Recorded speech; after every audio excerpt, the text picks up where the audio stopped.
I Spy by Natalie Sumner Lincoln. Chapter 1. At Victoria Station. The Allied forces, English and French, had been bent backward day by day until it seemed as if Paris was fairly within the Germans' grasp. Bent indeed, but never broken, and with the turning of the tide the Allied line had rushed forward, and France breathed again.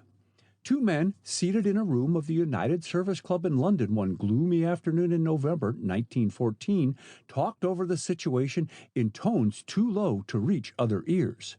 The older man, Sir Percival Hargraves, had been bemoaning the fact that England seemed honeycombed by the German Secret Service, and his nephew, John Hargraves, an officer in uniform, was attempting to reassure him.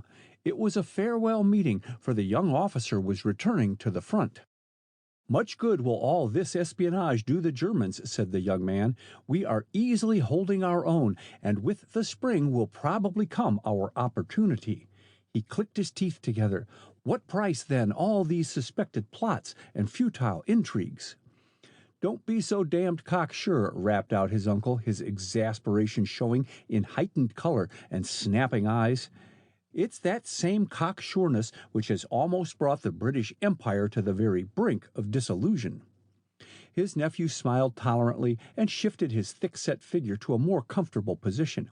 Now, he cautioned, "remember what old Sawbones told you yesterday about not exciting yourself. Said you weren't to read or talk about this bally old war. Leave the worrying to Kitchener. He'll see we chaps do our part." "If everything were left to Kitchener," Sir Percival thumped the arm of his chair, "some of us would sleep easier in our beds, and I know you chaps at the front will do your part. Would to God I could be with you," glancing at his shrunken and useless left leg. "If I could only take a pot at the beggars." "According to your belief, the firing line will shortly be on English soil," chafed his nephew, avoiding looking at his companion. He knew the tragic circumstances surrounding his uncle's maimed condition, and wished to avoid anything touching upon sentiment. "If the plans to undermine England's home government are perfected and carried out, every man, woman, and child will have to band together to repel invasion." Sir Percival lowered his voice. "If there are any able-bodied men left here." "Don't be so pessimistic. Kirchner has built up a great army and is only waiting the proper moment to launch it in the field." "The best of England has volunteered," agreed Sir Percival. "But what about the slackers? What about the coal strikes, the trouble in our munition factories? All are chargeable to the Kaiser's war machine, which overlooks nothing in its complete preparedness. Preparedness! England doesn't yet know the meaning of the word." "It's time for me to leave," said the young officer, consulting his watch. "Take my word for it, Uncle. We're not going to the demolition bow-wows. Count on England's bulldog grit. God help Germany when the Allies get into that country." "When? Ah, when?" echoed Sir Percival. "I hope that I live to see the day. Tell me, boy," his voice softened, "how is it with you and Molly?" His nephew reddened under his tan. "Molly doesn't care for a chap like me," he muttered. "Did she tell you so?"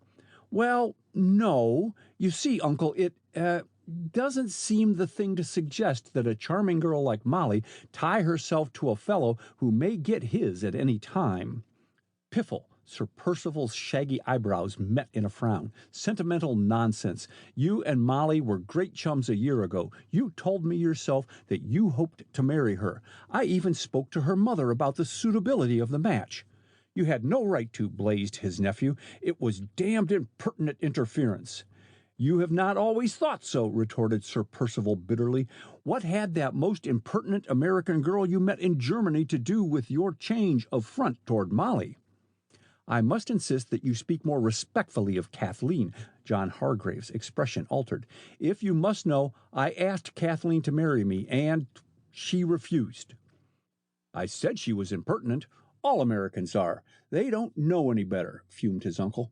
"Forget her, John. Think of Molly. I tell you the child loves you. Don't wreck her happiness for the sake of a fleeting fancy." "Fleeting fancy?" John Hargraves shook his head sorrowfully. "When Kathleen refused me, I was hard hit. So hit I can't marry any other girl. Don't let's talk of it." He smiled wistfully as he held out his hand. "Time's up, Uncle. The train leaves in an hour, and I must get my kit. Goodbye, sir. Wish me luck." And before the older man could stop him, he was retreating down the hall. Sir Percival stared vacantly about the room. "The last of his race," he muttered. "God help England. The toll is heavy." In spite of his haste, John Hargreaves was late in reaching Victoria Station and had barely time to take his place before the train pulled slowly out. As he looked down the long train shed, he encountered the fixed stare of a tall, well-groomed man standing near one of the pillars. Hargreaves looked and looked again. Then his hand flew up, and leaning far out of his compartment, he shouted to a porter. But his message was lost in the roar of the more rapidly moving train, and the porter, shaking a bewildered head, turned back. The crowd of women and children and a few men which had gathered to witness the troop train's departure was silently dispersing when an obsequious porter approached the tall stranger, whose appearance had so excited John Hargreaves. "Ye keb's out 'ere, sir," he said. "This way, sir." And as the stranger made no move to follow him, he leaned forward and lifted the latter's topcoat from his arm. "Let me carry this 'ere for you, governor." Then, in a whisper that none could overhear, he said in German, "For your life, follow me." "Go on," directed the stranger in English, pausing to adjust his cravat, and made his leisurely way after the hurrying porter. The latter stopped finally by the side of a somewhat battered-looking limousine. "Here ye are, sir," announced the porter, not waiting for the chauffeur to pull open the door. "I most have missed ye," he rattled on. "Cotched the keb, sir, and tucked your boxes inside. Then I looked for ye at the booking office, according to directions. Let me tuck this here lap robe o'er ye." As the stranger stepped into the limousine and seated himself, the porter clambered in after him. "They're on," he whispered, his freckles showing plainly against his white face. "The chauffeur's one of us. He'll take you straight to our landing. This packet's for you. Good luck." And pocketing the sovereign offered, the porter, voicing loud thanks, backed from the limousine and slammed the door shut. The outskirts of London were reached before the man in the limousine opened the slip of paper thrust into his hand by the porter. It was wrapped about a small electric torch and a book of cigarette papers. Slowly he read the German script in the note. "Be at the rendezvous by Thursday. Hans the chauffeur has full directions. Do not miss the 17th. After rereading the contents of the note, the man tore it into tiny bits and, not content with that, stuffed them among the tobacco in his pipe. Striking a match, he lighted his pipe and planted his feet on the bag. He gazed long and earnestly at his initials stamped on the much-labeled buckskin. The slowing up of the limousine aroused him from his meditations, and he glanced out of the window to see which way they were headed. London, the metropolis of the civilized world, lay behind him. Catching his chauffeur's backward glance, he signaled him to continue onward as, removing his pipe, he muttered, "Gott strafe England." Chapter 2. Out of the Void. Slowly the sullen roar of artillery, the rattle of Maxims and rifles sank fitfully away. A tall, raw-boned major of artillery stretched his cramped limbs in the observation station, paused to look with callous eyes over the devastated fields before him, then sought the trench. Earlier in the day, the Allies had been shelled out of an advanced position by the enemy and had fallen back on the entrenchments. "Devilish hot stuff, shrapnel," commented a brother officer as Major Seymour stopped at his side. The major nodded absently and without further reply advanced a few paces to meet an ammunition corporal who was obviously seeking him. "Well?" he demanded as the non-commissioned officer saluted. "Only 20 rounds left, Major." The corporal lowered his voice. "Captain Hargreaves sent word to rush reinforcements here as soon as it is dark, sir." Major Seymour glanced with unconcealed impatience at his wristwatch. God, would night never come? "Can't we get our wounded to the base hospital, Major?" asked a younger officer. He had only joined the unit 36 hours before, and while he had faced the baptism of fire gallantly, the ghastly carnage about him shook his nerve. He was not fed up with horrors as were his brother officers. The wounded would stand small chance of reaching safety if the German gunners sighted them. They must wait for darkness, replied Seymour. "Here, Take a pull at my flask. Got potted yourself, didn't you?" noticing a thin stream of blood trickling down his companion's sleeve. "Only a flesh wound, of no moment," protested the young man, flushing at the thought that his commanding officer might have misunderstood his question. "I'm afraid Captain Hargraves is in a bad way." "Hargraves?" The major spun on his heel. "Where is he?" "This way, sir," and the lieutenant led him past groups of men and officers. It was an appalling scene of desolation. The approach of night had brought a slight drizzling rain, and the ground, pitted with shell holes, was slimy with wet, greasy mud.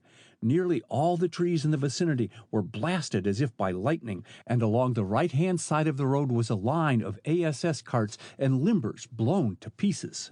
One horse, completely disemboweled, lay on his back, the inside arch of his ribs plainly showing. His leader was a mass of entrails lying about, and on the other side lay 4 or 5 more, one with a foreleg blown clear off at the shoulder, one minus a head. A half-dozen motorcycles and over a dozen push-bikes lay in the mud with some unrecognizable shapes that had been riding them. Between the advanced trenches in no man's land, the ground was thickly strewn with corpses of Scotties killed in the charge. "The Huns had us cold as to range," volunteered the lieutenant, loss of blood and reaction from excitement loosening his tongue. "They outed 5 guns complete with detachments by direct hits. Here we are, sir," and he paused near a demolished gun emplacement. The ground about was a shambles. Major Seymour stepped up to one of the figures lying on the ground, a mud-encrusted coat thrown over his legs. Several privates, who had been rendering what assistance they could, moved aside on the approach of their superior officers. Hargraves opened his eyes as Seymour knelt by him. "My number's up," he whispered, and the game smile which twisted his white lips was pitiful. "Nonsense." Seymour's gruff tone concealed emotion. Hargraves' face betrayed death's indelible sign. "You'll pull through once you're back at the hospital." Hargraves shook his head.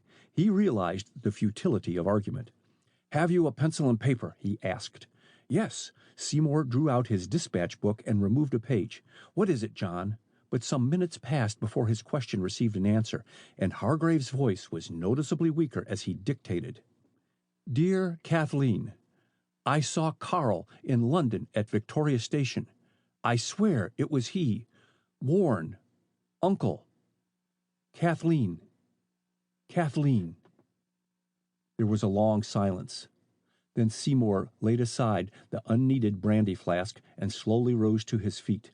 He mechanically folded the scrap of paper, but before slipping it inside his pocket, the blank side arrested his attention. "Heavens! John never gave me her address or last name. Who is Kathleen?" he exclaimed.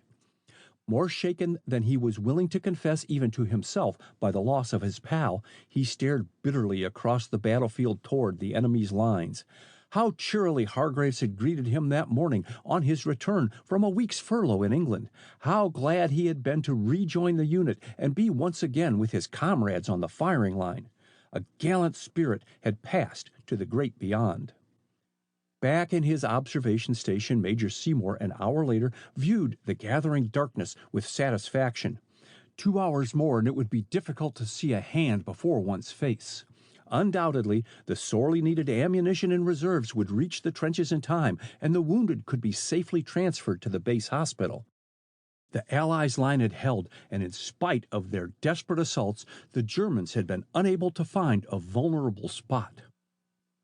Seymour passed his hand over his eyes. Against the darkness, his fevered imagination pictured advancing gray phantoms. "They come like demons from the hell they have created," he muttered. "I hope to God they don't use starlights over our trenches tonight. Flesh and blood can stand no more." The darkness grew denser and more dense. In the long battle front of the Allies, no sentinel saw a powerful aviatic biplane glide over the trenches and fly onward toward its goal. Several times the airman inspected his fluorescent compass and map, each time thereafter altering his course. Finally, making a sign to his observer, he planed to a lower level and, satisfied that he had reached the proper distance, a bomb was released. Down through the black void the infernal machine sped. A sickening pause, then a deafening detonation, followed by another, and another, cut the stillness, and the earth beneath was aflame with light as the high explosives and shells stored in the concealed ammunition depot were set off. Nothing escaped destruction. Flesh and blood, mortar and brick went skyward together, and a great gash in the earth was all that was left to tell the story of the enemy's successful raid. From a safe height, the German airman and his observer watched their handiwork. Suddenly, the latter caught sight of an aeroplane winging its way toward them. "Bauerstreck!" he shouted, and the airman followed his pointed finger. Instantly, under his skillful manipulation, their biplane climbed into the air in long, graceful spirals until they were 6,000 feet above ground. But as fast as they went, their heavier aviatik was no match in speed for the swift French aeroplane, and the bullets from the latter's machine gun were soon uncomfortably near. The German airman's face was set in grim lines as he maneuvered his biplane close to his pursuer, and, dodging and twisting in sharp dips and curves, spoiled the aim of the Frenchman at the machine gun, while his own revolver and that of his observer kept up a continuous fusillade. For 20 minutes the unequal fight continued. It could not last much longer. Despair pulled at the German's heartstrings as he saw his observer topple for a moment in his seat, then pitch forward into space. The biplane tipped dangerously, righted itself, and sped like a homing pigeon in the direction of the German lines. There was nothing left but to fly for it. The German dared not look behind. Only by the mercy of God were the Frenchman's shots going wild. It could not last. He must get the range. Surely, they were past the last of the Allies' trenches. The German turned and fired his revolver desperately at his pursuers. Glory to God, one of his bullets punctured the latter's gasoline tank. It must be so. The French aeroplane was apparently making a forced landing. The shout on the German's lips was checked by a stinging sensation in his right side. The Frenchman had his range at last. Almost simultaneously his machine turned completely over. With groping, desperate fingers, the German strove to gain control over the levels and right himself.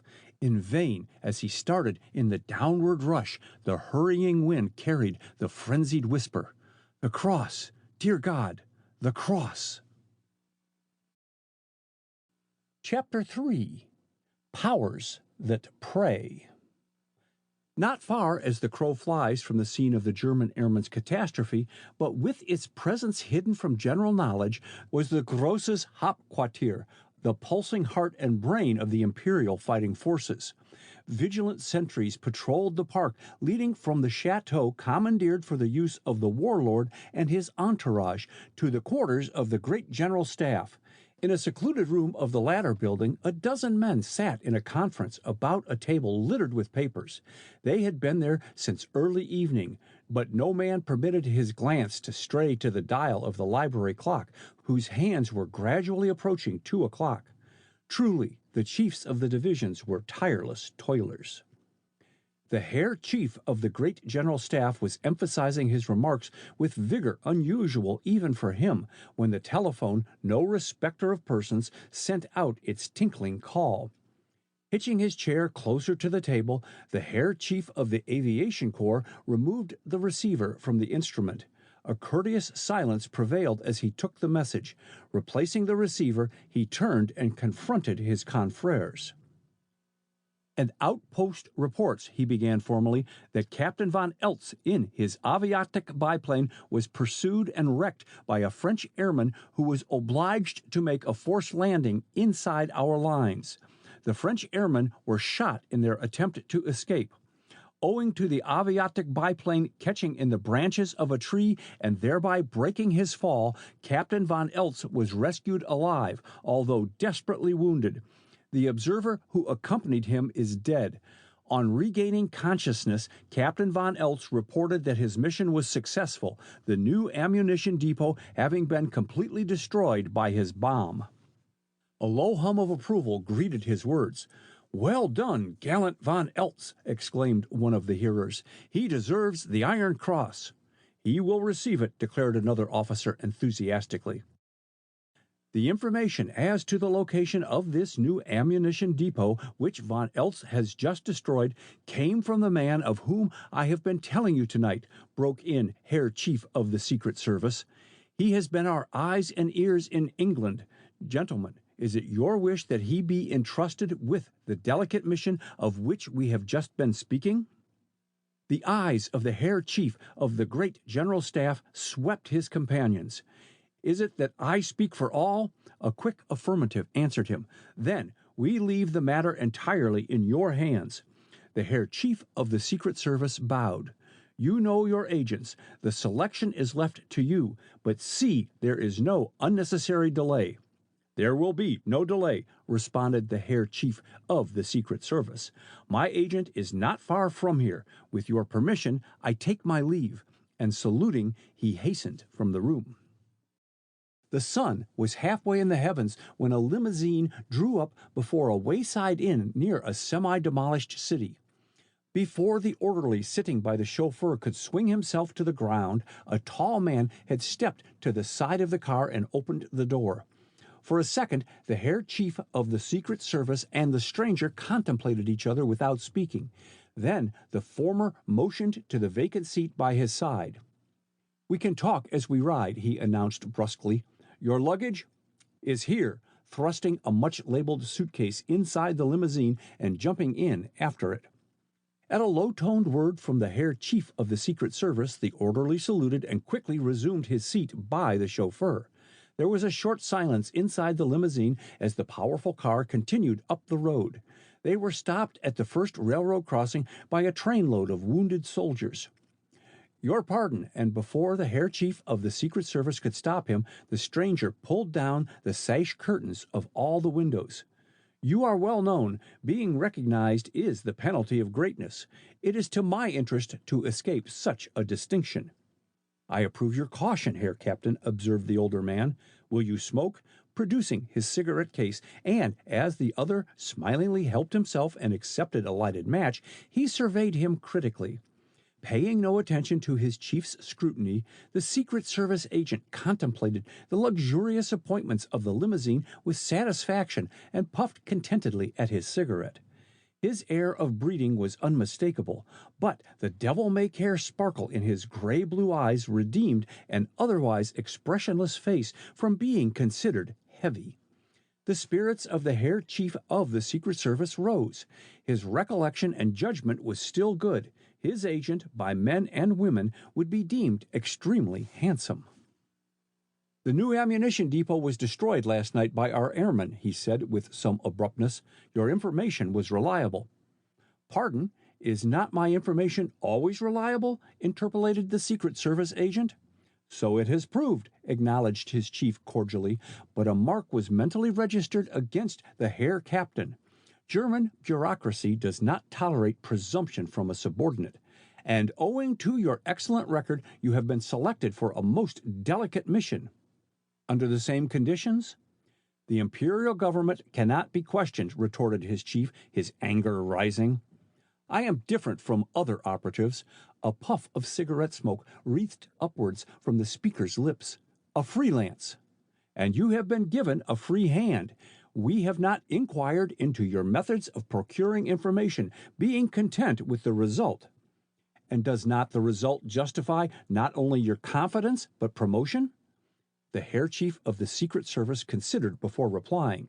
Then he answered with a question. Have you been to Ireland?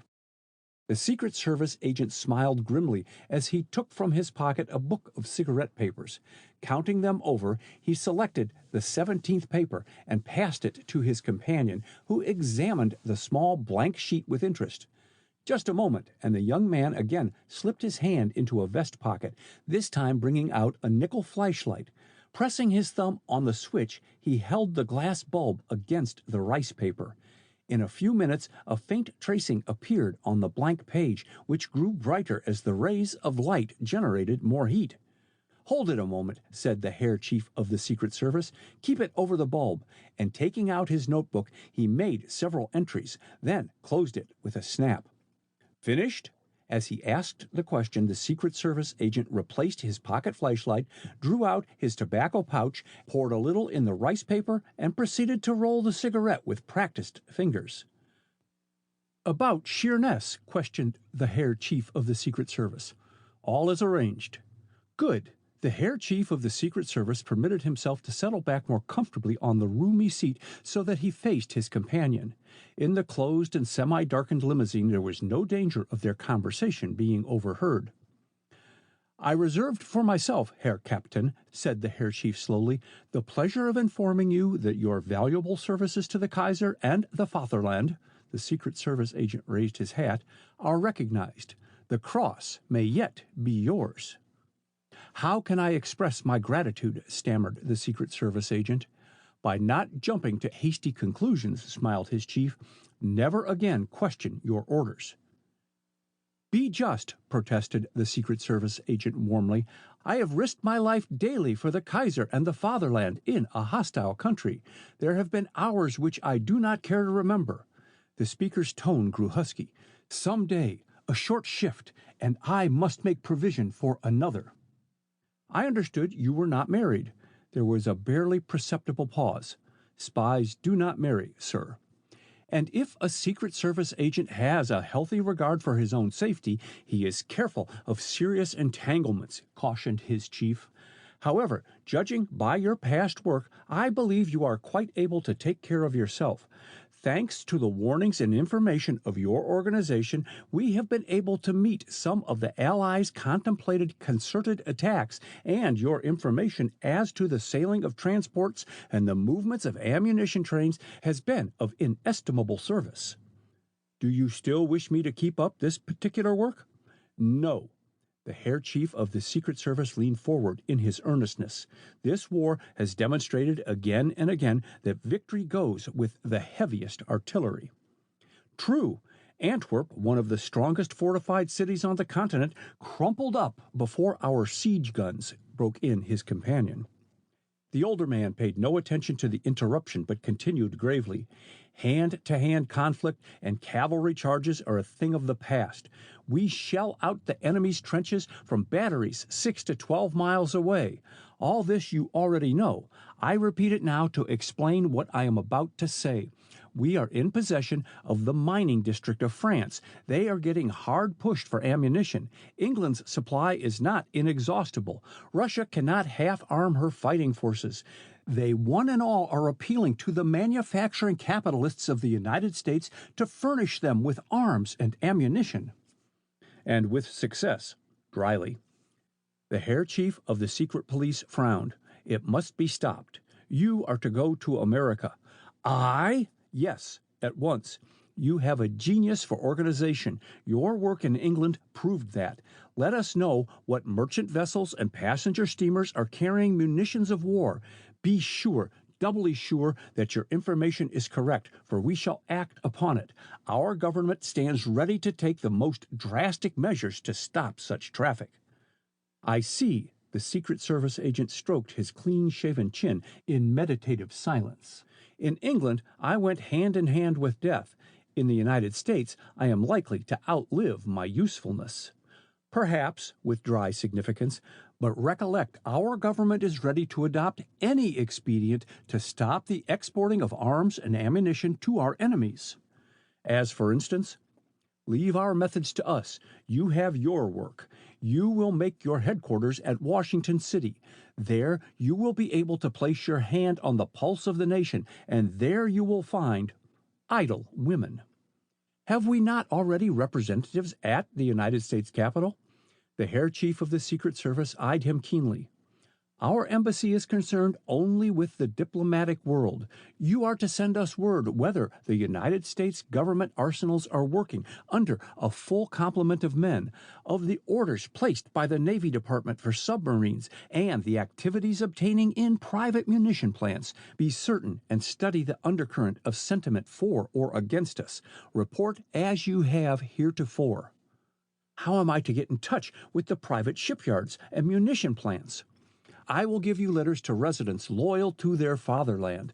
A number of the owners of powder companies and munition plants usually winter in Washington. I am also told that Mexican juntas will make Washington their headquarters. The eyes of the Secret Service agent were boring into him, but the older man's countenance remained a mask. You must bear in mind that if the American capitalists persist in selling assistance to our enemies, the attention of the United States must be diverted to other issues. Such a plan could only be carried out by creating a necessity of home consumption for war munitions, supplemented the Secret Service agent softly. Without replying, the Herr Chief of the Secret Service pulled forward a small dispatch box from a cleverly concealed pocket in the upholstery of the limousine. We are motoring to your nearest destination, he said soberly, opening the box. Here are your letters of credit, your passport, and introductions to our friends across the water, handing him a leather wallet. They will see that you are properly introduced to Washington hostesses. Go out in society. I am told it is most delightful at the Capitol. Make friends with influential public men and prominent Washingtonians. Above all, with emphasis, cultivate the gentler sex. Remember, idle women make excellent pawns, my dear Herr Captain von Mueller. Chapter 4. Should Old Acquaintance be Forgot? Mrs. Winslow Whitney, gathering her wraps together, stepped from the limousine. I shall not need you again tonight, Henry, she said as the chauffeur sprang to the sidewalk to assist her. Very good, Mum, and touching his cap respectfully, he took from the limousine the heavy fur lap robe and hastened to ring the doorbell for his mistress. Halfway to her front door, Mrs. Whitney paused to scan the outward appearance of her home. The large colonial brick double house, with lights partly showing behind handsomely curtained windows, looked the embodiment of comfort, but Mrs. Whitney heaved a sharp sigh of discontent. The surroundings were not pleasing to her. Again and again she had pleaded with her husband to give up the old house and move into a more fashionable neighborhood. But with the tenacity which easygoing men sometimes exhibit, Winslow Whitney clung to the home of his ancestors. It had descended from father to son for generations, and finally to him, the last of the direct male line. Although business had encroached and noisy electric cars passed his door and even government buildings dwarfed the impressive size of the old mansion, he declined to give up his home, stating that he had been born there and there he would die. Very well, you and Providence can settle the point between you, Dad, answered Kathleen, his only child, who had been brought in to use her persuasive powers upon her irate parent. But as long as Mother and I have to inhabit this old shell, you simply must, put new works inside her. And Whitney, with the generosity which marked his every action to those he loved, rehabilitated and remodeled the mansion until it finally rivaled in up-to-date completeness the more ornate homes of the newly rich in the fashionable Northwest. Has Miss Kathleen returned? Asked Mrs. Whitney, handing her wraps to the breathless Vincent, who had hurried to answer the chauffeur's imperious ring. No, ma'am. When she does return, tell her that I wish to see her. Yes, ma'am. Is Mr. Whitney in his studio? Yes, ma'am. Shall I send Julie to you? Tell her to go to my room and wait for me. As she spoke, Mrs. Whitney crossed the broad hall and, passing the colonial staircase, entered the elevator. The automatic car carried her to the first bedroom floor, but, changing her mind, she did not open the door. Instead, she pressed the electric button marked Attic. Her slight feeling of irritation, aroused by not being met downstairs by any member of her family, was increased by stepping from the elevator into a dark hall. Winslow, she called. Meeting with no response, she walked over to the opposite wall and, by the aid of the light in the elevator, found the electric switch and turned it on. Not pausing to look about her, she went to the back of the large, high-roofed attic and tried the handle of a closed door. Finding that it would not open to her touch, she rapped sharply on the panel. She waited several seconds before she heard a chair pushed back and the sound of advancing footsteps. The inside bolt was shot back with distinct force. Well, what is it? Demanded Whitney, jerking the door open. Oh, my dear, his tone changing at sight of his wife, I had no idea you were returning so soon. Do you call 6:30 soon? Asked Mrs. Whitney, following him into the room. Winslow, I warn you not to become too absorbed in your work. Whitney laughed somewhat ruefully. Does the kettle call the pot black? What do you do but give up your time to the Sisters in Unity? I'm a secondary consideration. There, noting his wife's expression. Don't let us dispute over trifles. I'm making headway, Mina, headway. I congratulate you, dear. Mrs. Whitney laid a caressing hand on his tousled gray hair. I never doubted that you would. But Winslow, such complete absorption in your work is not healthy. The doctor has warned you not to shut yourself up in this room for hours, and particularly that you are not to lock your door on the inside. Remember your recent attacks of vertigo. McLean's an ass. The vertigo sprang from indigestion. Hereafter, I'll be more careful what I eat, he protested.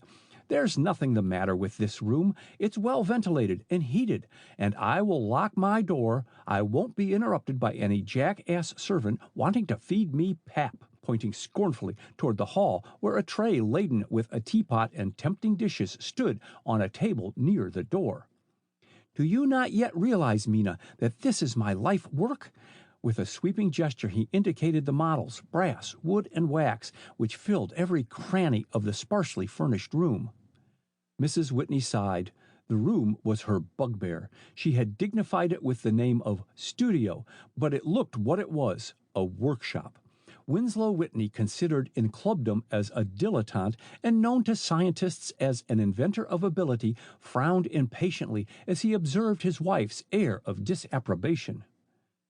My dear, we must agree to disagree, he said, lowering his voice. My brain is carrying too much just now. I cannot be confused by side issues. Everything must wait until my invention is completed. Is your daughter's welfare of secondary importance? What? Whitney surveyed his wife in startled surprise, and her handsome face flushed under his scrutiny. What is the matter with Kathleen's welfare? Do I ill-treat her? Is she refused money? Do I make her spend hours here helping me in this, sarcastically, sweatshop? 4 years ago, she took up this fad of painting. You encouraged her at it. You know you did, shaking an accusing finger at his wife. You persuaded me to let her study in Germany, and she hasn't been worth a button since, as far as home comfort goes. Winslow, it's true.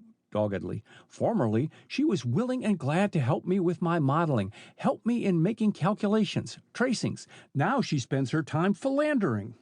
All young girls flirt, Winslow. But Kathleen was always so shy. Whitney shook his head. Now I'm asked at the club if she isn't engaged to this man and that. Will you never realize that Kathleen is exceptionally pretty, with the gift of fascination? A dangerous power, said Whitney gravely. I do not entirely approve of the men whose attentions Kathleen encourages. As, for instance, young Potter and this Baron Frederick von Fink. You know, Mina, I do not approve of international marriages, and I'm very glad that Kathleen refused that Englishman, John Hargraves, whom she met in Germany. I sometimes wonder if she regrets, said Mrs. Whitney musingly. Kathleen hears from him occasionally, and at times she is so very odd in her manner. Humph, I hope not. I don't want her to be a war bride, retorted Whitney, and all Englishmen of family are at the front these days. You don't think, Mina, with quickly suppressed nervousness, that Kathleen can be fond of Sinclair Spencer? Sinclair Spencer? Echoed Mrs. Whitney. Why, he is double her age, and besides, Winslow, his habits are not— I know, gloomily, as his wife paused. I would certainly never give my consent to such a marriage. But, Mina, he is forever hanging around Kathleen and haunts this house. So much so that Kathleen is heartily sick of him, said Mrs. Whitney comfortingly. She is not the girl to really care for a man of his caliber. After all, Winslow, unable to restrain the dig, you are responsible for Sinclair Spencer's intimate footing in this house. Intimate footing? Nothing of the sort. Just because I employed him as my patent attorney, you and Kathleen did not have to throw yourselves at his head and have him sitting in your pockets. Mrs. Whitney laughed outright. "My dear Winslow, neither Kathleen nor I encouraged him to come here. If you were afraid," her eyes twinkling, "that Kathleen considers his attentions seriously, I will sound her on the subject, and this brings me back to what I was going to say originally.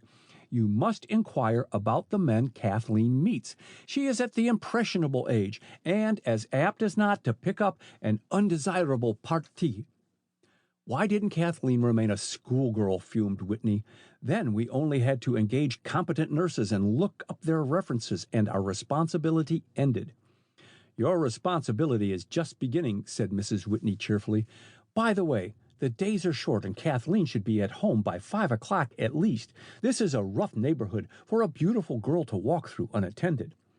"My forefathers found no fault with this neighborhood," replied Whitney stiffly. "Then it was fashionable. Now it is a good, respectable business section, and if dividends continue to dwindle, you may thank your stars we are in a business section, for convenience sake.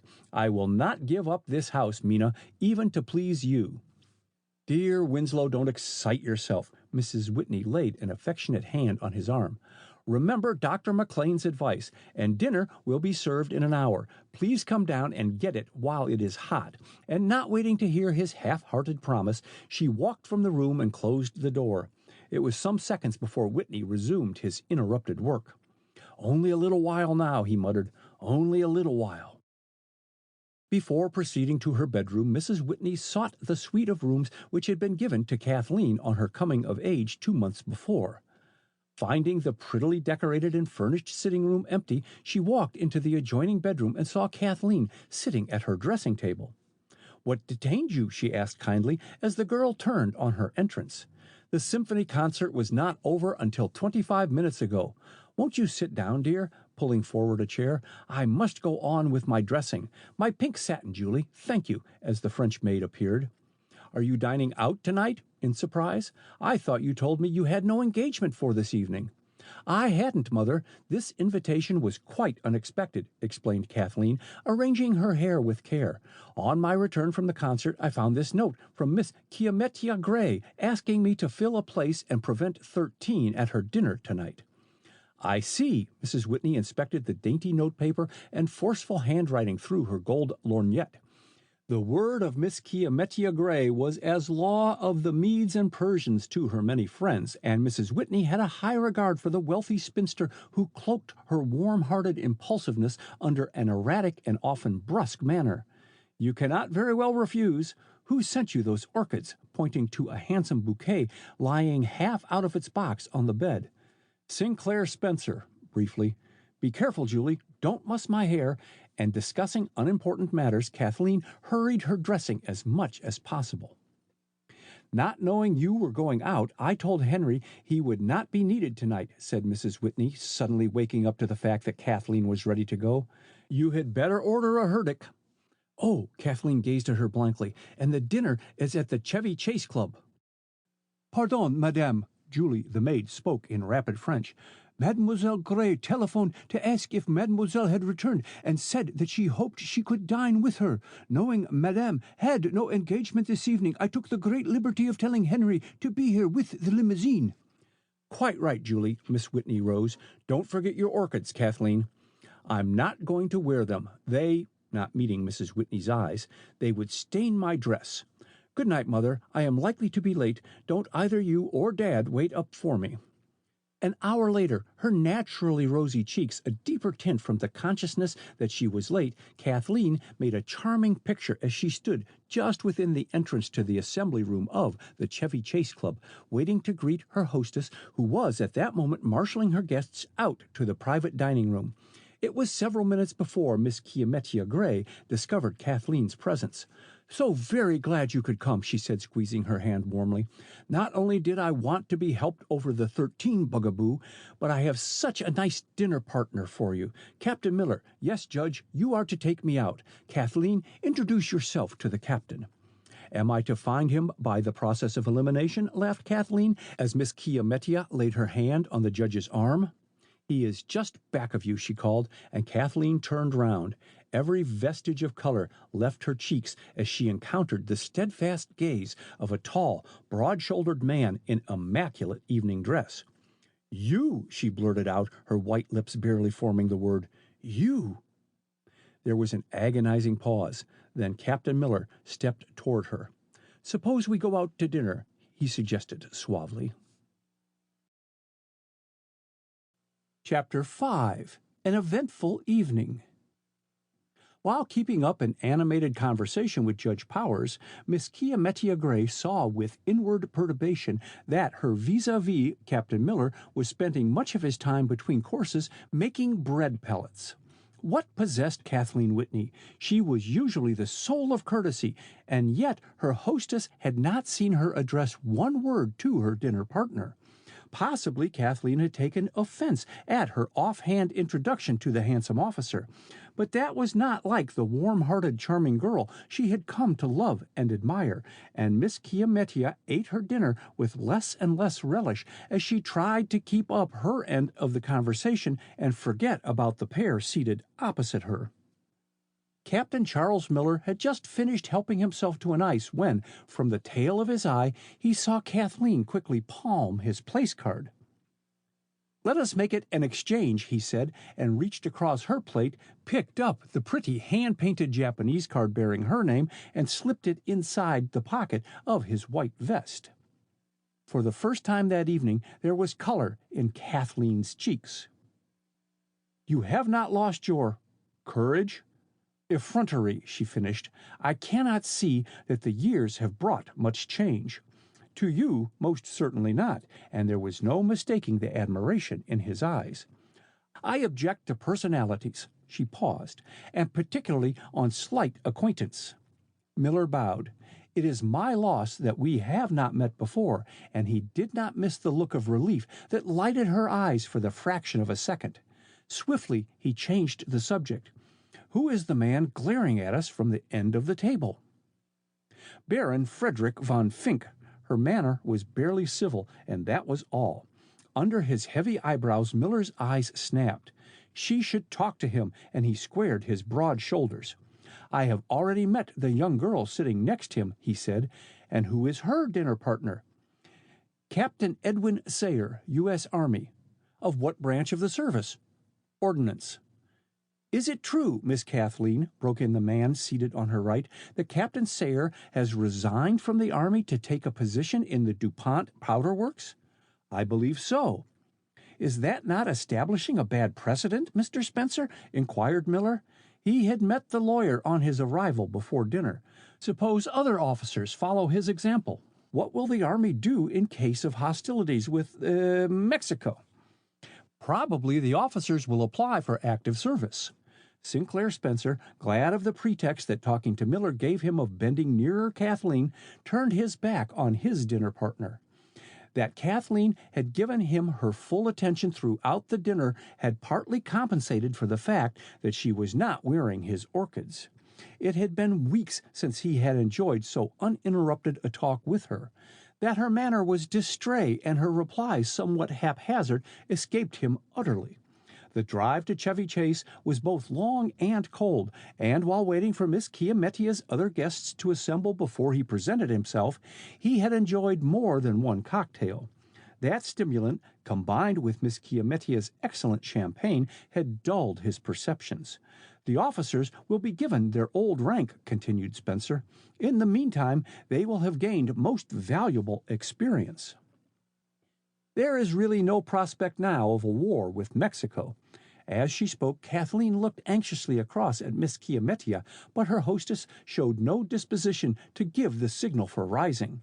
Kathleen was aware, by his thick speech and flushed features, that Spencer had taken more wine than was good for him. She desired to ignore Captain Miller, but she was equally desirous not to encourage Spencer's attentions. She moved her chair back as far as she could from the table to avoid the latter's near presence as he bent toward her. Deliberately, she turned and continued her remarks to Miller. "As soon as a fair election is held and a president elected, he will be recognized by our government."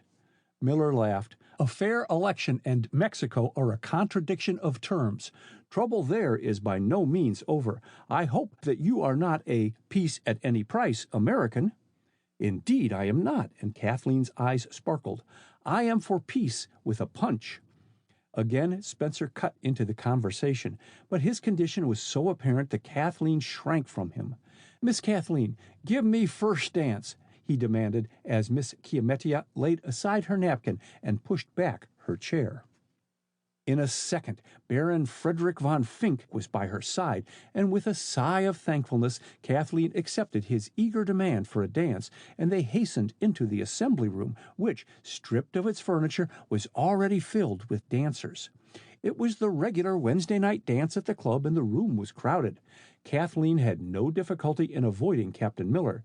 Since her debut, she had reigned an acknowledged belle in society, and she was quickly importuned by men eager for a dance. But as she laughed and jested with her partners, she was conscious of lagging time and numbing brain. Could she keep up the farce much longer? From one of the doorways, Sinclair Spencer watched the gay scene with surly discontent.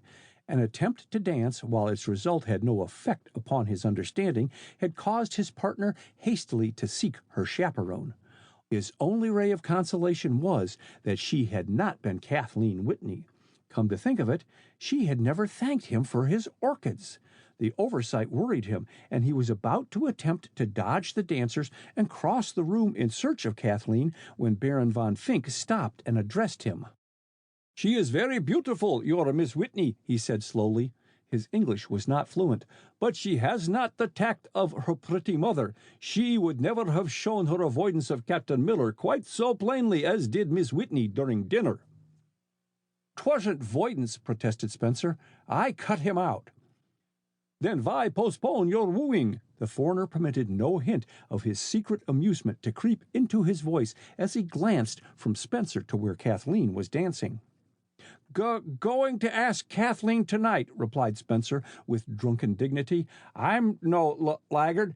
Speak to Whitney, too, though that isn't important. He won't refuse." He cogitated darkly for a moment. "If he does, I'll make things hot for him." "Hush!" Von Fink laid a heavy hand on Spencer's shoulder as he looked carefully about them. Apparently no one was within earshot. "Collect your wits. The time is not ripe for threats, Spencer. The invention is not yet completed. Until it is, no threats. We must not kill the goose before the golden egg is laid." "Wasn't making threats," stammered Spencer, startled by the angry gleam in his companion's eyes. "Now, don't get mad, Von Fink. Think of all I've done in that Mex. Comes this way." And with no gentle hand, the foreigner propelled Spencer down the hall, out of sight of the guests and out of doors.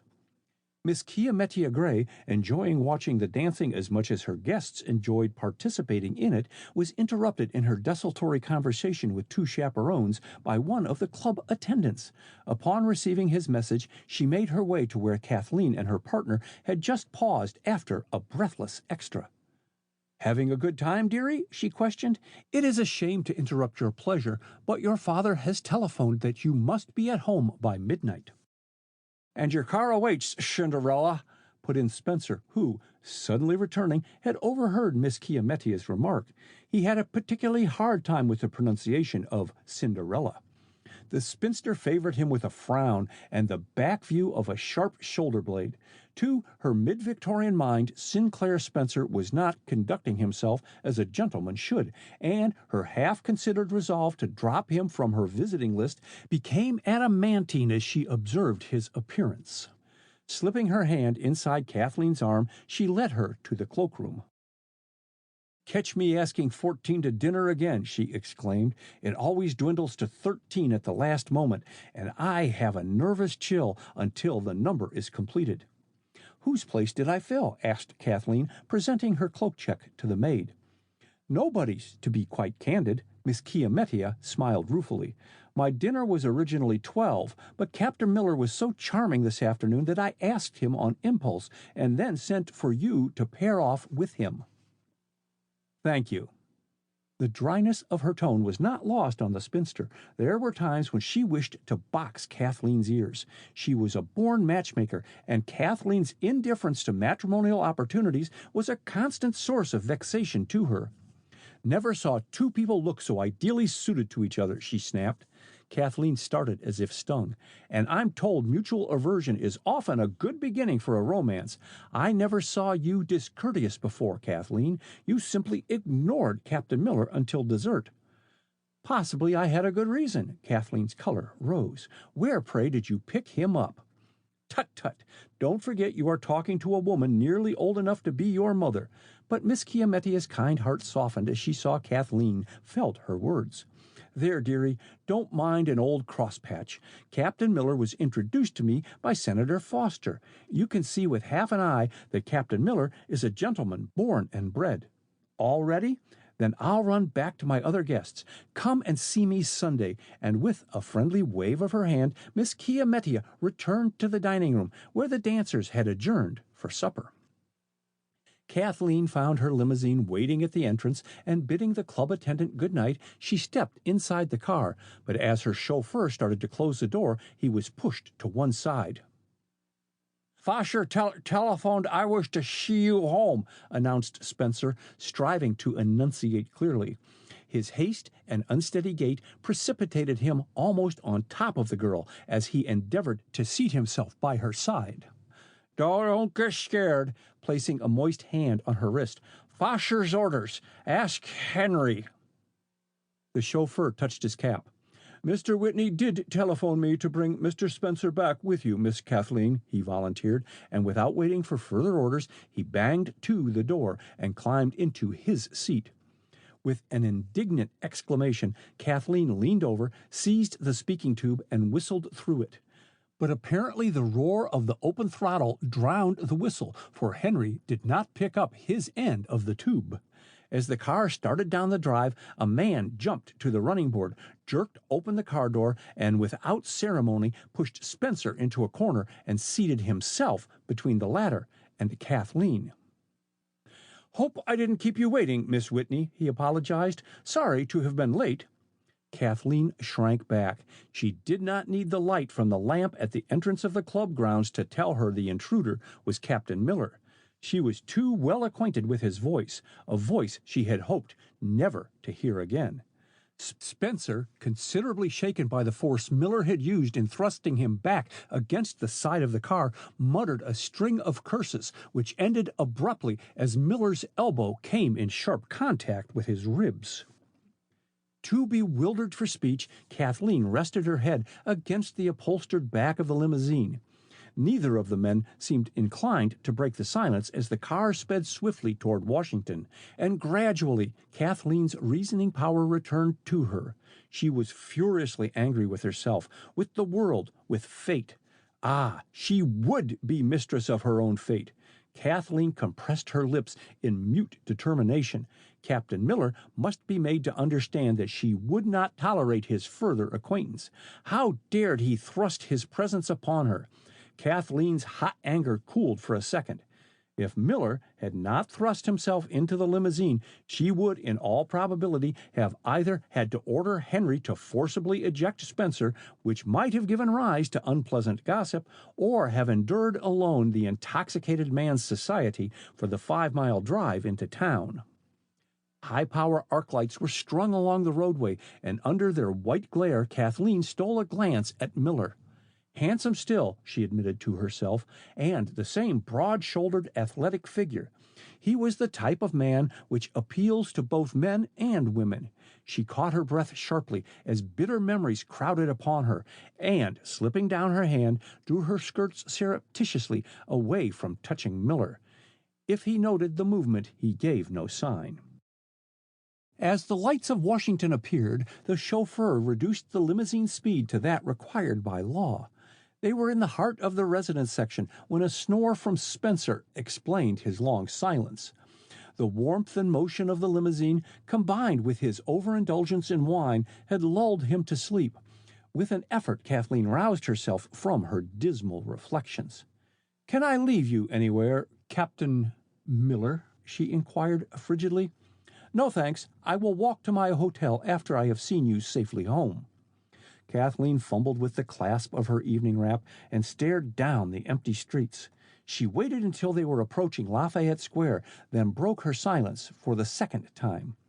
I desire that you leave me here, she stated calmly. I am now within a few blocks of my home.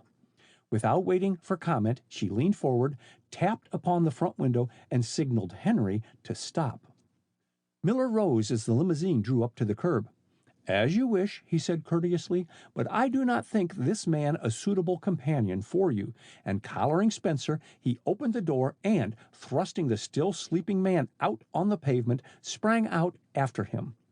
Henry's eyes bulged as he saw the two men, but Miller's manner stopped the ejaculation upon his lips. Take Miss Whitney home, directed Miller, and lifting his hat to Kathleen, he watched the limousine turn a corner and disappear. Then he glanced down at Spencer, sprawling on the pavement. A queer smile lighted his face as he stared at the lawyer. "What's your little game, Spencer?" he asked softly, and a hearty kick punctuated the question. Chapter 6. At the Capitol. Mrs. Whitney's usually placid disposition was decidedly ruffled, and she took no pains to conceal her displeasure. "Really, Kathleen, you are greatly at fault," she said, as the girl joined her in the vestibule. "The idea of keeping Henry at the club until after midnight! No wonder he is late now. No chauffeur can work both day and night." "I am sorry, Mother," but Kathleen did not look particularly penitent. She considered that the faithful Henry had a soft berth, that he worked occasionally would not prove harmful. She had hoped to avoid going to the Capitol that morning, and when told that Henry had not appeared either at the house for orders or at the garage, she had supposed the trip would be given up. But Mrs. Whitney was of the persevering kind, and with her, to plan was to accomplish. Decidedly upset by Henry's non-appearance in her well-conducted household, she had ordered the garage to fill his place temporarily, and her limousine was at last at the door.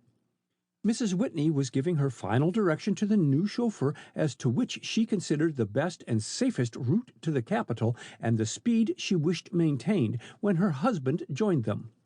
"I've decided to take a morning off and go with you," he announced, entering the limousine. "Room for me on the back seat?" "Surely," and his wife patted the wide cushion. "We do not possess a superabundance of flesh in this family." "Except Dad," interpolated Kathleen mischievously. She knew her father disliked the idea of getting fat, while lacking the initiative of keeping thin. "What you need, Dad, is a cold plunge and a 10-mile walk before breakfast." Whitney shuddered. "Nice, comfortable ideas you have, Kathleen, for a winter day.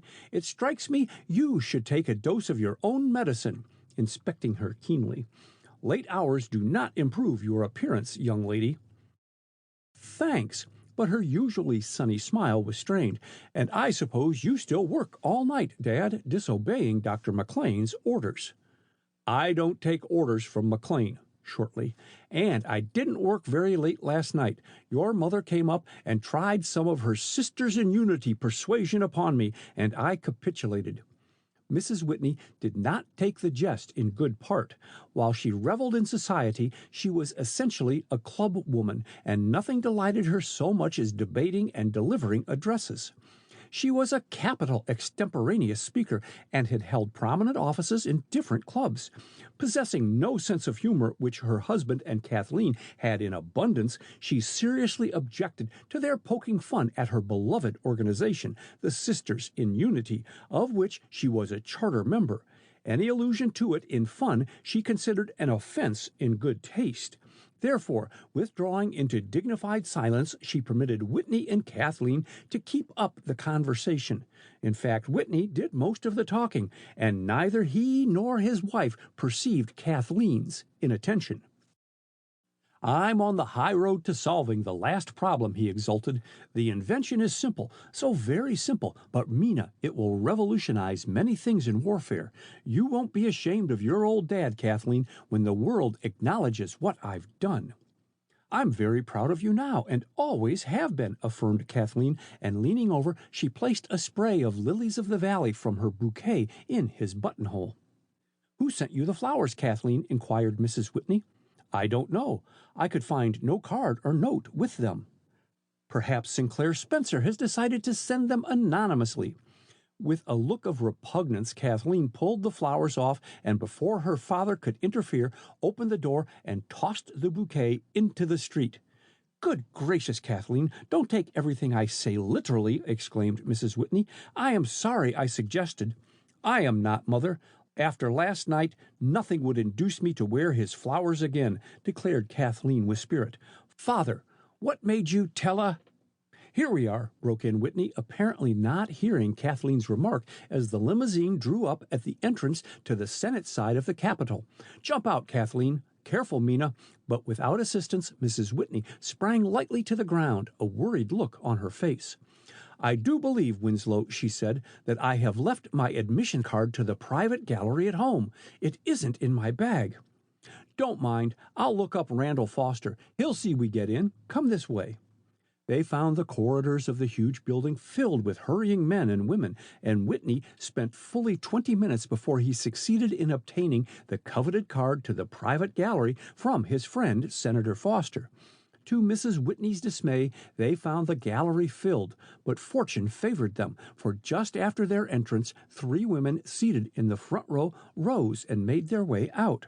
With a quickness which showed her familiarity with conventions, Mrs. Whitney pounced upon the seats and sank into hers with a sigh of thankfulness. She had overcome a number of obstacles that morning to get there, and though it was a small matter, she hated to be thwarted in anything she undertook. Kathleen, like many another Washingtonian, confined her visits to the Capitol to sightseeing trips with out-of-town friends, and she had come there that morning only because she could think of no good reason for staying away. To her inward surprise, she soon found her attention absorbed by the debate going on in the Senate, and when one of the distinguished lawmakers commenced a characteristic speech, she became unconscious of the flight of time. As the senator ended his fiery peroration, she raised her head and, glancing toward the diplomat's gallery, recognized Captain Charles Miller sitting in the front row regarding her. "Have you seen Medusa's head?" asked Whitney, tugging at her elbow. "Wake up, Kathleen, unless you've been turned into marble. Your mother told you 3 times that Senator Foster has invited us to lunch with him. She is waiting for us in the corridor. Come along." As they joined Mrs. Whitney, a young man hurried up to them. "I am Senator Foster's secretary," he explained. "The senator has gone direct to the dining room on the ground floor. This way, please," and he piloted them to an elevator. On reaching the private dining room of the Senate, they found not only Foster, but Miss Chiamettia Gray awaiting them. "This is my lucky day," exclaimed Foster heartily. "First, you tell me your wife and Miss Kathleen are here, Whitney, and then I meet Chiamettia on the way to the gallery." Mrs. Whitney smiled covertly. The senator's courtship of the wealthy spinster was one of the most discussed topics in smart society. "Couldn't resist the temptation to have you all lunch with me," added Foster. "Won't you sit here, Mrs. Whitney?" pulling out a chair on his right, "and Chiamettia," indicating the chair on his left, "and Whitney next to you. Miss Kathleen, it's not etiquette to place father and daughter together, but I have a stranger for your other hand. Ah, here he comes."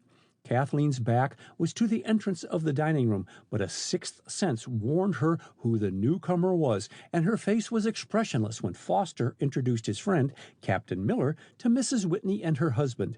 After greeting Miss Chiamettia, Miller stepped to Kathleen's side. "Good morning," he said quietly, and held out his hand. Kathleen drew back. Then good breeding mastered her indignation. A second later, her hand was laid in his and instantly withdrawn, but her fingers tingled from his strong clasp. "Jolly party you must have had last night, Chiamettia." Foster's cheery voice enabled Kathleen to control her somewhat shaken nerves. "Telephones Sinclair Spencer to stop and see me this morning, but his servant said he never showed up until noon today." "Kathleen pleaded guilty to a sleepless night," volunteered Mrs. Whitney, to the girl's secret indignation.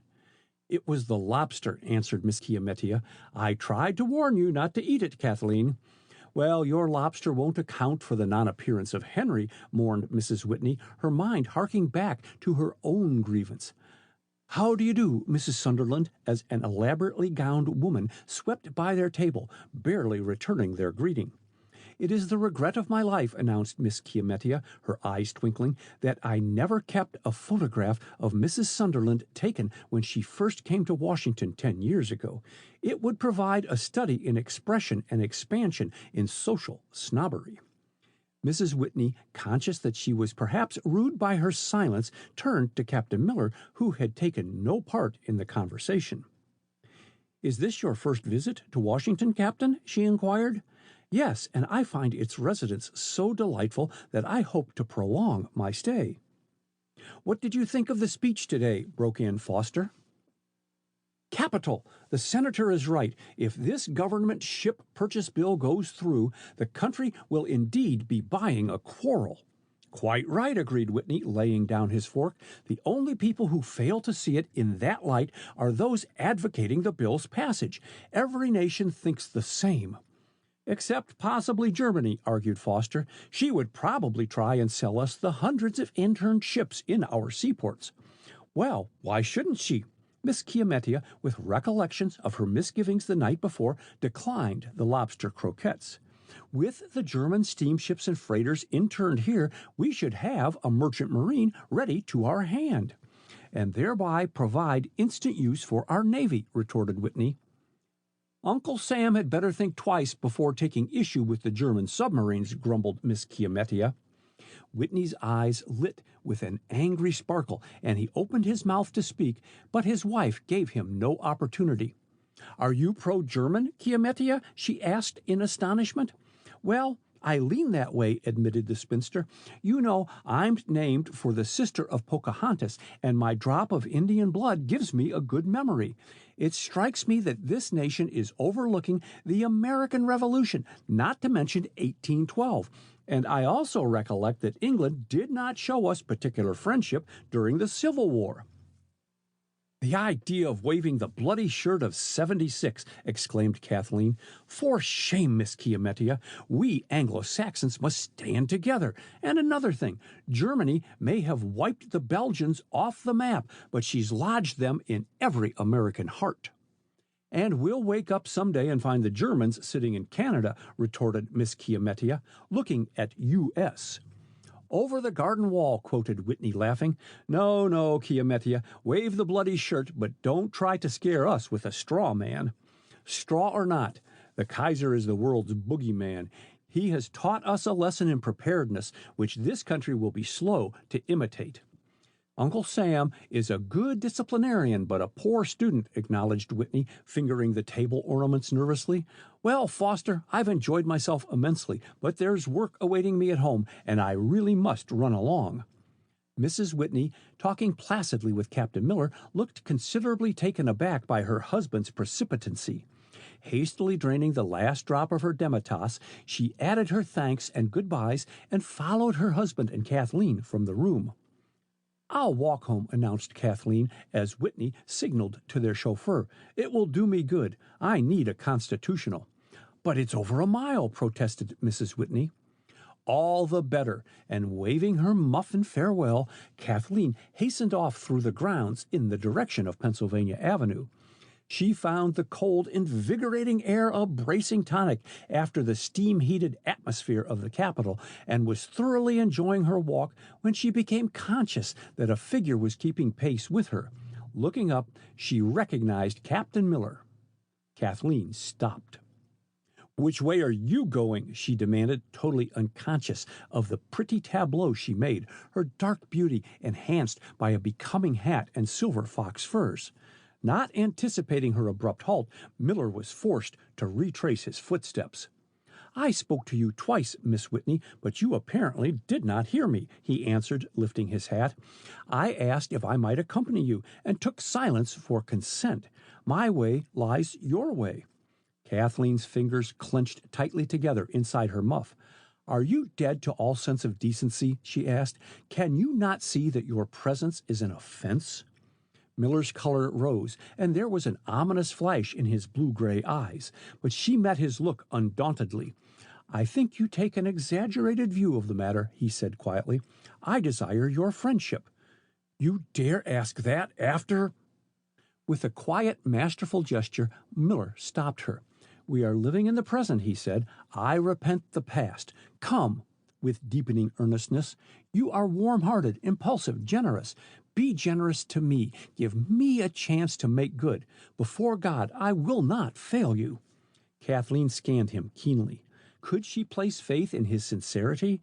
As she met the penetrating gaze she knew of old, now softened by the fascination of his winning smile, she came again under the old personal charm.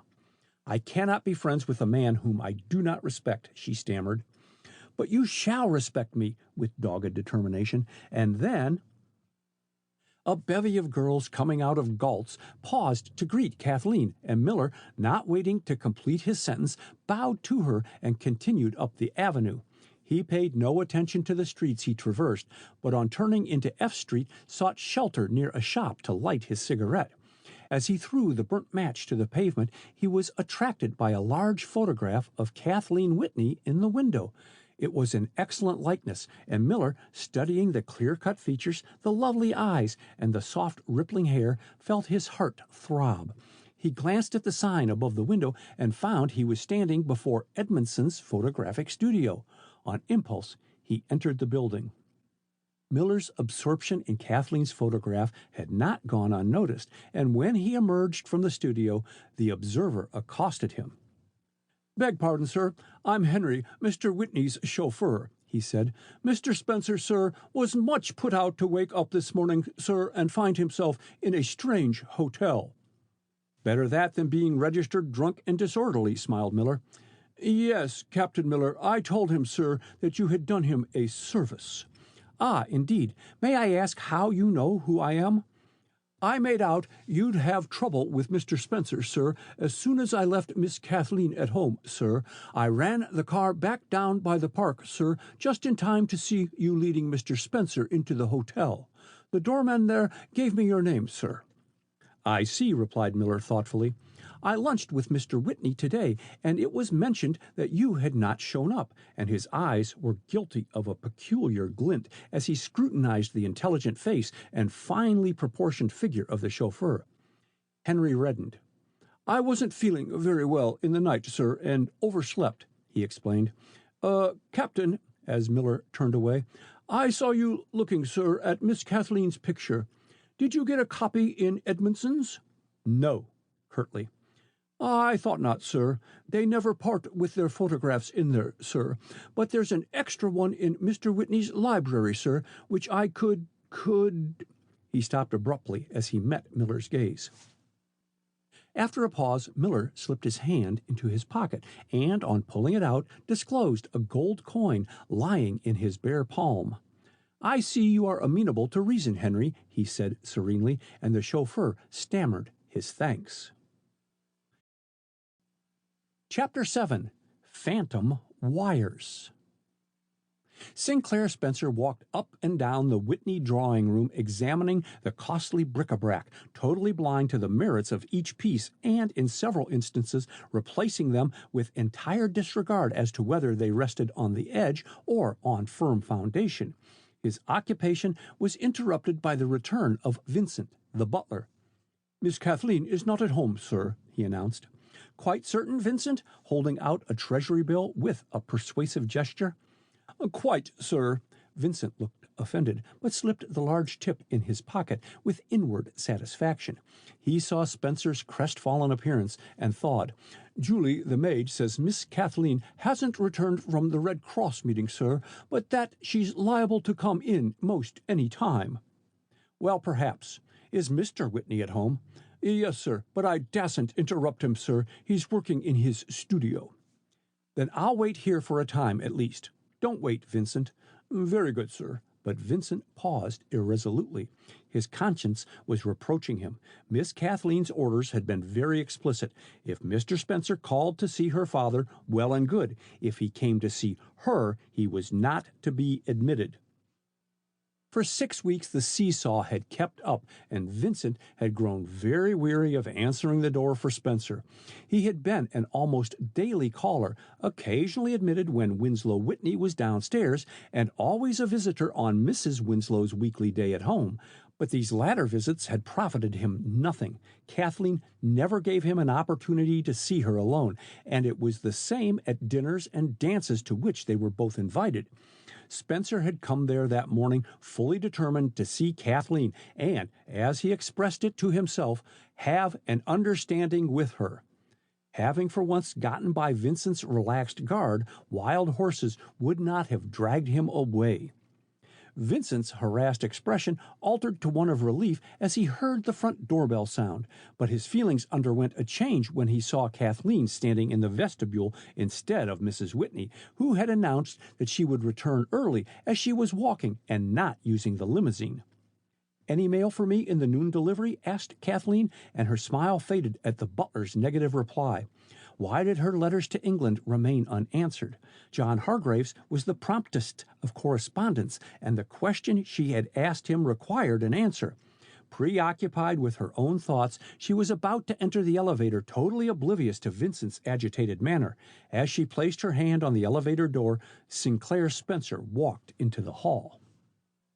"How are you?" he said, his offhand salutation concealing much tribulation of spirit. Vincent caught one glimpse of Kathleen's face and discreetly vanished.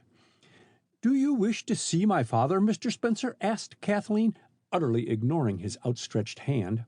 "No, I came expressly to see you," and his air of dogged determination was not to be mistaken. Kathleen came to a sudden decision. "Suppose we go into the drawing room," she suggested. "I can spare you a few minutes." But once in the room she did not sit down. "Why do you wish to see me, Mr. Spencer?" "To ask you to marry me." Sinclair's usually florid face was white, and his customary self-assurance had departed. "I thank you for the compliment," with icy politeness, "but I must decline your proposal." You refuse?" Spencer spoke as in a dream. "Yes, surely, Mr. Spencer, you cannot have expected any other answer, cannot have deluded yourself into thinking that I could possibly accept you. I have tried in every means within my power to discourage your attentions." "But why?" Spencer's air castles were tumbling about his ears, but he stuck to his guns. His affection for Kathleen, fanned by her indifference, had become all-absorbing. Courted and flattered by mothers with marriageable daughters, he had come to believe that he had but to speak to win Kathleen. "Why discuss the matter further?" asked Kathleen. She heartily wished the scene over. It had not been of her seeking. To wantonly hurt another's feelings was alien to her nature, and that Spencer was suffering his demeanor betrayed. "I must." Spencer came a step nearer. "Tell me why you refuse me." "Your habits." "I haven't touched a drop of wine since that night at Chevy Chase," triumphantly. "And if you don't approve, I'll not take another drink as long as I live." "I certainly think it would be better for you to stick to that resolution." Kathleen moved toward the hall door. "I do not see any object in prolonging this discussion." "But I do," following her. "I have perhaps startled you by my abrupt manner. I do love you, Kathleen." His voice shook. "Love you better than anybody. I know that I can make you care for me. I have money." "That makes no difference." "With you, perhaps not." But Spencer looked dubious. "I swear never to touch wine again. I will gratify your every wish." Kathleen shook her head, and he added heatedly, "What is there about me you don't like?" I cannot tell." Kathleen edged toward the door. "It's a case of Dr. Fell." "Fell?" Spencer turned red. His self-esteem pricked at last. "Is that another name for Captain Miller?" with insolent significance. Kathleen stepped back as if struck. "I think it time to end this conversation," she said, but her remark received no attention. "I see it all now," muttered Spencer. "Captain Miller has won your affection." "He has not." The contradiction slipped from Kathleen with more vehemence than she intended. Spencer brightened. In endeavoring to convince herself, she had thoroughly convinced him. "You are not engaged to him?" he asked eagerly. "Certainly not." Kathleen crimsoned with indignation. How dared Sinclair Spencer catechize her? I must insist that you leave, and, Mr. Spencer, please remember, I desire that you never again allude to your proposal of marriage. But I shall, doggedly. Then our acquaintance will cease. Her manner, even more than her words, roused Spencer to sudden wrath. No, it won't, he retorted, and I will make you understand, make you reconsider your refusal to marry me. Good morning. And without a backward look, he departed. Kathleen drew a long breath of relief as the front door closed behind him. Thank God he's gone, she said aloud, unconscious that her words were overheard. He is insufferable. I cannot understand why Father ever encouraged him to come to the house. Rapid walking soon brought Spencer to the corner of 17th and H Streets, and hailing a taxicab, he gave the chauffeur an address on 19th Street. 15 minutes later, he was ushered into the presence of Baron Frederick von Fink. "And how is the excellent Mr. Spencer this morning?" asked von Fink genially, offering his guest a chair. Spencer, however, remained standing and disregarded the question as well as the chair. "Who is this fellow, Charles Miller?" he asked in his turn. Von Fink laughed softly. "Consult your who's who, my dear friend. Do not come to me, an outsider." "You know why I come to you," with pointed accentuation. "I am determined to find out Miller's antecedents, and I am convinced you can tell me if you will." Von Fink shook his head. "You overrate my powers," he insisted suavely. "I have met Captain Miller as one meets any visitor to this cosmopolitan city. My acquaintance extends no further than our meeting at Miss Gray's dinner at the Chevy Chase Club 6 weeks ago." Spencer paused in indecision. For the moment, the foreigner's candid manner disarmed his doubts. "Quite sure you can't find out about Miller?" he persisted. "I can but question my few friends in Washington. Their information of Captain Miller may be of the vaguest." "Why do you not apply to Senator Randall Foster? He and the captain are what you call inseparable." "So they are, but I'm not going to Foster for anything." "No?" "No." The repetition was almost a roar. Spencer's temper, always uncertain, had been severely tried that morning and was rapidly giving way under the strain of bitter disappointment. "I ran up against Foster in those Senate lobby charges, and all of the cantankerous—" He paused expressively, then added, "I used to have a high regard for his sagacity and business judgment until he lost his head over that Gray woman.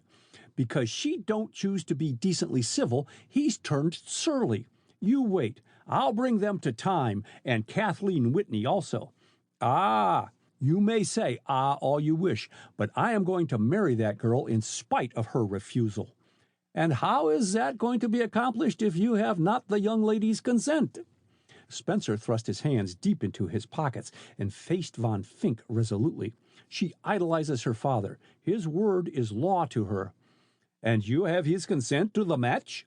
"Not yet, but I mean to get it, if necessary, by moral suasion." "Gently, my dear Spencer, gently." Von Fink held up a warning hand. "Whitney must not be annoyed." "Indeed?" Spencer eyed his companion suspiciously. "And why not?" "His invention." Spencer's laugh was not pleasant. "How do you know it isn't completed and patent applied for?" "Is that so?" Von Fink walked over to his desk and seated himself. "Suppose we sit and talk." "No," defiantly. "The time for talking has gone by. You know, I'll bet my last cent that Whitney has patents pending in the United States Patent Office for his invention. All this waiting for him to finish his work is poppycock. Why are you protecting Whitney unless he's your tool?" Von Fink laughed. "You have strange ideas. Do sit and let us change the topic of conversation." "I won't." Spencer strode to the door. "I've done with your dirty work." "Tut, tut." Von Fink, who had been leaning back in his revolving chair, straightened up. "Your language, my dear friend, can be improved." "And so can my knowledge," significantly. "I'm going to investigate Whitney's affairs and his house before I'm much older. Don't bother to ring for a servant," he added, seeing the host's hand hovering over the electric desk bell and not waiting for an answer, bolted from the room. Von Fink's hand descended on the electric bell button with imperative force, and rising, he hastened into the hall. He paused at sight of his breathless valet ushering Spencer down the staircase. Not until he was thoroughly convinced that Spencer had left the house did he turn back from the head of the stairs. "He grows troublesome, that Spencer," he mused as he made his way to his own suite of rooms. An hour later, Captain Miller turned in at the main entrance of his hotel and went directly to his room on the 8th floor. Humming softly to himself, he hung up his overcoat and hat in the closet, and removing his coat, placed that also on a hanger. Back once more in his bedroom, he carefully arranged the heavy draperies over his window so that his movements were completely screened, and taking a black silk muffler, fastened it securely over the knob of the hall door. The window and door of his private bathroom were likewise draped.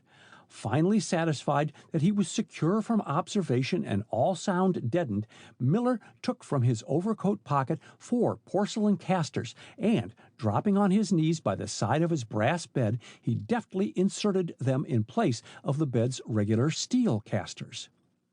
Pausing long enough to clear the toilet articles from his bureau, he lifted from a box-shaped leather bag marked Underwood a Massey resonophone and deftly installed it on the bureau top.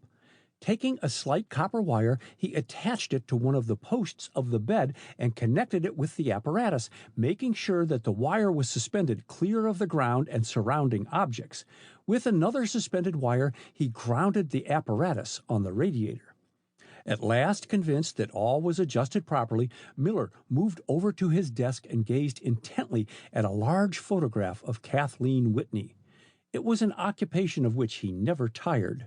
The faint buzz of the alarm bell sent him back to the wireless apparatus, and slipping on his headpiece telephone, he picked up his pencil. Listening intently to the dots and dashes, Miller took down the message passing through space. As he jotted down the last letter and the wireless apparatus ceased to receive, Miller regarded the written coded message before him on his writing pad with deep satisfaction. He was at last in tune with the transmitting station. The code only remained to be solved. Chapter 8.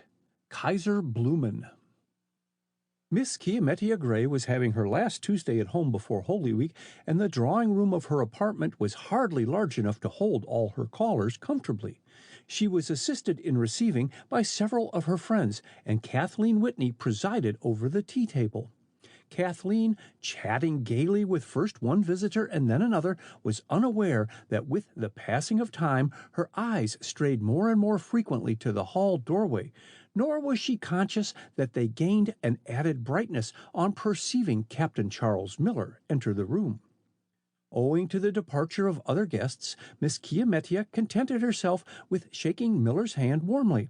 "Come and talk to me later," she called, and turned her attention to those waiting to say goodbye. But she was not so absorbed as not to note Miller's progress down the room. From the corner of her eye, she saw him stop and speak to Kathleen, accept a cup of tea, and walk over and seat himself on the sofa by Mrs. Whitney. That Mrs. Whitney was pleased by the attention was plain to be seen. Chuckled the astute spinster to herself. "Always kiss the blossom when making love to the bud. Captain Miller is nobody's fool." "Stop looking at Miller," admonished Senator Foster, standing by her elbow. "Pay attention to me." "I will if you will inform me who Miller is," she retorted. Foster looked at her oddly. "The Pied Piper, judging from the way you women run after him," he grumbled. "Can't a good-looking man come to Washington without being swamped with invitations?" "Sour grapes." Miss Chiamettia's kind smile took the sting from her words, and Foster, whose looks were his sensitive point, laughed. "You haven't answered my question." "He brought me letters from the president of a big munitions factory in Pennsylvania," he answered readily. "I gather, mind you, I know nothing positively and must not be quoted." "Quite so. Well, I'm no parrot." The spinster nodded her head vigorously. "You're safe. Go on." Again, Foster hesitated. He knew Miss Chiamettia dearly loved a morsel of gossip, but he also knew that she could be trusted not to divulge matters of real importance. He, as well as the other members of the set in which the Whitneys and Miss Grey belonged, had observed Captain Miller's attention to Kathleen, had noted the gradual thawing of her stiff manner to him as the weeks went on, and he believed that Miss Chiamettia's questions were prompted by the affection she bore Kathleen. He also was aware that the spinster cordially detested Sinclair Spencer and was secretly elated at Kathleen's indifference to the lawyer's attentions. "I imagine Miller is here in the interests of the Allies," he said, lowering his voice. "I know that he has entered into negotiations for the purchase of war munitions, and that he is hoping to put through a deal for certain cavalry horses. I am so positive that he is what he represents himself to be that I have given him letters to influential men in my state." "That possibly explains his many abrupt absences from the city," commented Miss Chiamettia sagely. "He has the habit of backing out of dinner engagements at the 11th hour. But tell me, do you know nothing about the man's family? His character?" "Not a word.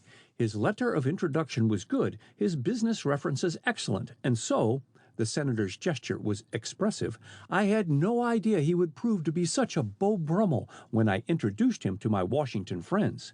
Foster turned and looked across the room at Miller. "I should judge that he has seen service. His carriage is military."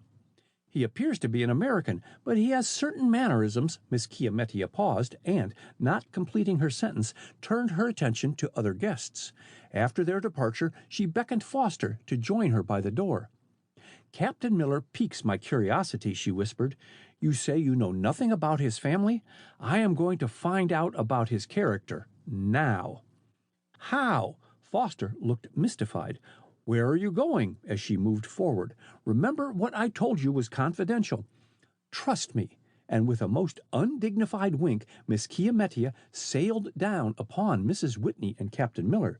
"You can't escape me," she said to the latter as he rose on her approach. "You must come and be victimized." "In what way?" "By my latest fad, palmistry. Come, Mina, we'll go into the library." And laying a determined hand on Miller's arm, she led the way into the cozy room, followed by Mrs. Whitney and the highly amused senator. Miss Chiamettia was a good organizer, and she marshaled her three guests into seats by the library table, placing Miller between herself and Mrs. Whitney. "Is this a seance?" inquired Kathleen, watching the group from the doorway. Another of Miss Chiamettia's receiving party had taken her place at the tea-table.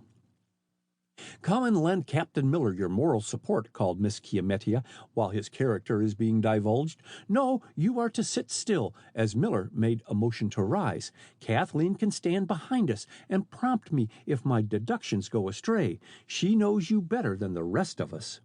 Kathleen advanced with lagging steps into the room. She had turned singularly pale, and Miss Chiamettia, watching her closely, wondered if she was taking the game seriously.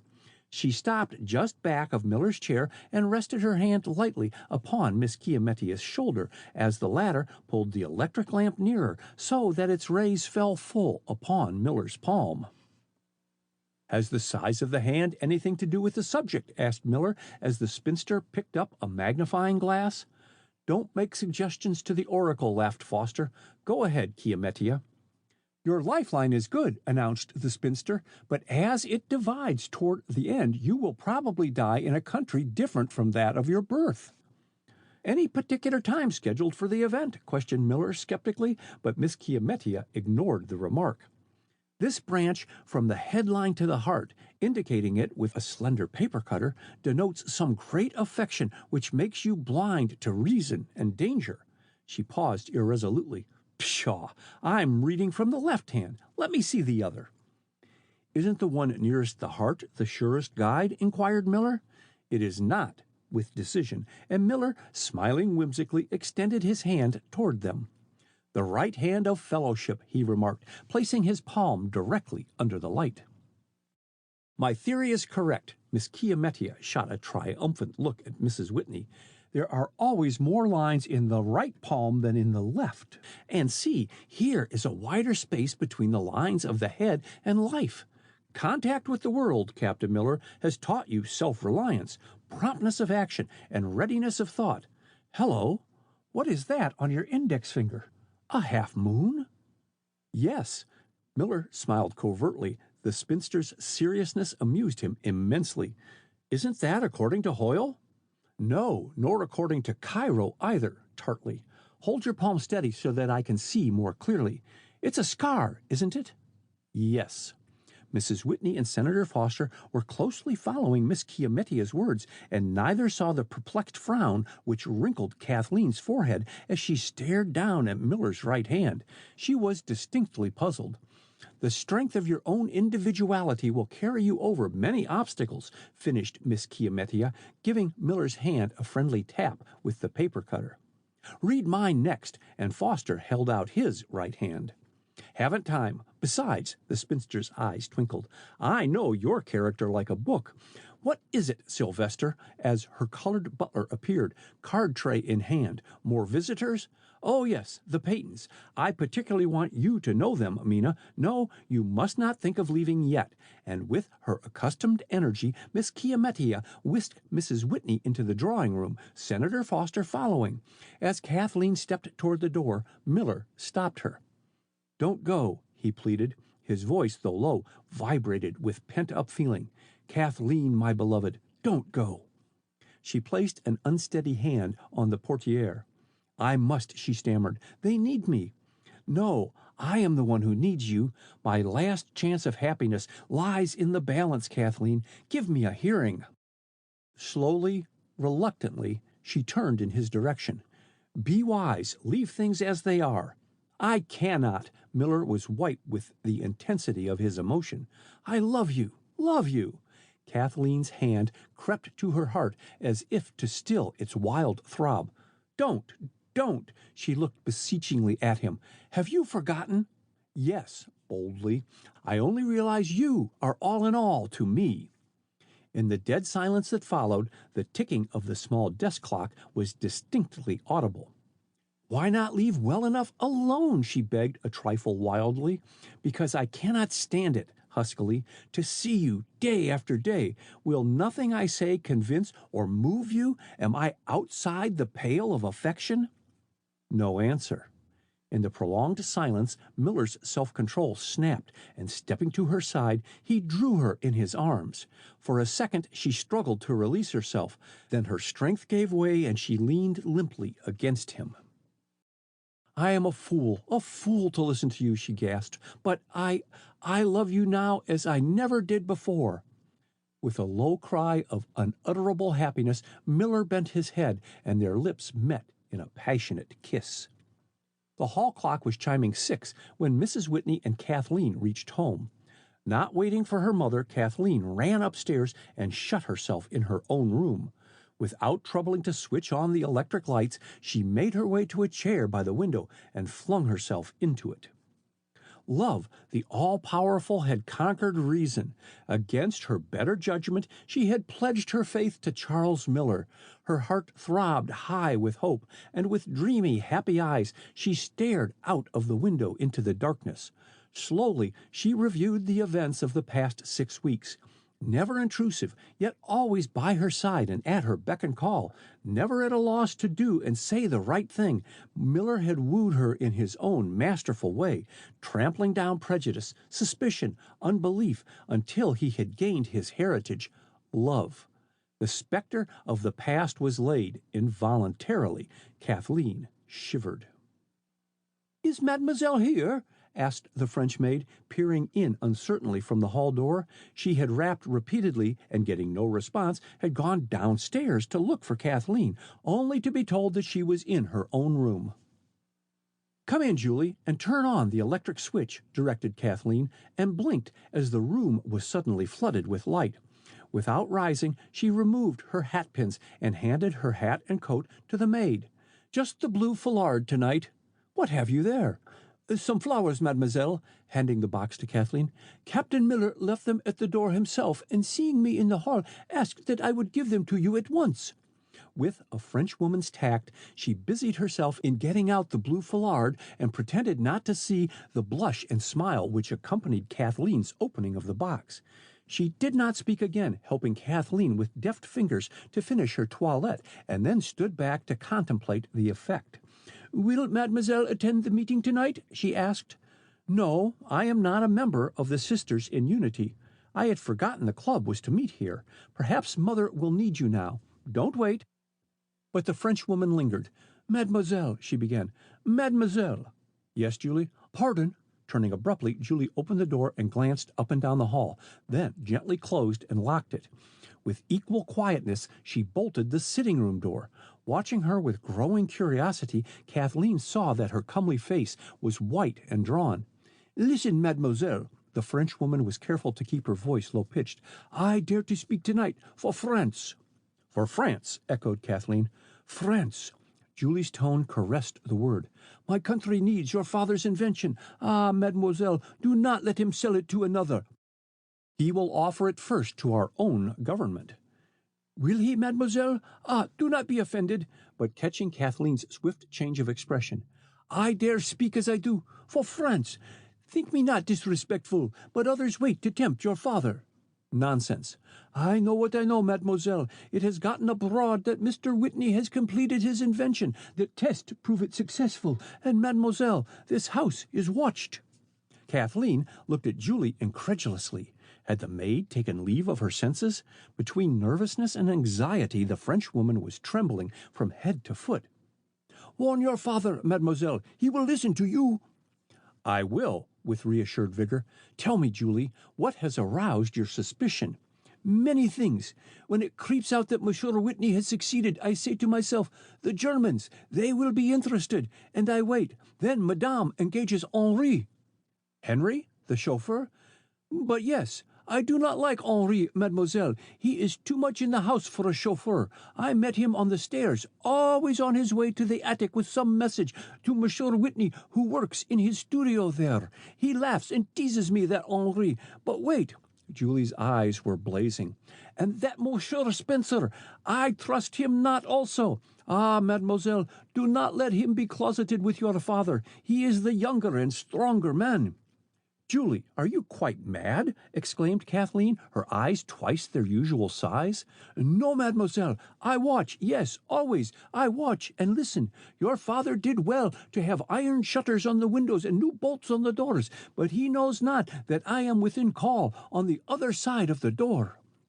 Upon my word, Kathleen's brain was in a whirl. Was Julie's mind unbalanced? She knew that the Frenchwoman's fiancé and 2 brothers had been killed early in the war. Had grief for them and anxiety for her beloved country developed hallucinations? One thing was apparent. It would never do to disagree with her in her overwrought condition. Kathleen laid her arm protectingly about her shoulders and gave her a squeeze. She was very fond of the warm-hearted Frenchwoman. "Do not worry, Julie. I will see that father takes every precaution to safeguard his invention." She hesitated. "I, too, sympathize deeply with France." "God bless thee, mademoiselle." With a movement full of grace, Julie raised Kathleen's hand to her lips, then glided from the room, her slippers making no noise on the thick carpet. Left alone, Kathleen picked up her box of flowers and walked thoughtfully into her sitting room. Her interview with Julie had depressed her. As she passed her desk, she saw a note addressed to her lying on it, but recognizing Sinclair Spencer's handwriting, she tossed it down again unopened. It would keep to read later. She walked over to the pier glass and began to adjust the flowers which Miller had sent her. More interested in his note which accompanied his gift, she had at first taken them for violets, but looking more closely at the corsage bouquet, she found it contained cornflowers. Again she read his note. "My darling, I send you the harbinger of spring, of hope, of happiness. Ever fondly, your lover, Charles." Back to Kathleen's memory came a vision of waving wheat in a field on the outskirts of Berlin, and scattered among the grain grew the cornflower, Kaiser Blumen. She raised her hand to her hot cheeks. How came Miller to send her flowers, which he knew were connected with the past he so ardently wished forgotten? Chapter 9. The Spider and the Fly. Whitney scanned the long drawing room and library beyond in comic despair. The furniture of both rooms, which opened out of each other, had been carried into another part of the house, and in its place were rows on rows of gilt chairs, while in the bow window stood an improvised platform. "Can I get you a seat, sir?" asked Vincent, placing a pitcher of ice water and tumblers on the speaker's table. "No, thanks. My days as parliamentarian are over, thank the Lord. I have learned, Vincent, that when the Sisters in Unity hold an election, it's safer to be on the other side of the bolted door." "Yes, sir." Vincent removed a cherished Sèvres vase from its customary abiding place on the mantel and tucked it carefully under his arm. "Miss Kathleen is looking for you, sir. I think I hear her in the hall now, sir." And he hastened into the library as Kathleen stepped into the drawing room. "Where have you been since dinner, Dad? I went from the top of the house to the bottom looking for you." "Had to go over to the drugstore to get a prescription filled. Can I do anything for you?" "Yes, come and spend the evening with me," she coaxed. Whitney laughed. "Can't, my dear. I have important work ahead of me tonight." "It must wait until tomorrow," coaxingly, stroking his cheek softly. "I don't like these lines, Dad. Your health is more to be considered than your work." Whitney's air of tolerance turned to one of determination. "You are wrong. My work is of primary importance. It's only a matter of hours now, Kathleen. Then I can loaf for the rest of my days." She shook her head. "Unless you take rest, you cannot stand the strain. Mother tells me you worked all last night and far into the morning." "My brain is clearer at night, and I have always required very little sleep." He frowned with growing impatience. "There is no use discussing the subject." He spoke in a tone which forbade further argument. "Dad," Kathleen lowered her voice and moved closer to him, "has it occurred to you that people are unduly curious about your invention?" Whitney eyed her keenly. "It has," he admitted tersely, "and I have taken precautions." He stared at the clock and frowned impatiently. "Nearly 8. The meeting will commence soon. Let's get out of here." "Wait, Dad." Kathleen laid a restraining hand on his shoulder. "I cannot bear to think of you alone in the attic, so far away from—" "Sisters in Unity? The very best of reasons for going to the attic." "Let me come with you," eagerly. "I'll bring my own work and not say a word to you. I'm nervous, Daddy. I don't want to be by myself tonight, and there's something I want to—" Her voice broke. Whitney glanced at Kathleen in surprise. What had come over her? "Oh, come along," he agreed roughly. "Only remember, I won't be tormented with small talk." Kathleen's eyes brightened with relief as she accompanied him into the hall. As they appeared, the elevator door opened and Mrs. Whitney stepped out into the hall. "Why, I thought you were lying down, Kathleen. You said that you were too tired to come in later to our club meeting and hear Senator Foster's address on peace," she exclaimed, and not waiting for an answer, turned to Whitney. "Can you spare me a moment, Winslow? I wish your advice." And with a quick tilt of her head, she indicated the small reception room on the left of the front door. "Come in here." "Certainly, Mina. Do not wait for me, Kathleen." But the girl paused irresolutely. "Shall I go to the studio?" she asked. "No, you cannot get in. The door is locked. Go to your sitting room, and I'll stop for you on the way to the studio." "Honest Injun, Dad?" And her father, nodding vigorous assent, watched her go up the stairs, then, with a brisk step, entered the reception room. "How charming you look, Mina!" he exclaimed in honest admiration. "You think so?" And Mrs. Whitney dimpled with pleasure. "I do want to win the election tonight, and clothes count for so much in woman's politics." "I back you to win against all comers," and Whitney gave her shapely shoulder a loving pat as he stooped to kiss her. "What is the matter with Kathleen tonight? Her behavior troubles me." His wife laughed softly. "She is suffering from an old complaint. She is in love." "What?" Whitney stared at her in blank astonishment. With whom? And sudden sharp anxiety lay behind the abrupt question. "I suspect Captain Miller." "Miller? That silent—" Whitney checked his impetuous words. "Miller? Good Lord!" "What can you tell me about Captain Miller?" Her feminine curiosity was instantly aroused at his quick change of expression. "Just what I have seen of him and nothing more. He never talks of himself." Such a relief, sighed Mrs. Whitney.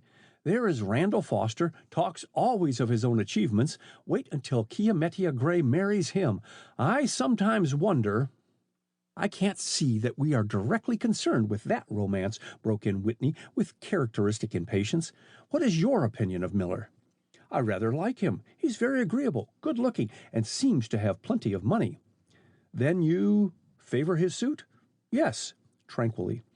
But heavens, Mina, you know nothing about Captain Miller's past. You can inquire about it. In fact, I think it is your duty to do so. He calls here entirely too frequently not to be asked his intentions. What the? Whitney reddened angrily, and his voice rose. A nice task you put before me. Shh! Rising hurriedly, Mrs. Whitney laid a warning hand on his arm. There's the bell, and this room is needed for the cloaks. Where is Julie? Paying no attention to her husband's apparent desire to say something more, Mrs. Whitney stepped into the hall. Whitney stood in deep thought for a brief moment, then hastened after her, but his hope to slip upstairs unseen was frustrated. Miss Kiametia Gray, enveloped in a heavy fur coat, promptly hailed him, and as he stood chatting to her in the hall, the front door opened again, and Henry, the chauffeur, who had been requisitioned to assist Vincent, ushered in Sinclair Spencer. Good evening, Mrs. Whitney. Spencer's loud, cheery voice boomed through the hall, and under cover of his jovial manner he scanned Whitney and his wife. Had Kathleen spoken to them of his proposal of marriage that morning and her refusal? Just dropped in to see your husband, Mrs. Whitney. Hadn't hoped for the pleasure of seeing you. Hello, Whitney. Evening, Miss Gray. But the spinster, with a stiff bow, slipped past the lawyer and into the reception room without seeing his outstretched hand. Spencer's florid complexion turned a deeper tint as he met Henry's blank stare, but a covert glance at the Whitneys convinced him they had not seen Miss Kiametia's rudeness. Do take Mr. Spencer upstairs, Winslow, suggested Mrs. Whitney, as the chauffeur opened the door to admit more guests. I have a meeting of my club tonight, Mr. Spencer, and therefore— Certainly, certainly. Please don't let my presence put you out, with a courteous bow. Come on, Whitney, let's go up to your studio, and he followed his host into the elevator. Whitney stopped the car at the first bedroom floor. We'll be far more comfortable in my wife's boudoir than in my studio, he said. Go ahead, Spencer, first door on your right. I'll stop in my bedroom and get some cigars. Glancing curiously about the large, attractive hall, Spencer entered the daintily furnished boudoir and was examining the many watercolors and photographs which hung on the walls when Whitney came in carrying a cigar box and a tray containing scotch and Vichy. That's some of Kathleen's work, he explained, observing that the lawyer had picked up a miniature of Mrs. Whitney. She's clever with her brush. Very clever, agreed Spencer enthusiastically. There is no one, Whitney, whom I admire as I do your daughter, drawing a lounging chair near the table on which his host put the tray. Why does Kathleen avoid me? Does she? She does, with bitter emphasis, and it cuts deep. You are supersensitive, protested Whitney politely. I do not for a moment believe Kathleen would intentionally hurt your feelings. Spencer did not answer at once, and chafing inwardly at being kept from his work in the studio, Whitney glared first at his guest and then at the clock, but the hint was lost.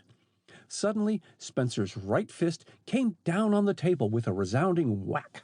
Kathleen turned me down this morning.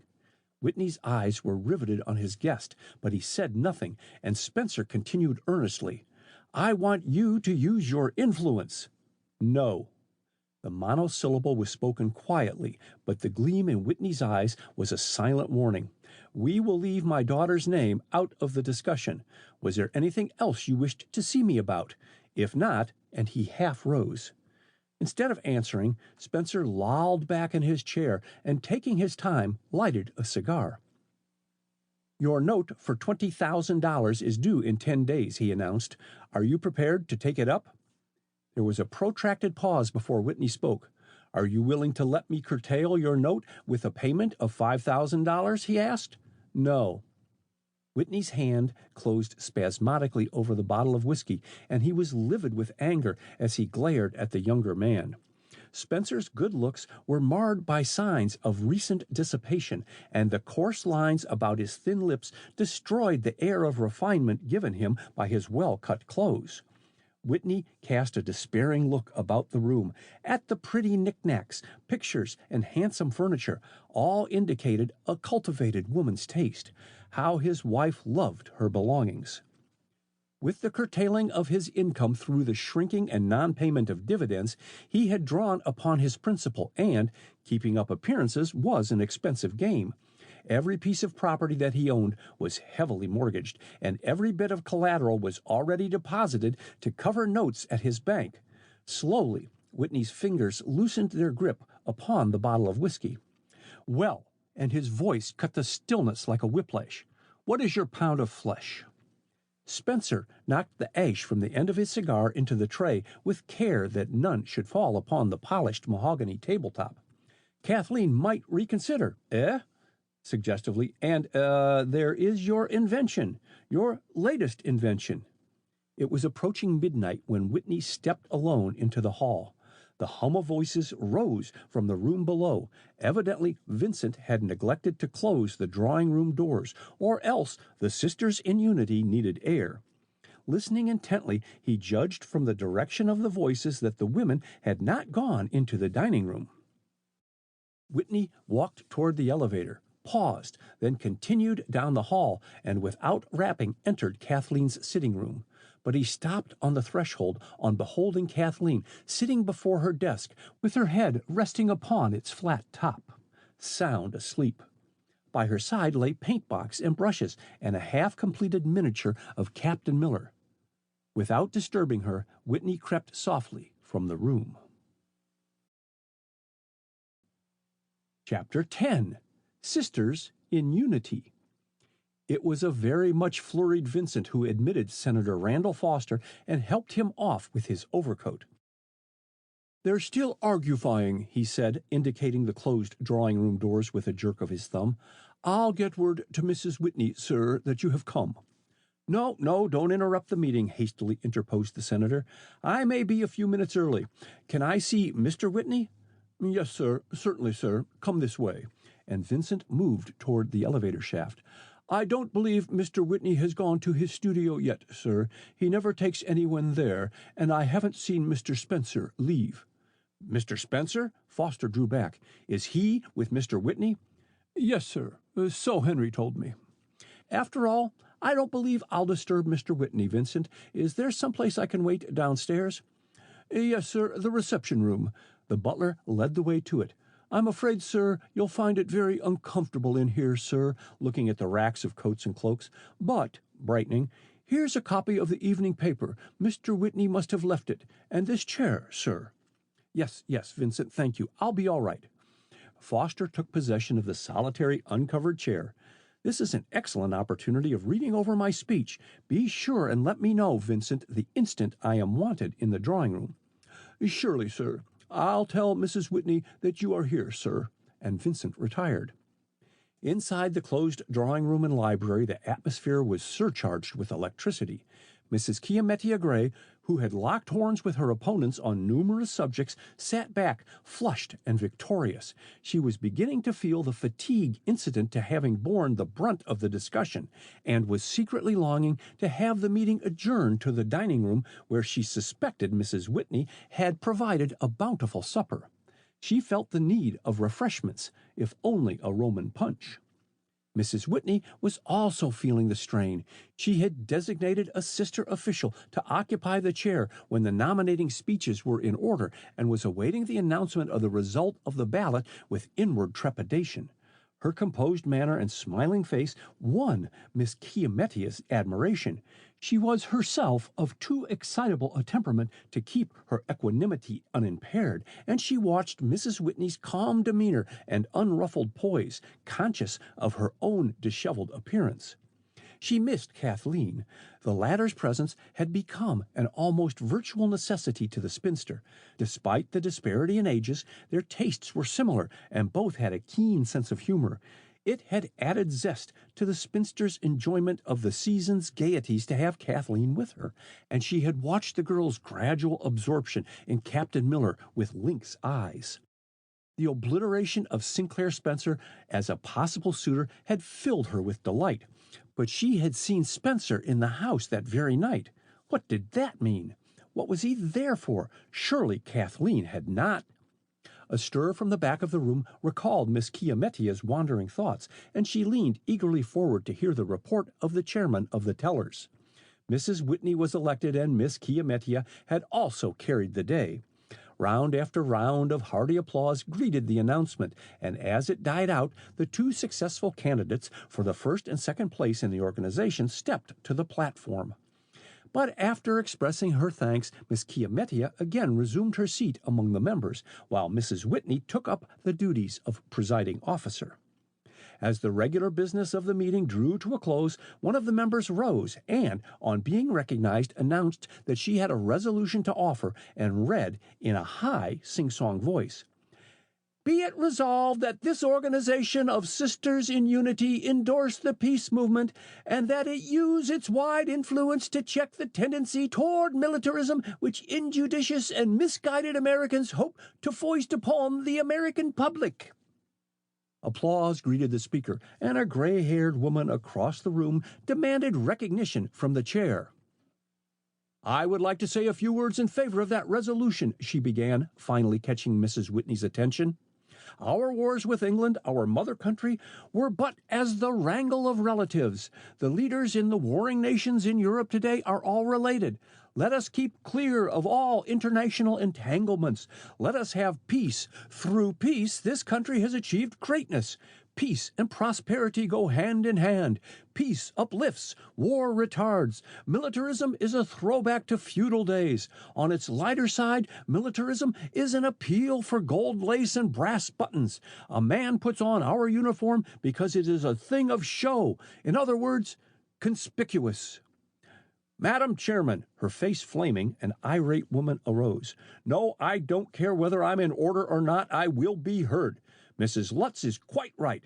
The United States uniform is conspicuous and has been conspicuous on many a bloody battlefield since 1776. The uniform is honored alike in court and camp in every nation of the world. As she sat down, pandemonium reigned. Instantly, Miss Chiametia was on her feet, and her strident call, Madam Chairman! Madam Chairman! rose repeatedly above the hubbub. Mrs. Whitney pounded for order and gave the spinster the floor. I rise to a question of information, explained Miss Chiametia in tones which echoed through the rooms. Is this an indignation meeting or an assemblage of the Sisters in Unity? She demanded, and sat down. In the comparative quiet that ensued, the peace resolution was seconded and passed by a small majority.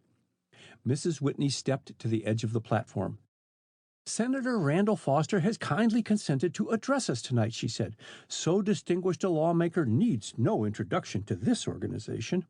Mr. Senator, as Foster entered through the door held open for him by Vincent, we invite you to the platform. Bowing his thanks, Foster joined Mrs. Whitney and immediately began one of those adroit, well-worded addresses which had made him a marked man in the Senate.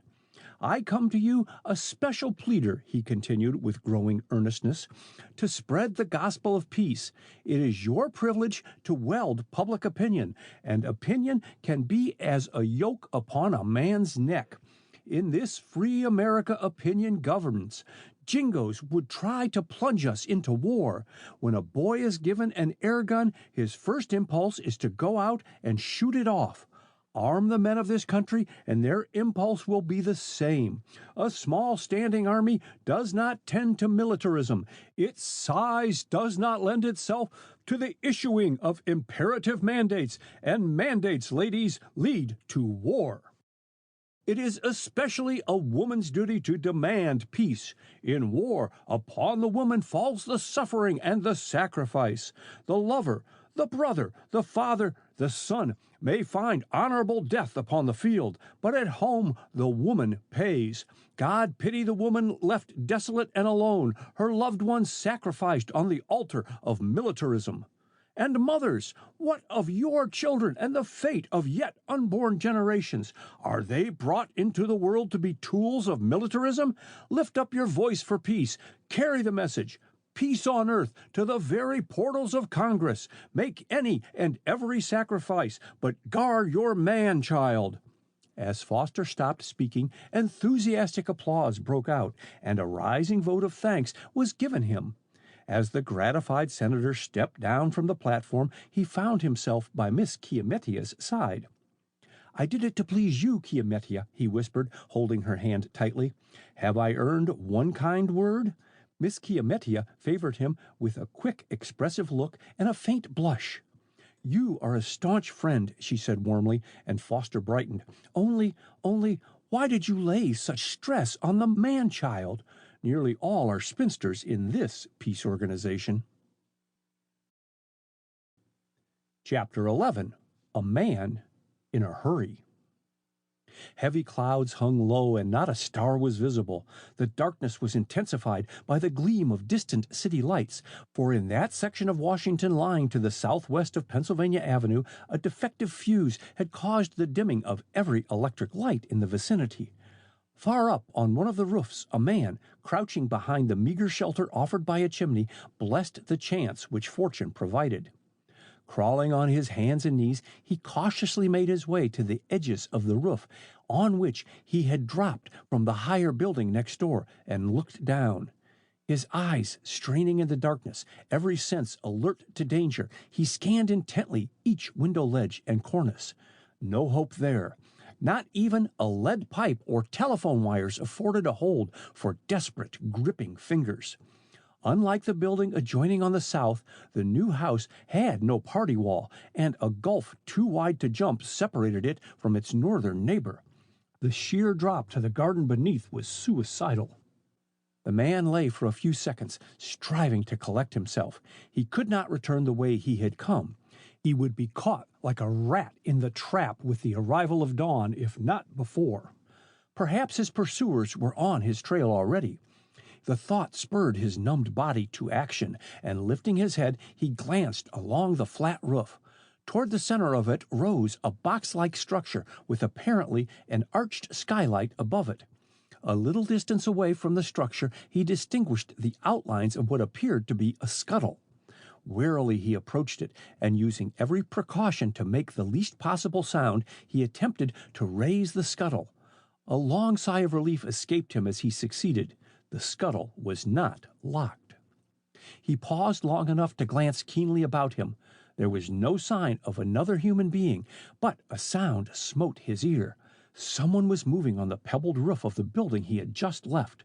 Without an instant's delay, he groped about until his feet touched the rung of a ladder, and drawing to the scuttle behind him, he made his way down the ladder. On reaching the bottom, he paused in indecision. He could make out nothing in the inky blackness, and with every sense alive to danger, he waited. But apparently his entrance had disturbed no one, and taking heart of grace, he pulled out a tiny flashlight and pressed the button. The light revealed a large attic, partly filled with trunks and worn furniture, a large wine closet. The bottles shining as the light fell on them through the slat partition occupied one part of the attic, while a wall partition with closed door ran across the entire western side. To his right, the man made out the head of a narrow staircase. He was making his way to the staircase when his acute hearing caught the sound of a softly closing door on the floor below and approaching footsteps. Casting a hunted look about him, he spied a closed closet door. He doused his light while making his way to the closet and jerked open the door, at the same time throwing out his right hand to better judge the depth of the dark closet. His groping fingers closed on cold steel. His heart lost a throb, then raced madly on as he clung weakly to the metal. An elevator shaft, and he had mistaken it for prison bars. For a second, his chilled body was shaken with hysterical desire for laughter. Then his strong will conquered. He had not forgotten the advancing footsteps. A desperate situation required desperate chances. Stepping back, he closed the outer door of the elevator shaft and pressed the button for the elevator. Which would reach him first, the person creeping upstairs or the automatic electric elevator? Chapter 12. A Sinister Discovery. Mrs. Whitney sat up in bed and contemplated her husband reproachfully as he entered her room. "Have you been working all night?" she inquired. Whitney nodded absently as he stooped to kiss her. "Now, don't worry, dear. Work will not injure me. I've just had a cold shower and feel 10% better, and all ready for my breakfast. You are the one who looks tired. That's a very becoming cap you're wearing, but you need more color here," pinching her cheek. "I don't like to see you so pale. Were the sisters in unity as strenuous as ever?"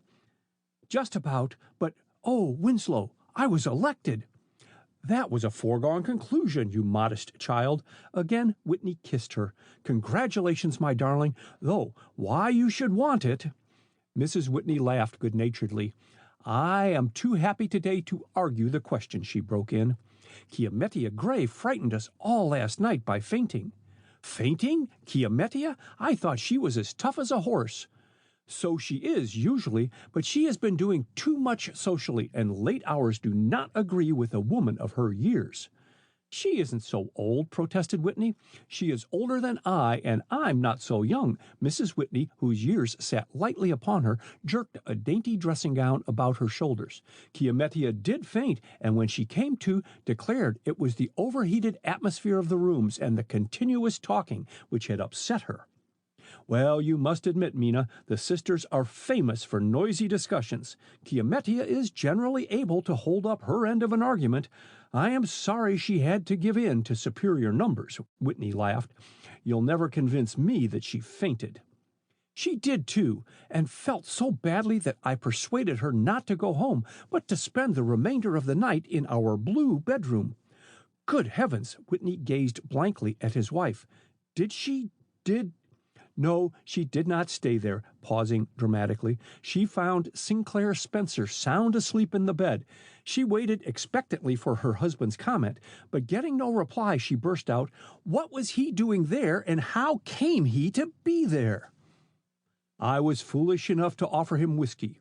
Her husband seated himself carefully on the edge of the bed. "Spencer had been drinking before he came to see me, and a very little more made him tipsy. I was fearful that if I took him downstairs he would try and break up your meeting, so persuaded him to go and lie down on the bed in the blue room." "Sometimes, Winslow, for a thoughtful man, you ball things up dreadfully," sighed Mrs. Whitney. "Why did you select that room? You always put your friends in the hall bedroom." "Never gave the matter of the rooms a thought." Whitney moved restlessly. He hated to see a woman cry, and his wife looked perilously upon the point of tears.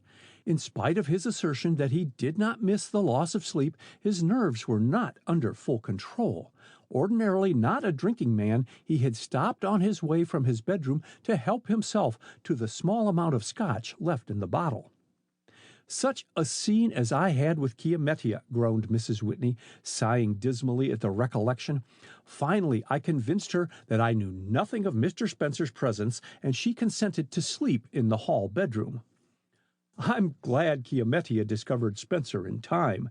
His chuckle developed into a laugh. Whitney rose and walked to the door. "It's no crying matter, my dear. Chiamettia will be the first to enjoy the joke." "If it had been anyone but Sinclair Spencer." Mrs. Whitney shook her head forlornly. "She has developed an intense dislike for him." "And Chiamettia is usually a woman of discernment." His sarcasm passed unheeded, and he opened the hall door. "Hurry and dress, Mina. I'll wait for you in the dining room. Heavens, what's that?" A muffled cry, long drawn out, agonizing, vibrated through the stillness. Spellbound, husband and wife eyed each other. Then Whitney stepped into the hall just as Miss Chiamettia tore out of her bedroom. "What is it?" she demanded. "Oh, stop it, clapping her hands over her ears as the cry rose again. "It comes from the elevator shaft, sir," panted Vincent, appearing up the stairs, Henry, the chauffeur, close at his heels. Without moving, Whitney stared stupidly at the two servants, and it was Henry who laid a trembling finger on the elevator button. As they heard the automatic car come to a standstill on the other side of the closed mahogany door, there was a second's pause. Then Miss Chiamettia, summoning all her fortitude, laid her hand on the doorknob and pulled it open. A horrified exclamation escaped her as her eyes fell upon Kathleen, whose bloodless face was pressed against the iron grating of the inner door, to which she was clinging for support. "Let me out," she pleaded, her eyes dark with horror. "Let me out." At the sight of his daughter, Whitney recovered himself. "Stand back, Kathleen," he directed. "Then we can slide open the door." He had to repeat his words twice before she took in their meaning. Releasing her hold upon the grating, she covered her face as if to shut out some terrifying spectacle. As Henry pushed back the door, she collapsed into her father's arms.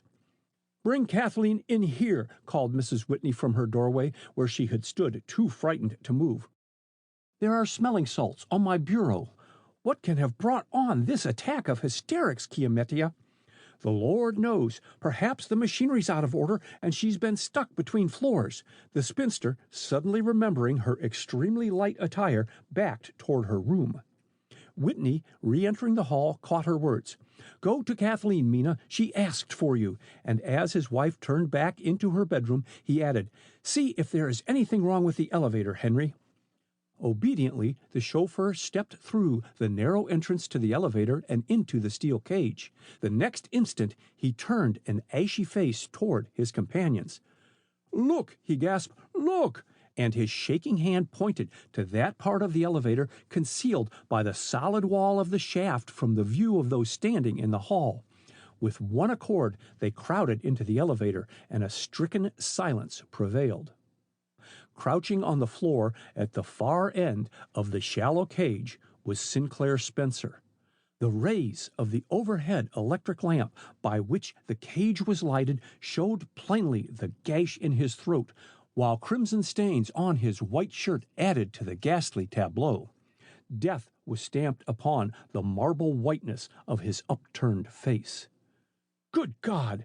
Whitney reeled back, and but for Vincent's arm would have fallen.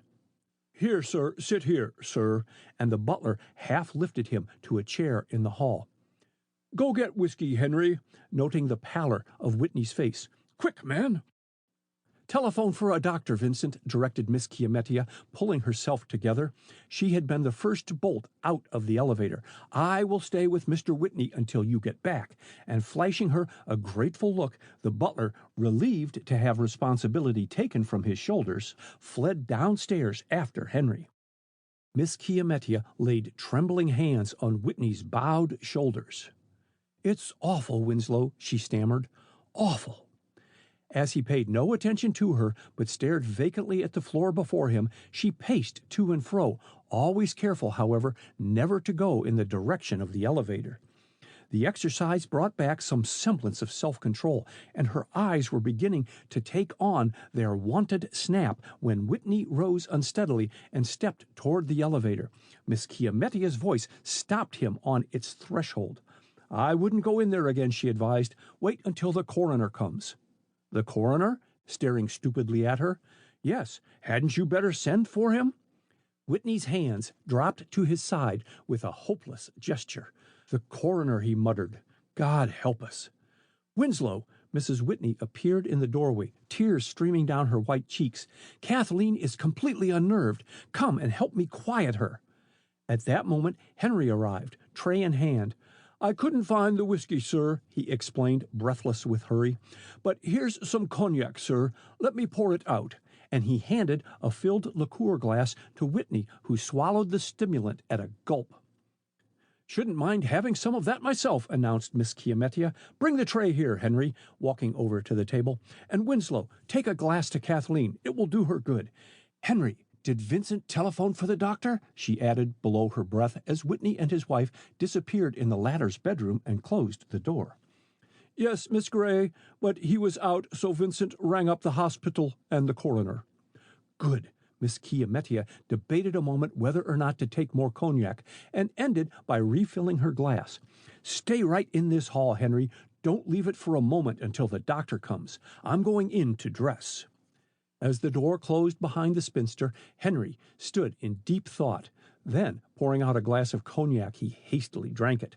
Setting down the glass, he tiptoed over to the elevator, but one look at the still figure crouching with head thrown back and sightless eyes turned to the ceiling sent him back into the center of the hall. Drawing out his handkerchief, he mopped his damp forehead. From Mrs. Whitney's bedroom came the murmur of voices, and Henry, darting a quick, searching look about the empty hall, slipped over to the door and applied his ear to the keyhole. The sound of approaching footsteps and voices warned him of the arrival of the physician, and when Vincent appeared, followed by two men, he was standing on guard near the elevator shaft. A quick word of explanation sufficed, and then the younger of the newcomers entered the elevator. He recoiled at the sight of Spencer, then advancing tested the dead man's pulse and heart. "This is a case for you, Penfield," he exclaimed, backing out into the hall, and without a word the coroner took his place beside Spencer. The young physician turned to Vincent. "Didn't you tell me that someone was ill and required medical assistance? Mr. Spencer is dead. I can do nothing for him." Without answering, Vincent tapped on Mrs. Whitney's door, and Whitney's voice bade him enter. "Dr. Hall, sir," announced the butler. "Want him to come in, sir?" "Yes, sir. This way, doctor," and he pulled to the door after the physician. The elevator drew Vincent's eyes as a magnet draws steel, and he started violently at the sight of the coroner beckoning him from its entrance. "Call up police headquarters," directed Penfield. "Tell them I am here, and ask to have Detective Mitchell and 3 plainclothesmen sent over at once. Be quick about it." And his peremptory tone caused the agitated butler to hasten his usually leisurely gait. Henry started to follow him, but the coroner called him back. "Explain to me exactly what happened when Mr. Spencer was found," he said, stepping into the hall. The tale lost nothing in Henry's telling, and Penfield was gnawing his fingernails, a trick he had if perplexed, when Vincent escorted the detective and plainclothes policeman into the hall. The coroner rose with alacrity. "Glad you could come, Mitchell," he said. "Let me put you in possession of all the facts so far known," and he repeated all that Henry had told him. Mitchell listened in silence. Only the gleam in his eyes attested his interest, as his face remained expressionless, and that gleam deepened as he stepped into the elevator and examined Spencer. When he came out, he was wrapping his handkerchief around a knife. Exchanging a glance with the coroner, he turned to Vincent. "Show my men over the house," he directed, "and you," addressing Henry, "inform Mr. Whitney that Coroner Penfield and I would like to see him at once." "I am here." Whitney, who had entered the hall unnoticed a second before, joined the group. "What can I do for you?" "Answer a few questions," and Penfield, observing the strain under which he was laboring, pushed a chair in his direction. "Sit down, Mr. Whitney." He turned back to Henry. "You need not wait," and the chauffeur reluctantly went down the stairs. The coroner waited an appreciable moment before again speaking to Whitney. "Was Mr. Spencer visiting you?" he questioned. "Only for the night." "When did you see him last?" "About midnight." "And where was that?" "In the bedroom across the way," pointing to it, and the detective crossed the hall and entered the room, the door of which was closed. "And what was Mr. Spencer doing the last time you saw him?" asked the coroner, with quiet persistence. "Falling asleep," tersely. "Spencer was drunk," added Whitney after a pause. "His behavior led me to believe that he would intrude upon my wife's guests if he went downstairs, so I suggested that he spend the night here." Whitney drew a long breath. "Is Spencer really dead?" "Yes." Whitney shrank back in his chair. He had aged in the past hour, and he was conscious that his hands were trembling. "I feared so," he muttered. "I feared so. Clearing his throat, "Can Spencer be moved?" "Not just yet. There are certain formalities to be gone through with first." Penfield paused to make an entry in his notebook. "Of course, there will be an autopsy at the morgue. Oh, Mitchell," as the detective returned, "have you any questions to ask Mr. Whitney?" Before answering, the detective drew up a chair near Whitney. "I am told your daughter's screams aroused the household," he said. "Can I see Miss Whitney?" "No, you must wait until she is composed. The doctor is just administering an opiate," replied Whitney hastily. "Kathleen has been through a most harrowing experience." "I see." Mitchell drummed impatiently on the arm of his chair. Whitney eyed the two men askance. Their manner, combined with the events of the morning, was telling on him. At any price, he must break the silence. He could endure it no longer. "I wish to God," he exclaimed, "Spencer had chosen any other spot to kill himself in than our elevator." The coroner was the first to reply. The wound was not self-inflicted. "What?" Whitney sprang to his feet. "Do you mean Spencer was murdered?" "Yes." Both men never moved their gaze from Whitney's ashen face. "Were all members of your family on good terms with Mr. Spencer?" "They were." Whitney moistened his parched lips, and only the detective caught his furtive glance behind him. "Did anyone besides your immediate family spend last night in this house, Mr. Whitney?" he asked. "No. Yes," confusedly. "Miss Kiametia Gray." "Winslow." Mrs. Whitney, fully dressed, stepped into the hall from her boudoir. "Pardon me," with a courteous inclination of her head as the coroner and Mitchell rose. "Winslow, I've asked the servants, and they tell me she has disappeared." "She? Who?" chorused the three men. "Julie, my French maid." Chapter 13. Hide and Seek. Charles Miller was generally an early riser, but the head waiter at the Metropole was surreptitiously scanning his watch before giving the signal to close the dining-room doors when the captain walked in and took his accustomed seat at a distant table. Miller had but time to glance at the headline, "Stormy Cabinet Meeting Predicted at White House Today," in his morning paper when eggs and toast were placed before him. His attentive waiter poured the hot coffee and placed cream and sugar in his cup without waiting for instructions. "Eggs all right, sir?" he asked anxiously, a trace of accent in his pleasant voice. "Yes, thanks." Miller looked at him casually. "I haven't seen you before. Where's Jenkins?" "Transferred to the cafe, sir," smoothing a wrinkle out of the tablecloth as he spoke. "I'll try to give satisfaction, sir." Miller nodded absently. "Oh, it's all right," he said, stifling a yawn, and propping his newspaper against his coffee pot, ate his breakfast leisurely. So leisurely that the other habitués of the hotel had finished their breakfast and departed before he pushed back his chair. Turning, he signed to the waiter to bring his check, and, not appearing to do so, watched his approach with keen interest. "Been a steward, haven't you?" he inquired. "Yes, sir." The waiter pocketed the tip with alacrity. "Hamburg American line, sir." "Thought so." Miller signed his name with careful attention to each stroke of the pencil. "How many of you are employed here?" "8, sir. The lines are tied up. We must have work, and it's hard to get good berths, sir, with so many ships interned." "Quite so." Miller rose. "Your name?" "Lewis. Just a moment, sir," as Miller started to cross the deserted dining room. "Shall I reserve the table for you for luncheon, sir?" "Luncheon?" Miller reflected. "I rather think not." "Thank you, sir." The waiter's manner was apologetic. "I ask, sir, because, sir, today the cabinet officers lunch here, and—" "They require your undivided attention?" Mildly. "I quite understand, Ludwig." Their eyes met. Then Miller turned on his heel.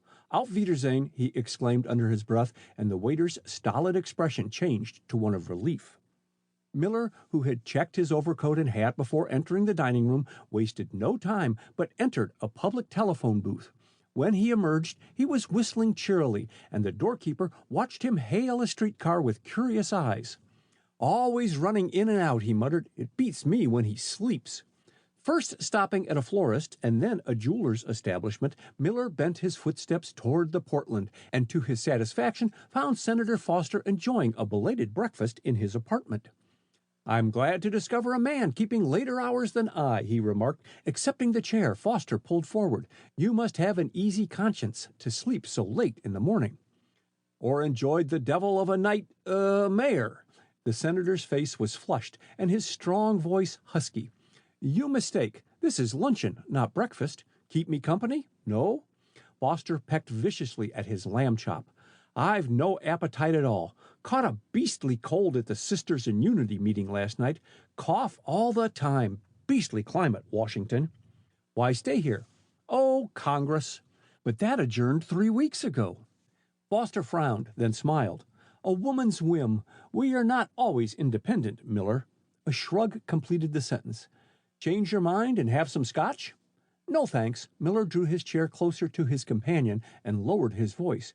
I called this morning, Senator, to ask some questions about Winslow Whitney. Foster's smile vanished, and the glance he shot at Miller was sharp. It depends on the questions, he began stiffly, whether they are answered or not. Quite right, with unruffled composure. I shall ask nothing which cannot be answered with propriety. Miller ceased speaking to light a cigarette. All Washington knows Whitney is a man of wealth. His keen eyes detected the sudden alteration in Foster's expression, of standing in the social and business world. But has he achieved success as an inventor? Yes, was the instant and unqualified response, and Miller's eyes lighted, but it was some seconds before he put another question. Are you familiar with his latest invention? You mean his camera for use in aeroplanes? Yes. Do you think it has any hope of success? I believe so. Whitney declares the experiments are entirely satisfactory. Have you seen results of the tests? Whitney showed me views of New York City and its environs taken from an airplane. They were wonderful. The senator puffed nervously at his cigar. Perfect maps. Indeed. Miller made no effort to conceal his eager curiosity. At what height were they taken? Ah, that I do not feel at liberty to disclose.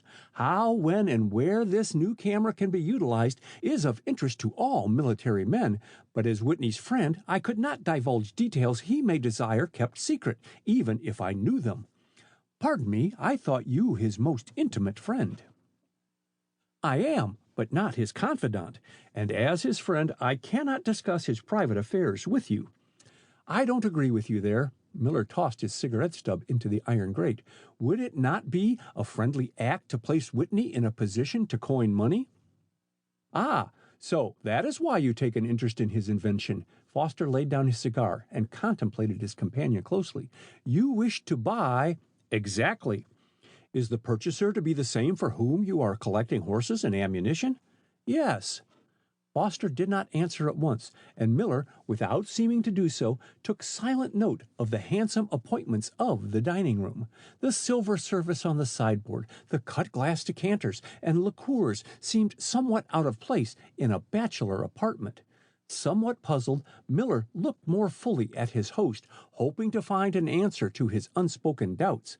Careful of his dress, deportment, and democracy, Foster had early gained the sobriquet dandy, but there was nothing effeminate in his spare, though muscular form, and his long underjaw indicated bulldog obstinacy. Confessing to 50, Foster did not look his age by 10 years. I shall have to ponder your question, Miller.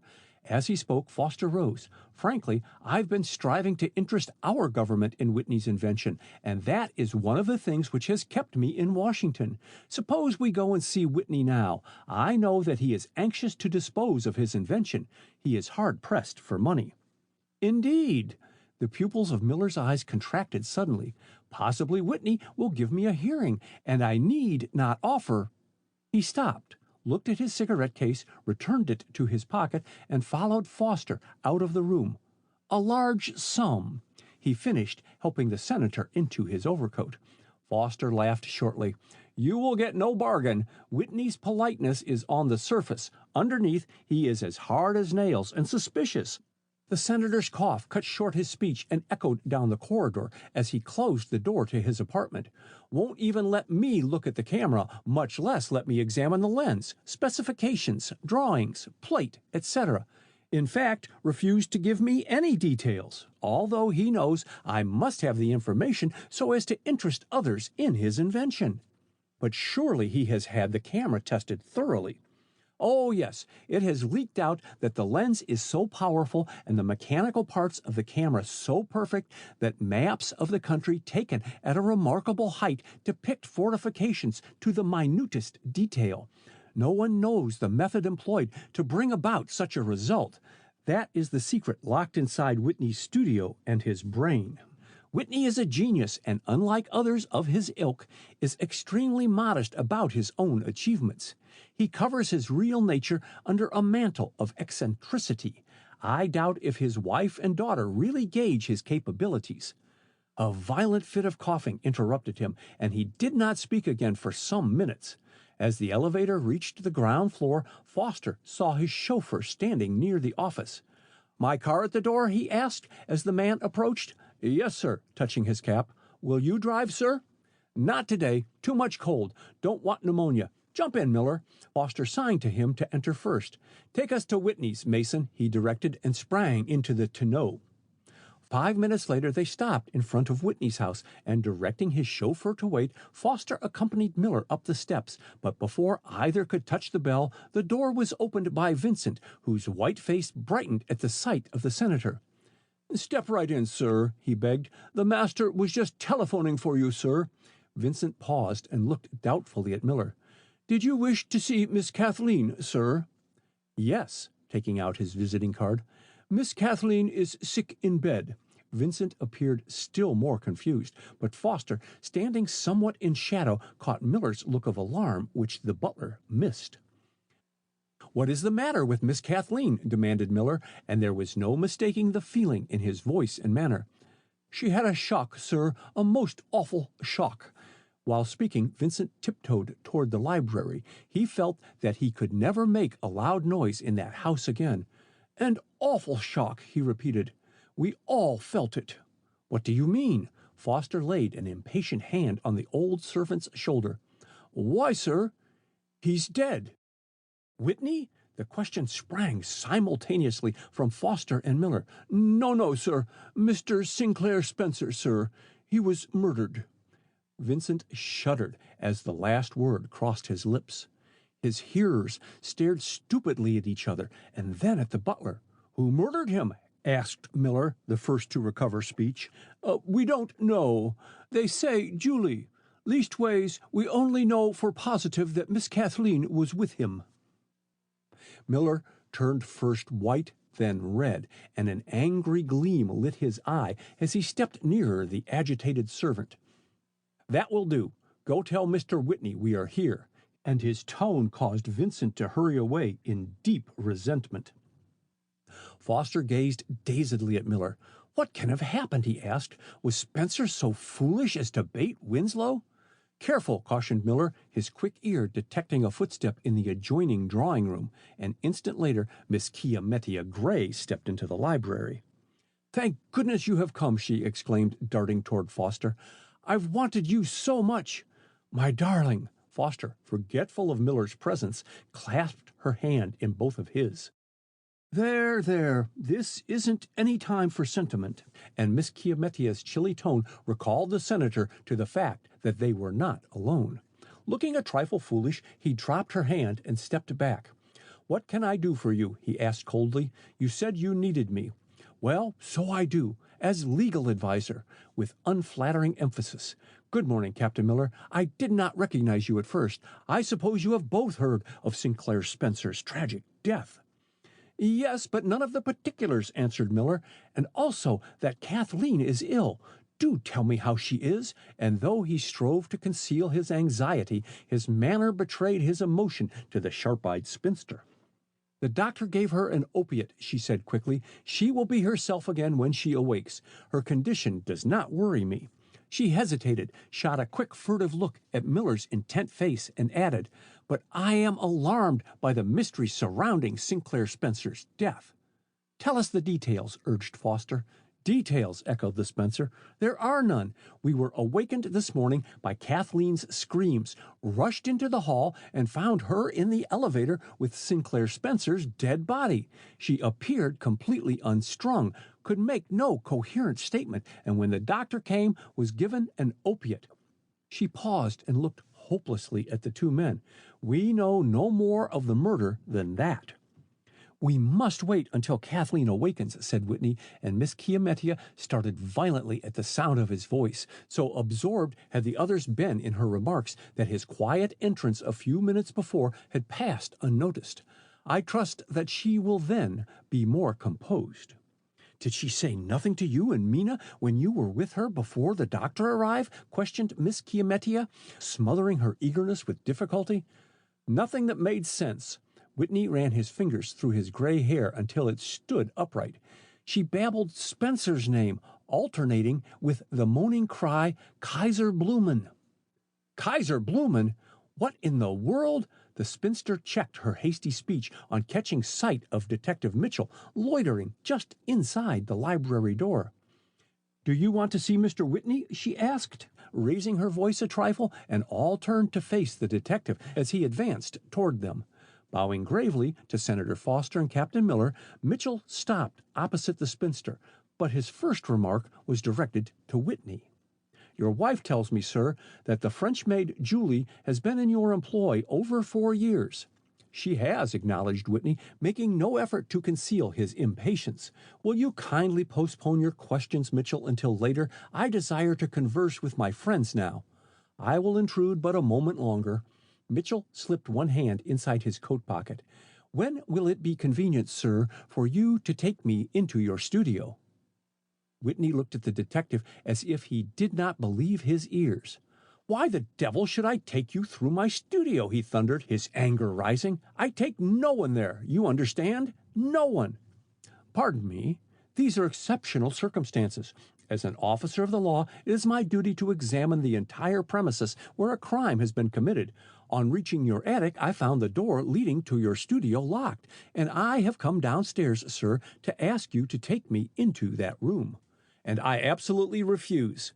"In that case, sir," there was a steely glint in Mitchell's eyes which betokened trouble, "I shall send for a locksmith and have the bolt forced." "Wait." Foster laid a restraining hand on Whitney's shoulder as the latter made a hasty step in the detective's direction. "I assure you, Mitchell, that the so-called studio is Mr. Whitney's workshop. He is, as you no doubt know, an inventor." Whitney opened his mouth to speak, then closed his jaws with a snap. "Mr. Whitney is now engaged upon a most important invention. It is quite natural that he does not wish—" "It is hardly a matter of wishes, Mr. Senator," broke in Mitchell. "A murder has been committed here, and it is imperative that everything be done to apprehend and convict the criminal." "Ha!" Whitney's snort was almost a triumphant challenge. His altered demeanor did not escape the shrewd eyes watching him so keenly. "So you think I murdered Spencer?" "I have not said what I think," retorted the detective brusquely. "Come, sir, we are wasting time. Take me over your studio at once." Whitney's haggard face reddened with anger. Twice he opened and shut his mouth. Then, thinking better of his first impulse, he turned on his heel. "Follow me," he directed ungraciously. As he stepped over the doorway, he looked back and encountered Miller's intent gaze. The captain's gray eyes, their devil-may-care sparkle, dampened by anxiety for Kathleen, broad forehead and firm mouth inspired confidence. He looked a man whose word could be relied on. Whitney, harassed by conflicting doubts and agonizing apprehensions, acted on impulse.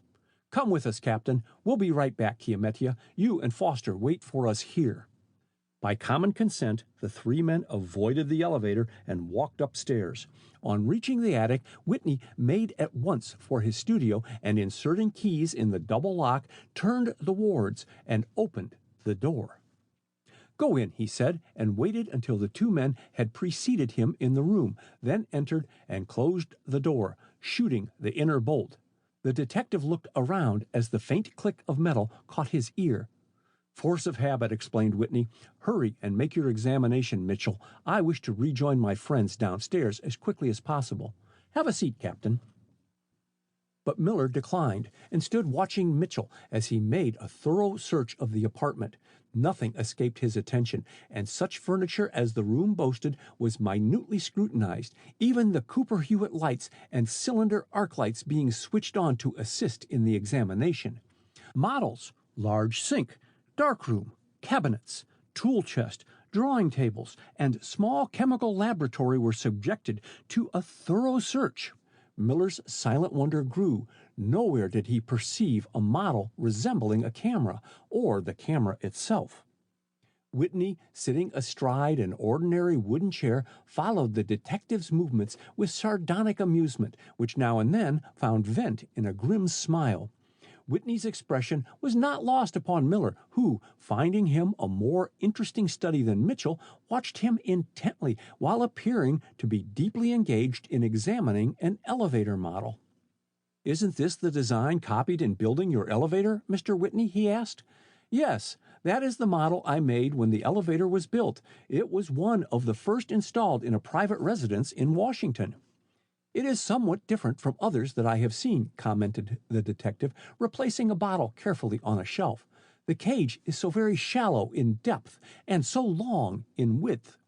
"I had to cut my coat according to my cloth," curtly. "This house is very old, and the outer walls are of unusual thickness, also the inner ones, which accounts for the peculiar shape of the elevator.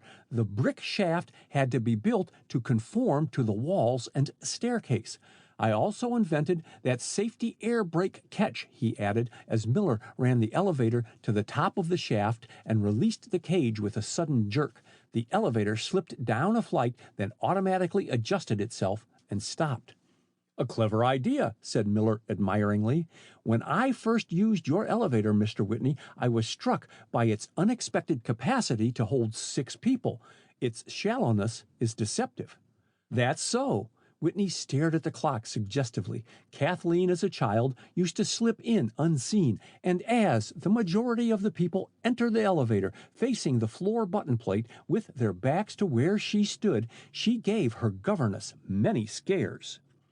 The detective stopped to examine the elevator model carefully and then pressed the button marked Attic. Persons entering the elevator instinctively pull to the inner door with their left hand and push the floor button with the right, and they would be standing with their backs to where Spencer lay, he said. "And anyone could have started the elevator without knowing of his presence," put in Miller softly, and the detective nodded assent. "You have no floor indicator connected with the elevator, Mr. Whitney," commented Mitchell thoughtfully. "No." Whitney rose abruptly. "Finished your search?" Not waiting for a reply, he prepared to leave, and a covert sneer crossed his lips as he asked, "Found anything criminal?" "Only these bottles," indicating the shelves near the laboratory. "There's enough poison here to kill a regiment." "And only for use in photography." Whitney busied himself in adjusting shades which the detective had raised or lowered the better to see the room. "Rather a commentary on the laws governing the sale of poisons, Mitchell. Can't buy them at a druggist's, but any man, woman, or child can go into a photographic supply store and buy any quantity of deadly poison and no questions asked." "Perhaps," was Mitchell's sole comment as he removed a stopper from a blue glass bottle and sniffed at its contents. You are of an inquiring turn of mind." Whitney's eyes contracted suddenly. "May I remind you that Spencer, whose death you are investigating, was stabbed?" "With a dull knife," answered Mitchell, setting down the bottle, "and it must have taken muscular force to drive the knife home." Whitney was suddenly conscious of both men's full regard, and his thin, wiry figure stiffened. His eyes snapped with pent-up feeling. "Is a man to be convicted of crime because it is physically possible for him to commit murder?" he demanded harshly, and not waiting for an answer, unbolted the door. "I fear, Mitchell, you have wasted both my time and yours. Remember this, sir." He stepped directly in front of the detective. "Those making a charge must prove it. Now go." Chapter 14. A Question of Loyalty. Miss Chiamettia Gray waited until the sound of Whitney's, Miller's, and the detective's footsteps had died away down the hall before addressing Senator Foster. "Suppose we sit over there," she suggested, indicating a large leather sofa, and not waiting for his assent, walked over to it and seated herself. The sofa stood with its back to one of the windows, and from its broad seat its occupants would have a complete view of the attractive library with its massive furniture, huge old-fashioned chimney, and bookcase-lined walls. Foster, following Miss Chiamettia, was startled by a glimpse of her face as she stepped into the sunlight, whose merciless rays betrayed the new lines about her closely compressed lips. A touch of rouge enhanced her pallor. Suddenly conscious of his intent regard, she seated herself, turning her back squarely to the light. "Sit there," she exclaimed pettishly, pointing to a Morris chair which stood close to the sofa. "I prefer to have the person I am talking to face me." Without remark, Foster made himself comfortable, first, however, pulling down the shade to protect his eyes from the glare of sunlight. "We can't be overheard," began Miss Chiamettia. "At least I don't think we can," and her sharp glance roved inquiringly about the room. What was Sinclair Spencer doing in that elevator? "Going downstairs," hazarded the senator. "Or up. Or waiting." "Eh?" Foster shot a quick look at her. "Waiting? For what?" "That is what we have to discover," and Miss Chiamettia sat back and folded her hands. "Yours is hardly a reasonable supposition. People do not usually wait in elevators, Chiamettia." "There's no law against it," was her tart reply. "I have very good reason to believe Spencer was not going out of the house." "May I ask what that reason is?" "He wore no shoes," and for an instant a smile hovered on her lips as she caught his startled expression. She was woman enough to enjoy creating a sensation, and it was not often that she surprised the senator. "Is that so?" he exclaimed thoughtfully. "That puts a somewhat different complexion on the matter." "It does. Why was Sinclair Spencer gallivanting about this house in his stocking feet?" Foster played with his watch chain. "Upon my word, I don't know," he replied at last. "Well, you might hazard a guess," but Foster's only answer was a negative shake of his head. "Pshaw! Use your imagination. Suppose Spencer was unduly inquisitive about Winslow's invention." "Stop, Chiamettia." Foster held up a warning hand. "You are treading on dangerous ground. Be sure of your facts before suggesting that a man of Winslow's known integrity is involved in murder." "How you men do jump at conclusions," grumbled Miss Chiamettia. "I believe Julie, the maid, killed Spencer because she found him snooping around where he had no business to be." "Why would the maid play watchdog?" "Because she's French, stupid, and I firmly believe, Sinclair Spencer was in the pay of Germany. Both he and the maid were after Winslow's invention, one to steal, the other to protect." "You have astonishing theories." Foster leaned back and regarded her in silence, then resumed. "Suppose you give me an exact account of what transpired this morning." He listened with rapt attention to the spinster's graphic description of the finding of Kathleen and Sinclair Spencer in the elevator. "Strange, very strange," he muttered, as she brought the recital to an end. "How did Kathleen come to enter the elevator without seeing its occupant?" "You take it for granted that Spencer was dead at that time?" asked the spinster. A look of horror crept into Foster's eyes. "Chiamettia, what do you mean to insinuate? Your question implies—" "Nothing," hastily. "I only want you, with your sane common sense, to kill an intolerable doubt. Kathleen cannot know anything of this crime. If you doubt, why not ask Kathleen how and when she came to be in the elevator with Spencer's dead body? Kathleen is still under the effects of the opiate, and you heard what Winslow said a few minutes ago about her behavior before the physician's arrival." "Don't worry." Foster laid a soothing hand on hers. "Kathleen's condition is not surprising under the circumstances. The shock of finding Spencer's dead body was quite enough to produce hysteria and irrational conduct. When herself, her explanations will clear up the mystery. Therefore, why harbor a doubt of her innocence?" "If you had seen the expression of her eyes," exclaimed Miss Chiamettia, "it betrayed more than shock and horror. If ever I saw mental anguish depicted, a naked soul in torment, I saw it then. God help the child." She paused and stared at Foster. Why should Kathleen betray such emotion? Sinclair Spencer was less than nothing to her. "He was very attentive," said Foster slowly. "I have even heard it reported last fall that they were engaged." "Engaged? Fiddlesticks!" Miss Chiamettia's head went up in a style indicative of battle. "Imagine Kathleen caring for a man who openly boasted he had held the best blood of America in his arms. She isn't that kind of girl." "Come, Spencer wasn't so unattractive," protested Foster.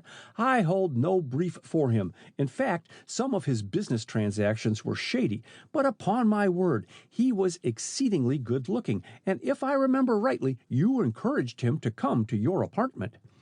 I've done some remarkably stupid things occasionally, said Miss Chiamettia composedly. That was one of them. Chiamettia, called a voice in the hallway, and the next moment the portieres parted and Mrs. Whitney walked into the library. Oh, there you are, my dear. I feared you had gone. I am so glad to see you, Senator, clasping Foster's extended hand warmly. Winslow and I both hoped you would come to us. We want your advice. I am entirely at your disposal. As he spoke, Foster dragged forward a comfortable chair. Sit here, Mrs. Whitney. You look quite done up. And his sympathetic tone and manner brought tears to her hot, tired eyes. It is such a comfort to see two such dear friends, she said, looking gratefully at them, and to talk to you openly, away from those dreadful detectives. I haven't had an opportunity to speak privately to Winslow. Detective Mitchell is his shadow. A little brief authority. Foster shrugged his shoulders. How is Kathleen? Sleeping, thank God. Mrs. Whitney lowered her voice. I really feared for her reason before the doctor came. I could not soothe her or quiet her wild weeping. She stopped to glance hastily over her shoulder. Vincent said something about Captain Miller having called. Is the captain here? He has gone upstairs with your husband and Detective Mitchell, answered Foster. Tell me, Mrs. Whitney, was Sinclair Spencer visiting you for any length of time? Oh, no. His stopping here last night was quite unexpected. In fact, so unexpected to me that I accidentally put Chiamettia in the same room with him. I didn't stay there, hastily ejaculated the spinster, crimsoning. The moment I saw him in bed, I fled. Was he asleep? Questioned Foster. Miss Chiamettia had not told him these details in her description of events at the Whitney residence. I presume so. His eyes were closed, thank goodness, she added under her breath, and quickly changed the subject. Any news of Julie's whereabouts, Mina? Apparently not. I telephoned to police headquarters half an hour ago, and the desk sergeants said they had found no trace of her. Where is your maid's bedroom? Mrs. Whitney asked Foster. She rooms with the cook on the third floor. What does the cook say about Julie's disappearance? She is as mystified as the rest of us, declares Julie went to bed at the same time she did, and that when she awoke this morning, the covers on Julie's bed were thrown back. Thinking Julie had preceded her downstairs, she dressed and attended to her usual duties. It was not until I rang for Julie that the other servants realized that none of them had seen her this morning. Not one, apparently, has the faintest idea as to when she disappeared and where. So, ejaculated Foster unbelievingly, I imagine the police will jog their memories. Let us hope they will succeed in finding Julie, snapped Miss Chiamettia. I confess the situation is getting on my nerves. If she committed the murder, she should suffer for it. If not, she should come forward and prove her innocence. It is essential that Julie be found, agreed Foster. For my part, I— Beg pardon, sir, and Vincent approached. This note has just come for you, presenting his silver salver to the senator. There's no answer, sir. The clerk at the Portland sent the messenger here with it, as it was marked immediate. With a word of apology to his companions, Foster tore open the envelope and hastily scanned the written lines. I must leave at once, he announced, carefully placing the note in his leather wallet. I had forgotten entirely that I had an important business engagement. Please tell Winslow, Mrs. Whitney, that I will come back this evening, and you must both count on me if there is anything I can do for you. Won't you wait for Captain Miller? Asked Miss Chiamettia, concealing her disappointment at the abrupt termination of the interview. Miller? I'm afraid not. Please tell him I was called away and that I leave my touring car at his service. If you plan to do that, may I get your chauffeur to take me home? Asked Miss Chiamettia quickly. Why, of course. I only wish that I could accompany you. Foster wavered. He desired most ardently to see the spinster alone, but the note was urgent, and considering the source could not be ignored. Goodbye. Shaking hands warmly with Mrs. Whitney and Miss Chiamettia, he hastily departed. Foster's appointment consumed over an hour, and on leaving the government building where it had taken place, he walked aimlessly through the city streets, so deep in thought that he gave no heed to the direction he was taking. His absorption blinded him to the appearance of an inconspicuously dressed, heavily veiled woman who, at the sight of him, shrank back under cover of the archway leading to a movie theater until he had passed safely up the street. She was about to step out on the street again when the sight of a man walking rapidly down the street in the direction Foster had disappeared caused her to remain in partial concealment. The woman peered at the last man irresolutely while pretending to examine a gaudy, flaring poster of the movie, one hand pressed to her rapidly beating heart. Coming to a sudden decision, she hastened after him and, nearing an intersecting street, overtook him. "Captain Miller," she called timidly, and at the sound of his name Miller turned toward her. "Yes?" His hand raised toward his hat at sight of a woman. "You called me?" "Yes, Captain." She drew nearer. "You do not recognize me, but," sinking her voice, "I am Julie."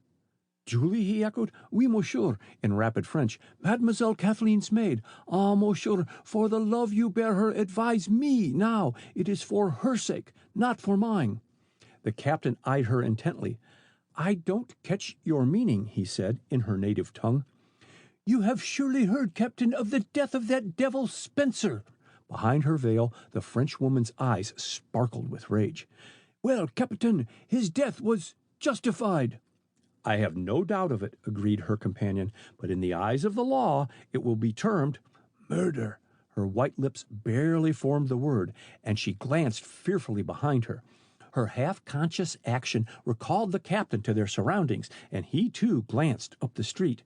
Apparently they had it to themselves. In that unfrequented part of the city there were few passers-by. The captain's eyes narrowed. He preferred never to be conspicuous. A crowded street was more to his liking. "Suppose we move," he suggested, but the Frenchwoman held back. "I have spent all morning at the moving pictures," she said. "There it is dark. Let us find another." "Very well. We can talk as we go," and the captain suited his step to hers. "And suppose also that we confine our remarks to English." "As monsieur pleases." She half repented her impulsive act. She had entrusted her secret to another. Would that other prove loyal? A faint shiver crept down her spine, and she pressed one mitted hand over the other. "I seek seclusion, monsieur, because I know too much." "A little knowledge." The captain did not finish the quotation. "Let us turn down here," and not waiting for her consent, he piloted her up a side street. "You do not, then, wish to make a confidant of the police?" "No, no, monsieur," lapsing again into rapid French. "I think only of mademoiselle." A sudden gleam lighted the captain's eyes. "Kathleen," his voice lingered on her name. "You think she is in danger?" "I do, monsieur, in great danger. Did I not see—" She paused in her hasty speech and bit her tongue. One indiscretion was leading to another. "It matters not what I saw, monsieur. I am sometimes near-sighted." "In that case, your eyes will be examined if testifying in a trial for murder," and he smiled covertly as he saw the fear tugging at her heartstrings. "Enough, Julie. I will respect your confidences. You know how, I do not inquire, of my deep affection for Mademoiselle Kathleen." "Who would not love her?" broke in Julie passionately. "So generous, so fearless and loyal. Ah, she will be faithful to France. She will guard her father's secret. Aye, even to the bitter end." "Hush, not so loud," admonished the captain, laying a steadying hand on her arm. "Let me think a moment." Totally unconscious of the tears which fell one by one on her white cheeks, the excited Frenchwoman kept step with him in silence for 3 blocks. Then the captain roused himself. "You are willing to shield Mademoiselle Kathleen at all costs?" he asked. "Oui, monsieur." "And you think you can best accomplish that result by avoiding the police?" "Oui, monsieur." "Have you money?" "A little, monsieur." She turned her troubled countenance toward him. "I cannot travel far." "It is wiser not to travel at all." The captain slackened his walk before an unpretentious red-brick residence. "The landlady of this house takes paying guests and asks no questions. Here you can remain perdu," with emphasis, "and no one inside will trouble you. But be cautious, Julie, how you venture on the street, day or night." "But, monsieur," Julie drew back, I do not fear for myself, only for mademoiselle, and I like not to be indoors all day. The police, they will only trouble me with questions should I return to the Whitneys. If you do not return to the Whitneys, Julie, the police will think you guilty. Me, monsieur? Yes. But, stammered the Frenchwoman, overwhelmed, I have committed no crime, but I left because I could not bear to tell what I know. Your departure is construed as a confession of guilt. The captain bent his handsome face nearer hers. It is only a question, Julie, of the depth of your affection for Mademoiselle Kathleen. Are you willing to shield her at all costs? The Frenchwoman faltered for a second, then drew herself proudly erect. Oui, monsieur. Mademoiselle was kind to me when I lost all. My lover, my brothers died for France. There is no one who cares for me now but Mademoiselle. I shall not betray her. Good. The captain wrung her hand. Come, and he led the way into the house. Chapter 15. The Game. I Spy. Barely pausing to dip his pen in the inkstand, Charles Miller covered sheet after sheet of thin paper with his fine, legible writing. As he reached the final word, he laid down his pen and stretched his cramped fingers and gently rubbed one hand over the other. For the first time conscious of the chill atmosphere, he rose and moved about the room. Stopping before the steam heater to turn it on, he walked back to his desk and carefully read what he had written, correcting a phrase here and there. Finally, satisfied with the result, he selected an envelope and, placing the papers inside, sealed and addressed it. For a second, he held the envelope poised over the unstained blotting paper, then, raising it gently, breathed on the still wet ink. At last, convinced that it was dry, he placed the envelope in the pocket of his bathrobe and, picking up his pajamas, went into the bathroom, which opened out of his bedroom, and closed the door. 5 seconds, 15 seconds passed. Then the long curtains before the window alcove gently parted, and a man looked into the empty room. With head and shoulders protruding, he waited until the sound of running water reached his ears, then advanced softly into the room. The desk was his objective point, and his nimble fingers made quick work of sorting its meager contents. His search was unrewarded. There was not a scrap of incriminating writing in any drawer, and the neat pile of blotting paper was untouched. The intruder's expression altered. Curiosity gave way to doubt. Without wasting time, he replaced every article where he found it, pausing occasionally to listen to the sound of splashing coming from behind the closed bathroom door. Convinced there was no immediate danger of interruption from that quarter, he walked swiftly to the closet and minutely examined Miller's clothing.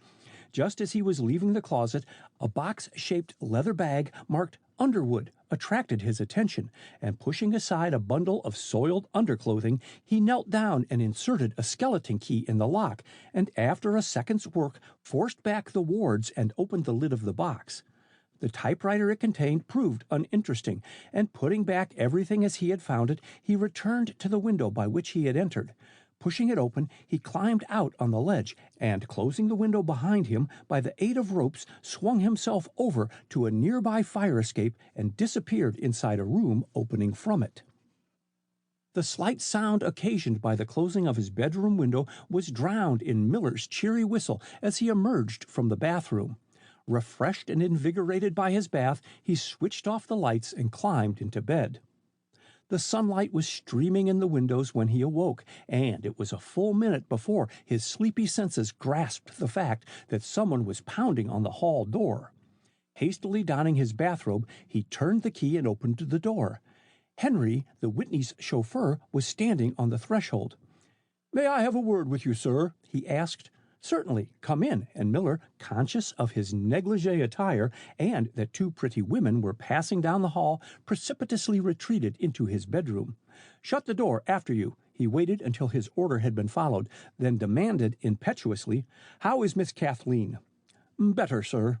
"Thank God!" The fervid exclamation escaped him unwittingly, and a faint tinge of red stained his cheeks as he met Henry's attentive regard. "Did you give her my note?"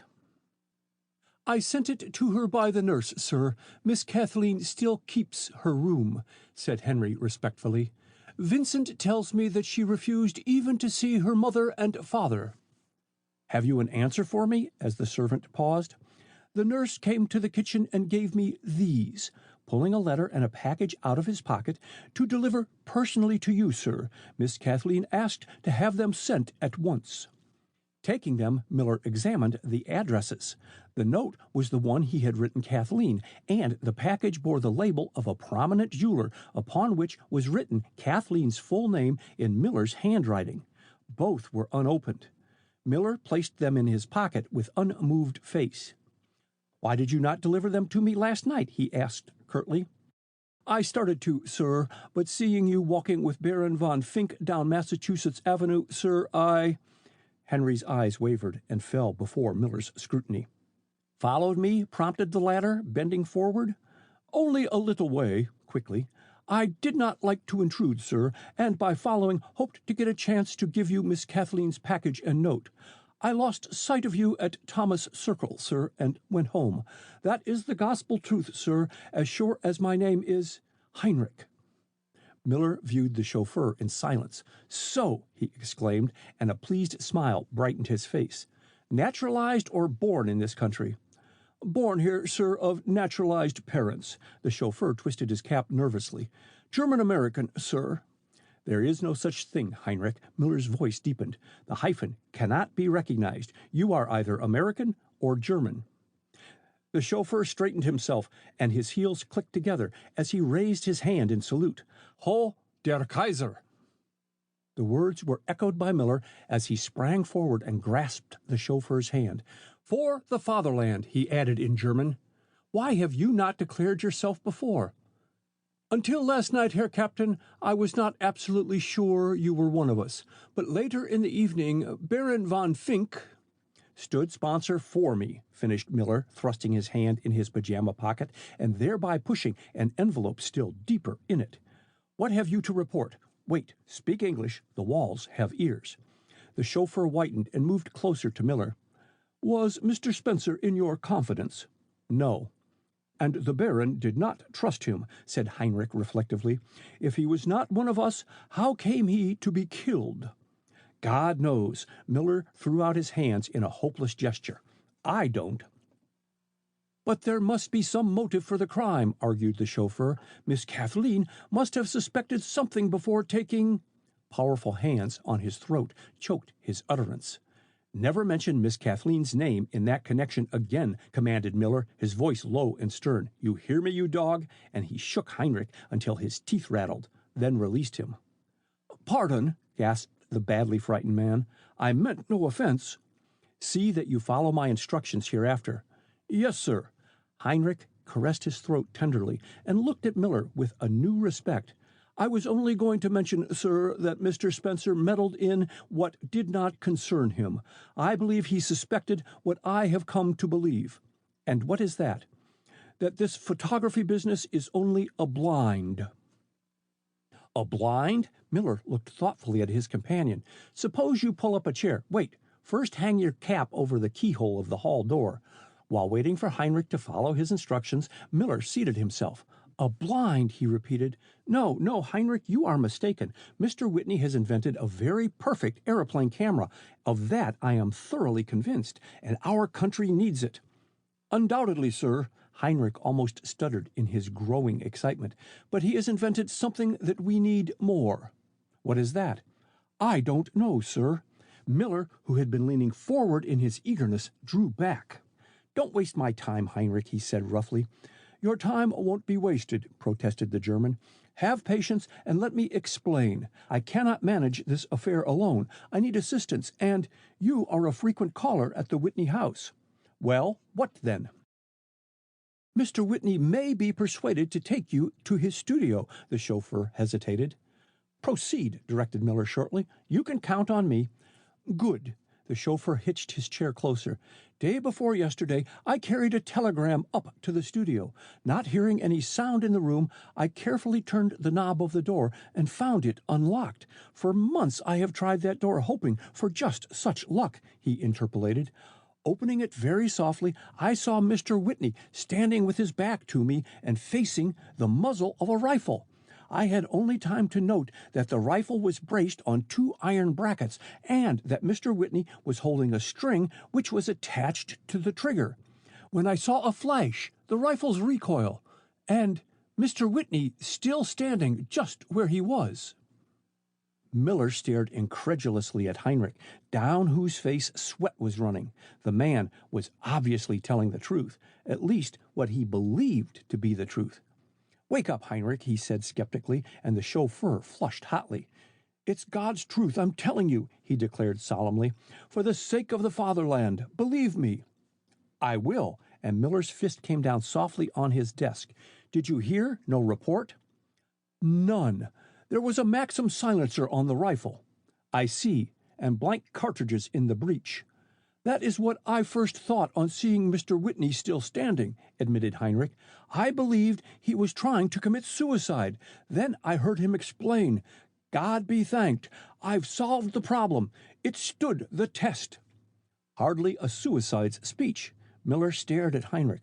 Probably he was testing the Maxim silencer. "No, Herr Captain." The chauffeur almost jumbled his words over each other in his haste. "An instant after I saw the flash, I saw Mr. Whitney sway upon his feet, recover his balance, and stand upright." "The blast of powder must have caused that." "He was fully the length of the room from the muzzle of the rifle. There were no powder marks on his vest and coat when he opened the door in response to my knock a few minutes later. You see, Herr Captain, as soon as I got back my wits, I closed the door. When Mr. Whitney pulled out his gold pencil from his vest pocket to sign for the telegram, I heard something drop on the floor, and letting the receipt slip fall, I stooped over and picked up with it this," and he laid on the desk a Mauser bullet. Miller examined it curiously. His companion was the first to break the silence. "It is flattened on one side, Herr Captain." "I see it is." Miller weighed the bullet in his hand. "You have something more to tell me, Heinrich. Out with it." "Yes, Herr Captain. That night I bribed Vincent to let me valet Mr. Whitney, and I found the vest he wore that afternoon. In it, over the heart, was a round hole." "Did the bullet fit it?" "Exactly." There was a protracted silence, which the chauffeur broke with a question. "What do you make out of it, sir?" Miller did not answer directly. "Was Mr. Whitney wearing his ordinary business suit?" he inquired. "Yes, Herr Captain." "Are you sure he wore nothing over it?" "Absolutely positive." Miller handed back the bullet. "It rather looks as if Mr. Whitney has invented some wearing apparel which Mauser bullets cannot penetrate," he said slowly. "Or else—" "Yes, Herr Captain?" "You are a great liar." Chapter 16. At the Morgue. Shortly before 3 o'clock on that same afternoon in which Heinrich had confided in Miller, dashing turnouts and limousines, their smartly liveried coachmen and chauffeurs, asking now and then the direction from street-crossing policemen, trotted and tooted their way down busy 7th Street toward the wharves. Their destination, a modest 2-storied stuccoed building bearing the words D.C. Morgue. The inquest on Sinclair Spencer was to be held there at 3 o'clock. Spencer's tragic death 24 hours before had indeed created a sensation in the nation's capital. The wildest rumors were afloat. Was it deliberate murder or suicide? The press, ever keen to scent sensational news, had devoted much space to the little-known facts and hinted at even more startling developments, all of which but whetted the curiosity of the public. The social prominence of the Whitneys had precipitated them still further into the limelight. Not often did the smart set have so choice a tidbit to discuss, and gossip ran riot. It had few facts to thrive upon, as both the coroner and the police refused to give out the slightest detail.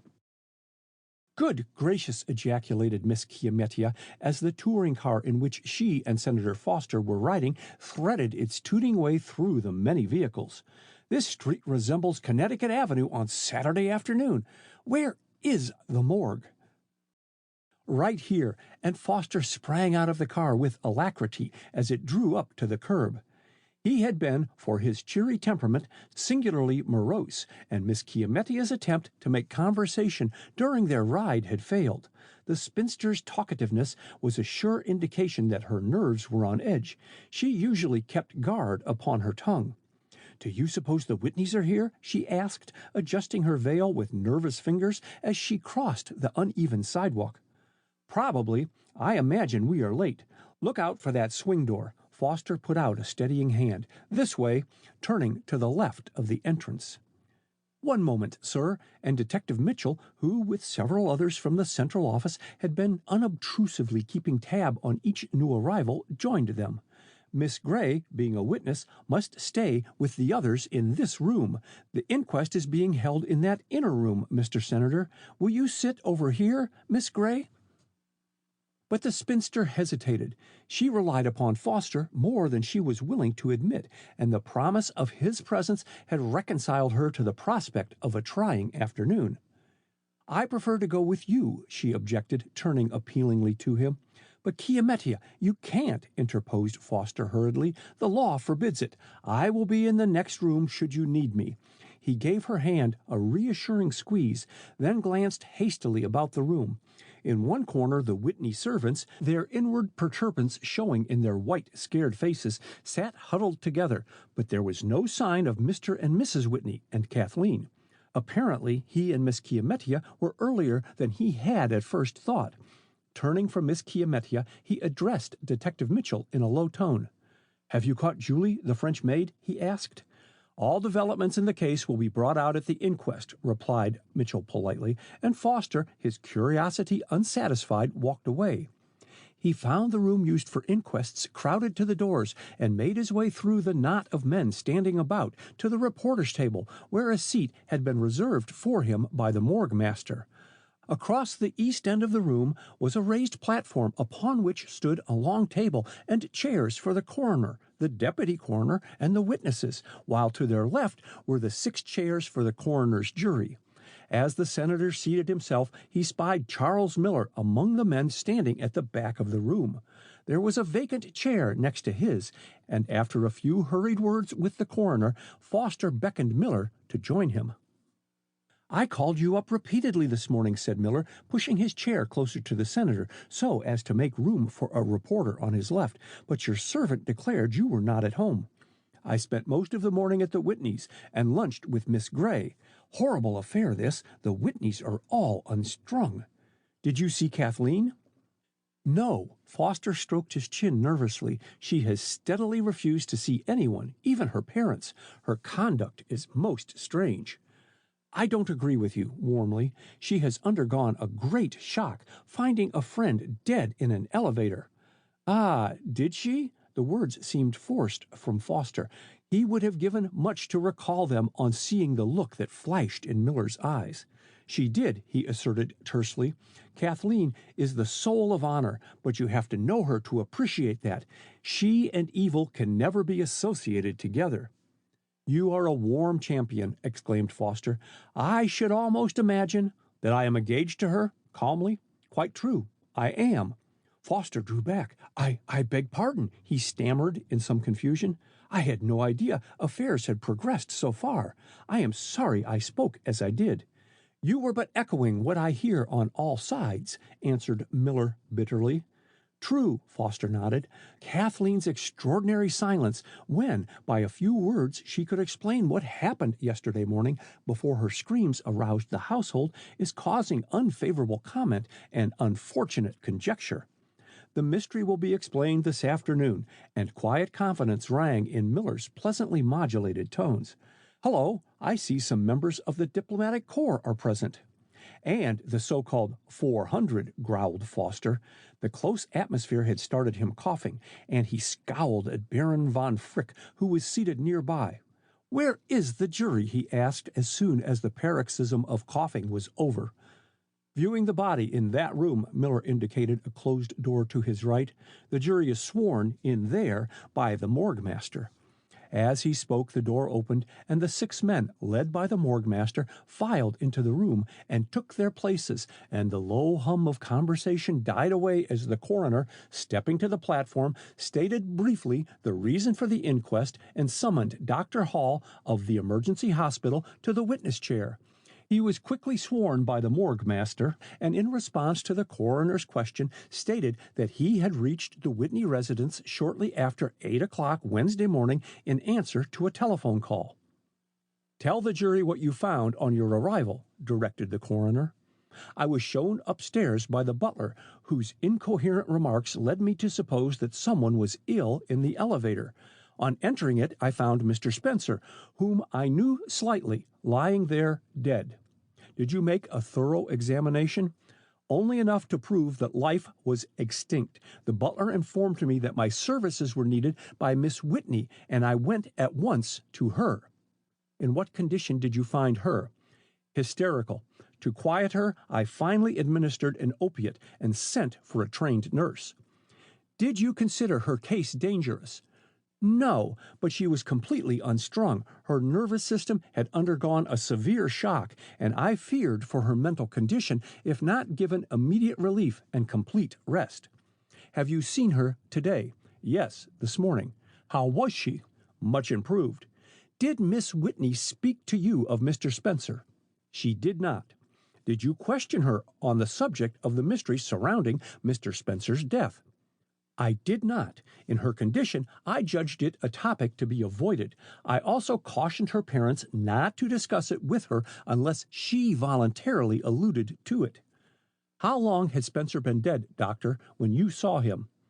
"I cannot answer positively, as I did not make a thorough examination, but, judging from appearances, I should say he had been dead at least 4 hours." Miller shot a triumphant look at Foster, then turned his attention to the coroner, who was scanning his notebook. "I think that is all, doctor," he announced. "You are excused." There was a slight pause, and the deputy coroner, who had been taking the testimony, laid down his pen and gently massaged his hand.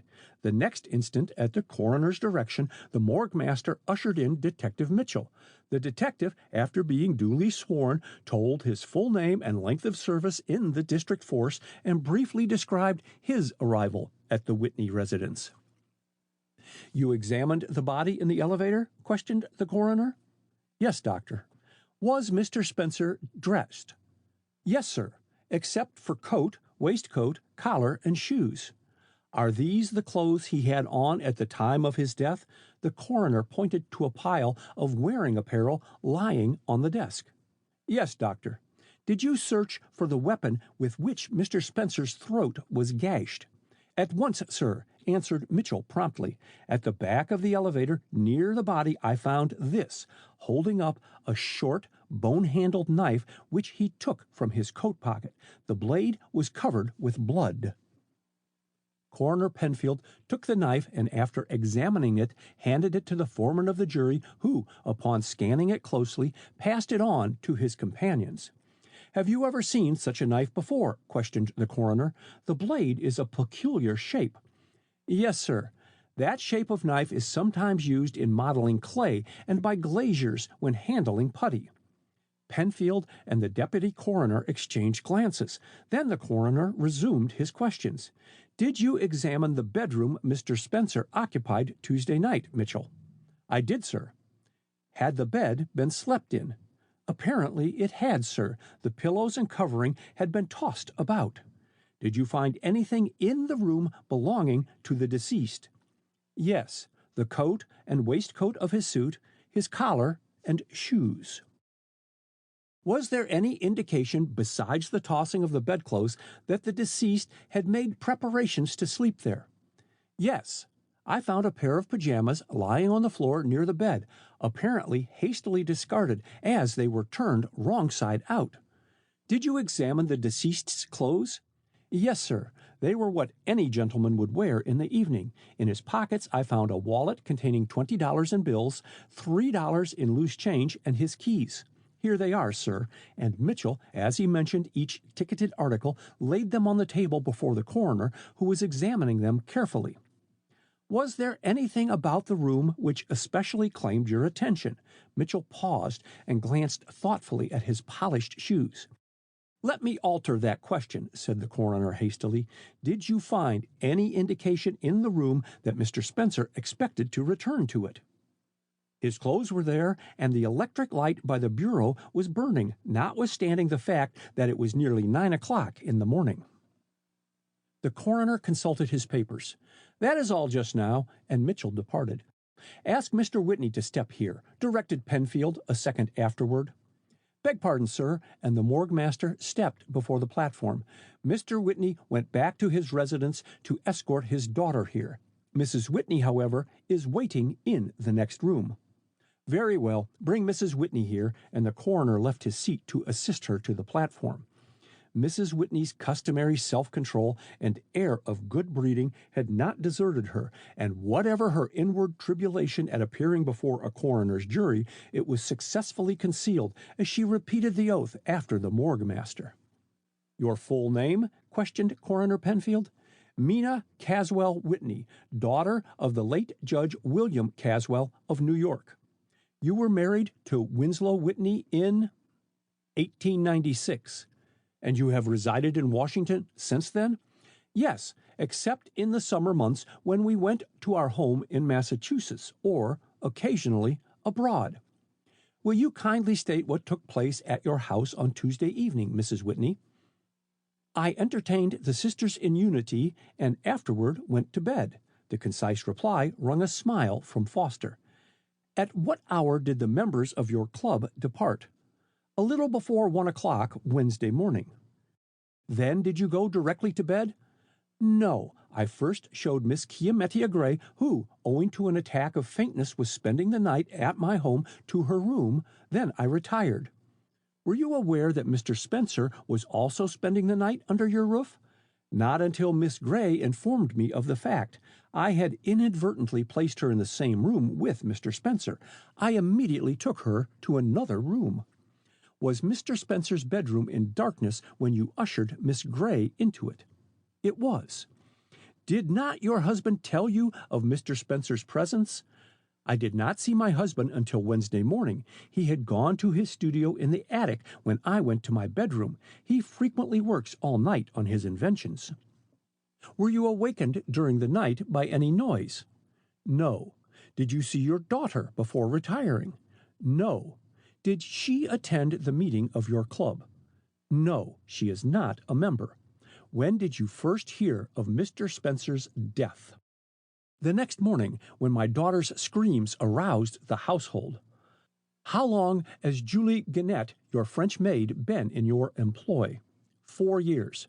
Have you heard from her since her disappearance? No. Was she acquainted with Mr. Spencer? I really don't know. The coroner flushed at her tone. Was Julie discontented with her place? He asked somewhat harshly. I have no reason to suppose so. She never complained. How did you come to employ her? A friend of mine brought her to this country, and a year later Julie came to me. She was highly recommended. Has she any relatives in this country to whom she might have gone? None that I have ever heard of. Mrs. Whitney reflected for a second, then added, Julie told me some months ago that her only near relatives had been killed in the war in France. Was Julie a well-trained servant? She was indeed, also good-natured, thoughtful, and obedient. When did you last see Julie? Downstairs, when giving final directions to Vincent. I told her to assist him in closing the house and then go direct to bed, that I would undress myself as it was so late. Did she appear as usual? Yes. Did you go at all to Mr. Spencer's bedroom yesterday morning after hearing of his death? No.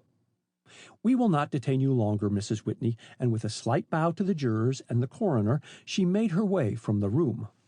Her place was taken by Vincent, the butler, who testified that he had gone about his work on Wednesday morning as customary, that all windows and doors were locked as he had left them the night before, and that he and Henry, the chauffeur, were busy replacing the drawing-room furniture removed the night before to make room for chairs for the meeting of the Sisters in Unity, when startled by Miss Whitney's screams. He also stated that having gone to bed very late, he had slept heavily and had not been awakened until aroused at 7 o'clock by the cook. His bedroom was across the hall from the other servants. He had not realized that Julie Gannett was absent until Mrs. Whitney rang for her. He had supposed the maid was upstairs, waiting upon either her or Miss Whitney. No, Julie was not quarrelsome. She was quiet, deeply engrossed in her own affairs, and spent much of her time sewing in Miss Whitney's sitting room. He had heard that she was to have been married the previous December, but the war had taken her fiancé back to the colors, and he had been killed in the retreat on Paris. Henry the chauffeur was next to testify. He admitted admiration for Julie and stated that she had not encouraged his attentions, and the remainder of his testimony simply corroborated that of Vincent. He did not sleep in the Whitney residence, but took his meals there. When giving their testimony, the chambermaid, laundress, and scullery maid also stated they did not sleep at the Whitneys, that Julie, while always pleasant, kept very much to herself. They one and all declared that they had never entered Sinclair Spencer's bedroom Wednesday morning after the discovery of the tragedy. The coroner quickly dismissed each one, and Rosa the cook, looking extremely perturbed, was the last servant to be questioned. She stated that she had not gone upstairs Wednesday morning until noon. "Sure, I don't know when Julie went downstairs Wednesday morning," she declared. "I sleep that heavy I never hear her a-moving around." "Was it her habit to get up before you did?" asked Coroner Penfield. "Yes'er, she had uneasy nights like, and would be off downstairs at the first peep o' day. She brooded too much over the papers, I'm feared, though it was natural to read av the devils who killed her kin and sweetheart in France." "Did Julie ever speak to you of Mr. Spencer?" "Once or twice, maybe," admitted Rosa reluctantly. "Did she ever meet Mr. Spencer away from the house?" "Never, sir." Rosa looked shocked. "Julie was real decent. She never sought her better society. Nay, she was afeard Miss Kathleen might listen to his courting. She did not consider no one good enough for Miss Kathleen." "Ah, then she was fond of Miss Kathleen." "Sure, fond's not the word. She was daffy about her, and no wonder. Miss Kathleen was that good to her, comforted her when bad news came from the wars, let her sit and sew with her, and give her money to send to France." "Was Julie on good terms with the other servants?" "Yes, sir. She and Henry had words now and then. When Henry got teasing, she didn't always take it in good part." "Have you any idea where Julie went on leaving the Whitneys?" "No, sir. She has no real friends in Washington. I don't know where she can be, and I'm sick o' worrying over her." The warm-hearted Irish woman's eyes filled with tears. "Julie was excitable like and quick-tempered, but she never did wrong, and don't let yourselves be thinking it." There. The coroner laid a kindly hand on her arm. "We won't keep you any longer, Mrs. O'Leary. Careful of that step," and as the morgue master appeared, he said, "Is Miss Chiamettia Gray here?" "Yes, doctor." "Then ask her to come in." He exchanged a few remarks with the deputy coroner in a tone too low to reach the ears of the attentive reporters, then turned back to the witness chair as Miss Chiamettia seated herself. "We will only keep you a few minutes," he began, after the preliminary questions had been asked the spinster. "I understand you were accidentally shown into the bedroom already occupied by Mr. Spencer." "I was," stated Miss Chiamettia as the coroner paused. "Neither Mrs. Whitney nor I was aware he was within a mile of us." "Did you discover his presence at once?" "No." The spinster's tone was short. "The bed is in an alcove, and I had only turned on the electric bulb by the bureau, thus the room was in partial darkness. And then with a rush, "I did not know he was there until I was ready to get in bed." "Was Mr. Spencer asleep?" "I never waited to see." Coroner Penfield stifled a smile and changed the subject. "Were you aroused during the night by any noise?" "No," sharply. "When once in the hall bedroom, I took a pretty stiff drink of whiskey as a nightcap, for I was feeling pretty shaky about then. Consequently, I slept soundly all through the night." "Was Mr. Spencer a great friend of yours?" "No," with uncomplimentary promptness, "but I did occasionally ask him to large entertainments." "Did you see Miss Whitney before retiring on Tuesday night?" "No, her mother told me she had gone to bed early." "Did you see Mr. Whitney?" No. Did you see Julie, the French maid? Not upstairs. Mrs. Whitney gave me the whiskey and a dressing gown. Can you tell me if Mr. Spencer was wearing his pajamas in bed? I cannot, dryly. Did you enter Mr. Spencer's bedroom the next morning after hearing of his death? I did not. While in his room Tuesday night, did you observe his clothes on a chair or table? No. After discovering his presence, I was too keen to get out of the room to notice anything in it. Then possibly you left the light burning by the bureau? I did nothing of the sort. It is a hobby of mine never to waste gas or electricity, and I remember distinctly stopping to put out the light after I had picked up my clothes. Quite sure, Miss Gray? And the spinster bridled at his quizzical glance. I am willing to take my dying oath, she said solemnly, that I left that room in total darkness. Chapter 17. Circumstantial Evidence. Mr. Winslow Whitney will be the next witness, announced Coroner Penfield, first signifying to Miss Chiamettia Gray that her presence was no longer required in the witness chair, and the spinster, with an audible sigh of relief, picked up her gold mesh purse and its dangling accessories and hastily left the room. There was an instant craning of necks and raising of lorgnettes as the door opened to admit Winslow Whitney. Courteously acknowledging the bows of several friends seated near the entrance, he made his way to the witness chair with a firm tread, and his clear voice was plainly heard as, in answer to the morgue master's questions, he stated his full name, age, and length of residence in Washington, having first taken the oath to tell the truth, the whole truth, and nothing but the truth. Charles Miller, watching him intently, was relieved to find that the nervous twitching of the muscles of his face and hands, so noticeable on the day before, was missing. Though his haggard face testified to a sleepless night, Whitney was outwardly composed. For how many years have you known Sinclair Spencer? Asked the coroner. Fully 10. Were you intimately acquainted? No, I knew him as I know dozens of other men. He was frequently at my house, and on several occasions he assisted me in protecting my patents in the law courts. But you would not call him an intimate friend? Most assuredly not. Was he in the habit of spending the night in your house? He sometimes stopped with me during the summer months when I was detained in Washington, and my wife and daughter were away. Was he familiar with your house then? You mean architecturally? Yes. Could he find his way about it alone in the dark? I presume he could, provided he was sober, dryly. The arrangement of the rooms is not complicated, and one floor is very much like another. Coroner Penfield cleared his throat. Was Mr. Spencer a welcome guest in your house? Certainly, otherwise I should not have invited him, replied Whitney with quiet dignity.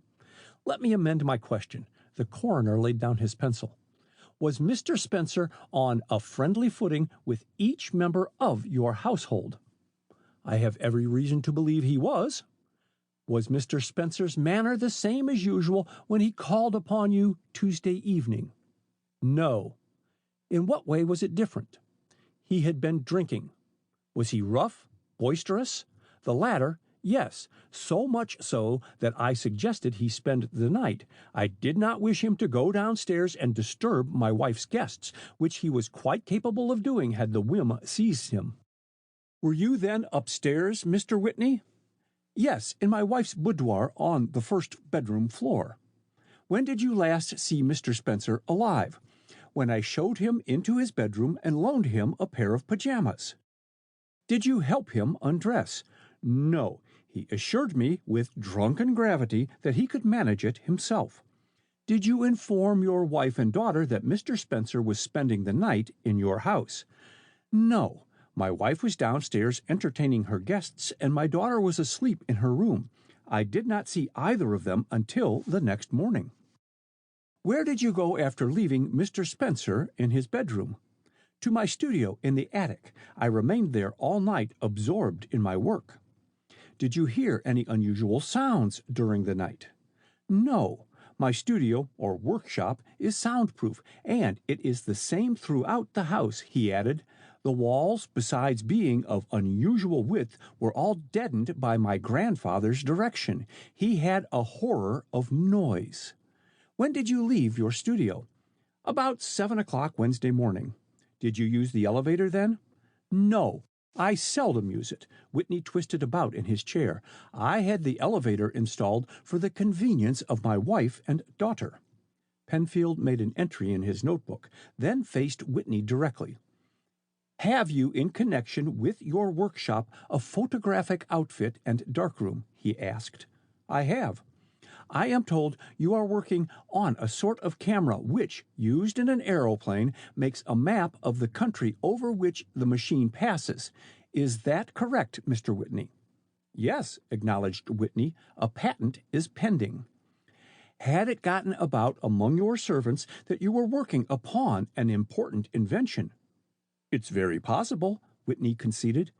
"Did Julie, your wife's maid, ever evince undue curiosity in your work?" Whitney wrinkled his brow in thought. "No," he said, "I can't say I am aware she did. When I go to my studio, as we usually call my workshop, it is an understood thing that I am not to be disturbed by anyone. It is a rule I enforce by dismissal if broken, and the servants have learned by experience to obey." "Has your household access to your studio when you are not there?" "No. I securely lock the door whenever I leave the room." "Are you ever joined, while in your studio, by your wife and daughter and their friends?" "Occasionally they bring Miss Gray and Senator Foster in to see my models." "Did you confide the particulars of your latest invention to Mr. Spencer?" "I did not." "Did he ever show deep interest in it?" "Only questioned me about it now and then," replied Whitney casually, and Charles Miller alone noted the nervous twitching of his eyelids. "Was the electric light turned on in Mr. Spencer's room when you left him for the night?" "Yes." Whitney reflected for a moment, then added, "I believe the bulb by the bureau was burning, but I can't swear to it." "Did Mr. Spencer give you any inkling Tuesday night that he intended to be an early riser on Wednesday morning?" "No, he never mentioned the subject." "Was it his custom on previous visits to walk about your house before the servants were up?" "Not that I am aware of," Whitney hesitated. "Possibly his intoxicated condition made him desire the fresh air." "That is possible," admitted the coroner. "But witnesses testify that Mr. Spencer had on no shoes." "Which confirms my statement of his condition," replied Whitney quietly. "No man in his sober senses seeks the street in his stockings." The coroner, making no comment, held up the knife with the black bone handle. "Have you ever seen this knife before?" Whitney turned a shade whiter. "I may have. There is nothing distinctive about the knife." "Is it not used for modeling in clay?" "I believe so." "Who made the clay models in your studio, Mr. Whitney?" "I did." "Unassisted?" The question remained unanswered, and after a brief pause, the coroner pushed back his chair and rose. "That is all. Thank you, Mr. Whitney. Kindly wait in the adjoining room to the left. You will find a chair there." With a stiff bow, Whitney stepped down from the platform and made his way through the silent crowd to the room indicated. As the door closed behind him, Penfield called the deputy coroner to the stand. Laying down his pen, Dr. North took his seat in the witness chair and, after being sworn, turned to face the jurors, chart in hand. "You made the autopsy upon Mr. Sinclair Spencer?" questioned Penfield. "I did, doctor, in the presence of the morgue master." "Please state to the jury the result of that autopsy." The deputy coroner glanced at the notes on the back of the chart, then reversed it, holding it aloft so that all in the room could see the anatomical drawing of a human figure. "The knife penetrated this section of the neck, just missing the carotid artery," he began, using his pencil to indicate the spot marked on the chart. "While the wound bled profusely, it was superficial and did not cause death." His words created a sensation. Men and women looked at each other, then sat forward in their chairs, the better to view the deputy coroner and his chart. Were there indications of death from extreme alcoholism, then? Questioned the coroner, and his voice sounded unusually loud in the deep silence which prevailed. No. Judging by the contents of the stomach, Mr. Spencer had not taken alcohol to excess. Then, if the knife wound was not fatal and there was no indication of intoxication, what caused Mr. Spencer's death? Demanded the coroner. On examination, Dr. North weighed his words carefully. I found a powerful drug had evidently been used, producing instantaneous death by paralyzing the respiratory center and arresting the heart action. All in the room were giving the deputy coroner rapt attention. Many had come there purely from love of sensation, and they were not being disappointed. The eyes of Charles Miller and Senator Foster met for a second, then quickly shifted back to the deputy coroner. The reporters, their pencils flying across the sheets, were the only ones in the room who had not glanced at the witness. "Have you discovered the drug used?" questioned the coroner. "By tests, I found it to be a cyanide of potassium, a most deadly poison, generally instantaneous in its action." "How large a dose was given?" "I don't know, as there were no indications of it in the gastric contents." "Then how was the drug administered?" "Through the blood." "By means of the knife?" The deputy coroner looked puzzled. "Possibly," he admitted, "but I could find no trace of the poison left on the knife blade. There was no mark on the body to show how the poison was administered." "At what hour did death occur?" "Between 3 and 4 in the morning, judging by the condition of the body." "Was there any indication, doctor, of resistance on the part of the deceased? Did he make an effort to defend himself?" "No. Judging from his expression and the condition of the muscles, I should say that Mr. Spencer never knew what killed him, never knew even that his life was threatened." "Were his hands open or clenched?" "His right hand was clenched," acknowledged the deputy coroner, "not, however, for the purpose of defense, but to retain his grasp upon this." And drawing an envelope from his pocket, he carefully shook into his open palm a crushed and faded flower. "It is a cornflower," he explained, "sometimes called bachelor's button. The stem is broken short off," and he held the flower so that all might view it. Senator Foster, who had followed the testimony with unflagging interest, heard a sudden sharp intake of breath to his right, but glancing quickly at Charles Miller, he found his face expressionless. Penfield took the cornflower and envelope from the deputy coroner and laid them carefully on his desk while continuing his examination. No one paid any attention to the lengthening shadows of the late afternoon, and the coroner's next question was awaited with breathless interest. "Is cyanide of potassium used in photography?" he inquired. "It is." "That is all, doctor. You are excused," and the deputy coroner returned to his seat. The next witness was the morgue master, and his testimony simply corroborated that of the deputy coroner. He was followed by William Banks and John P. Wilson, respectively, both well known in the financial world of Washington, who testified to Sinclair Spencer's standing in the community and stated that his financial condition precluded any suggestion of suicide and that, to their knowledge, he had no enemies. The lights were burning when the last named witness left the chair, but there was no sign of weariness among the men and women in the room. Although several consulted their watches, no one rose to go. Their already deeply stirred interest was quickened into fever heat as, in obedience to the coroner's summons, Kathleen Whitney took her place in the witness chair. Dressed with strict attention to detail and taste, which made her one of the conspicuous figures in the younger set, Kathleen's appearance and beauty made instant impression upon juror and spectator alike. But her chic veil failed to hide the pallor of her cheeks and the unnatural brilliancy of her eyes. Despite every effort at control, her voice shook as she repeated the oath word for word and stated her full name and age. "Have you always resided in Washington?" asked the coroner. "Yes." "Were you educated in this city?" Yes, except for a winter in Germany. Did you take up special study while in Germany, Miss Whitney? Yes, miniature painting. And modeling? As she paused. Oh, no, I never studied that abroad, although I occasionally help my father by modeling in clay. When did you make your debut in Washington society? Last winter. Did you then make Mr. Sinclair Spencer's acquaintance? No. She moved involuntarily at the mention of Spencer's name.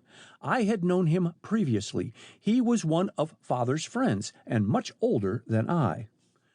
Were you not reported engaged to him last fall?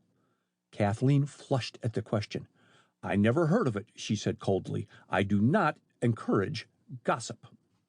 Miss Whitney. Coroner Penfield surreptitiously scanned a small note handed to him before the commencement of the inquest. The handwriting was distinctly foreign. Miss Whitney, repeated Penfield, did you not refuse Mr. Spencer's offer of marriage on Tuesday morning? For a moment, Kathleen stared at him in speechless surprise. Where did you get that piece of information? She demanded, recovering herself. You have not answered my question, Miss Whitney, and the quiet persistence of his manner impressed Kathleen. Yes, I refused him, she admitted. Did Mr. Spencer make any attempt to persuade you to reconsider your refusal? Yes. Kathleen shot an impatient look at the coroner. I cannot see what my private affairs have to do with the regrettable death of Mr. Spencer, she protested. Penfield ignored her remark. Did Mr. Spencer communicate with you Tuesday by letter or telephone? He asked and waited, but the question remained unanswered. To the disappointment of the reporters, he did not repeat it, but asked instead, were you aware on Tuesday evening that Mr. Spencer was spending the night at your house? No. Did you see either your father or your mother that night before retiring? No. When did you last see Julie, your mother's maid? Before dinner, when she came to my bedroom to help me change my dress. Did she seem discontented with her situation? Questioned the coroner. No.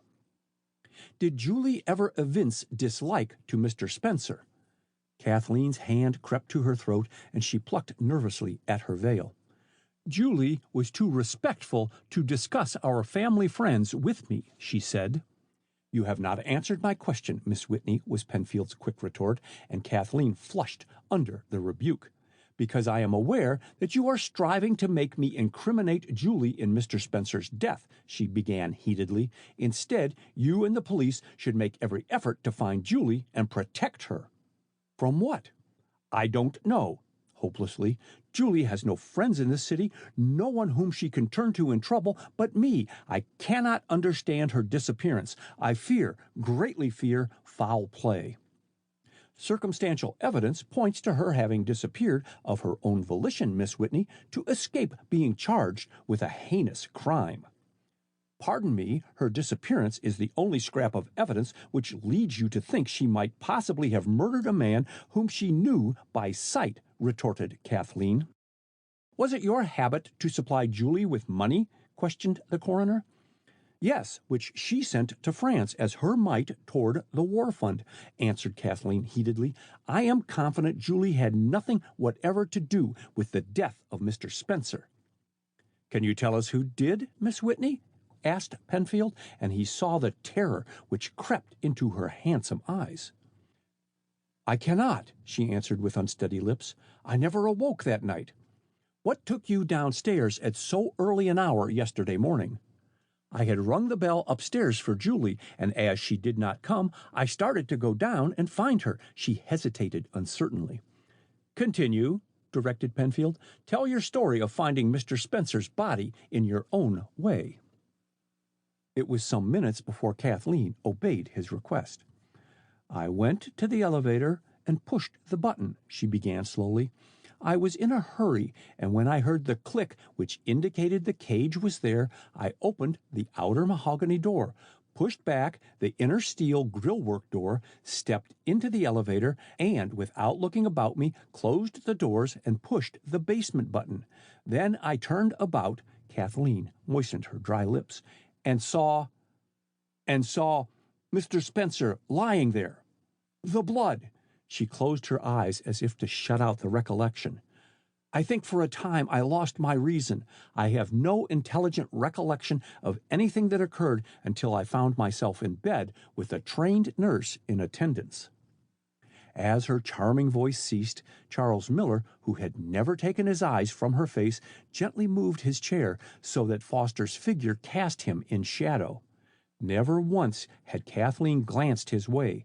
She sat for the most part with her eyes downcast or looking directly at the coroner. Kathleen was visibly moved by the recital of her experiences in the elevator, and Penfield waited an instant before questioning her further. Could you tell me from what floor the elevator came when you pushed your floor button? He asked. No, was the disappointing answer. The elevator runs practically noiselessly, and we have no floor indicator such as you see in stores. Was the electric light turned on in the elevator when you entered it? No. Then how could you see Mr. Spencer so clearly? The brick elevator shaft is lighted by a skylight, answered Kathleen. The electric light is only needed at night. Do you recognize this knife? And Penfield held it up before her as he spoke. Kathleen's eyes did not shift their gaze, but her teeth met sharply on her lower lip. I see that it resembles one that I have, she said. You still have yours? Yes, you will find it in my desk drawer at home. Have you only the one knife, Miss Whitney? I may have had others, indifferently. I do not recall. I buy my painting and modeling supplies as I need them. The coroner replaced the knife without further comment.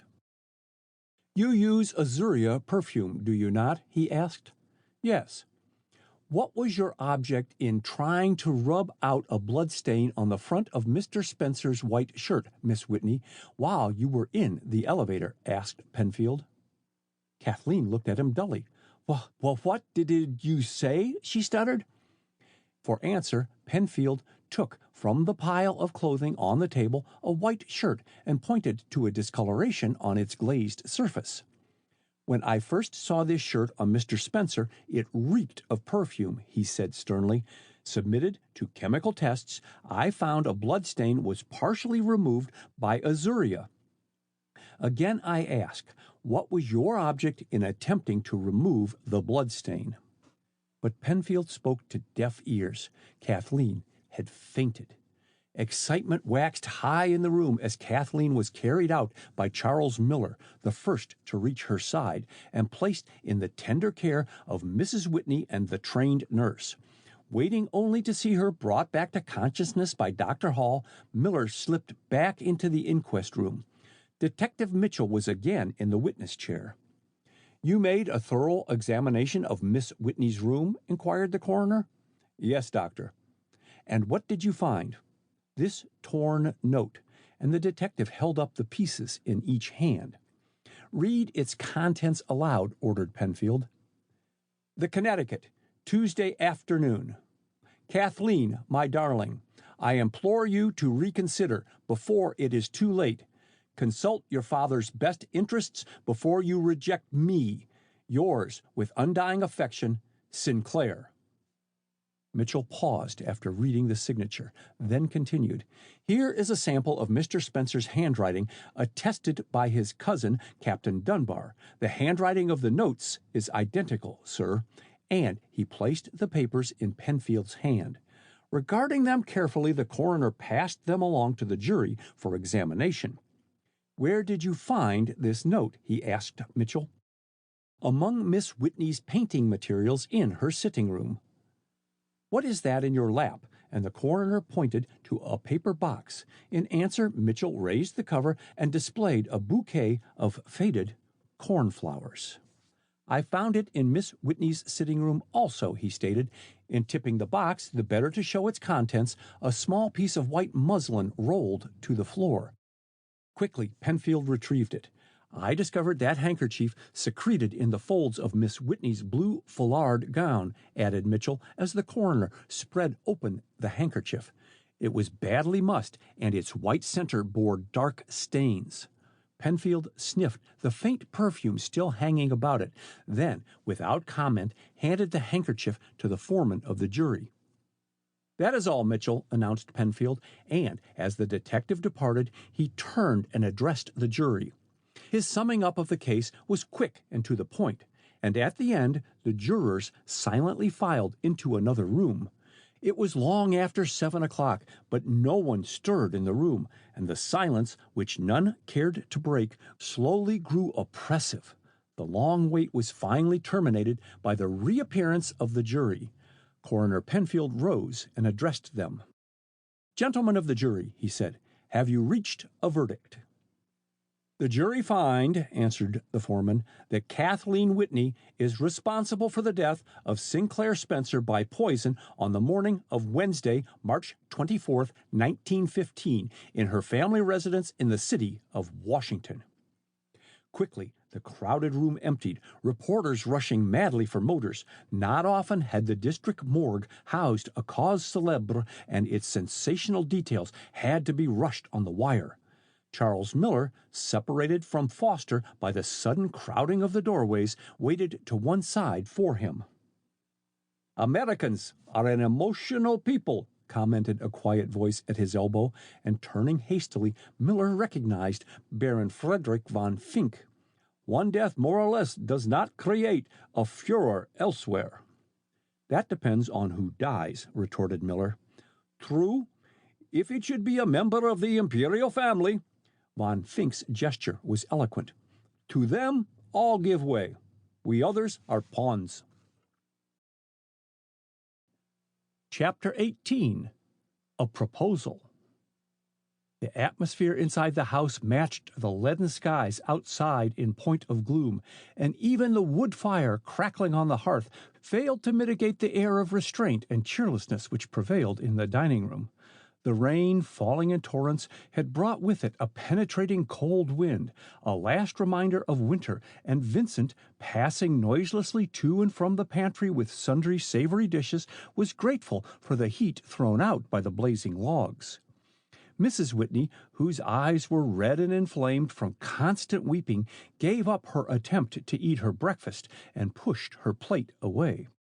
"Let me give you some hot coffee, Winslow," she suggested. "Your cup must be stone cold, and you haven't touched your fish balls." Absorbed in his newspaper, Whitney did not at first heed her request, but the pulling back of the portieres aroused him, and glancing over his shoulder, he saw Kathleen entering the room. "Good morning, Dad," laying her hand for a second on his shoulder before taking the chair Vincent pulled out. "Just a cup of coffee, Mother dear, that is all," and Kathleen unfolded her napkin. "You told me upstairs you would remain in bed, Kathleen." Mrs. Whitney looked solicitously at her. "Are you prudent to tax your strength after all you were subjected to yesterday?" "I couldn't stay still a moment longer." Kathleen's slender, supple fingers played with a piece of toast. "You need not bother to conceal the newspapers, Dad," as Whitney surreptitiously tucked the Herald and the Post behind his back. "I read them up in my room." "My dearest, I'm sorry you did that." Whitney leaned over and clasped her hand tenderly. "I gave orders that—" "Vincent is not to blame," broke in Kathleen. "I borrowed the nurse's newspapers before she left."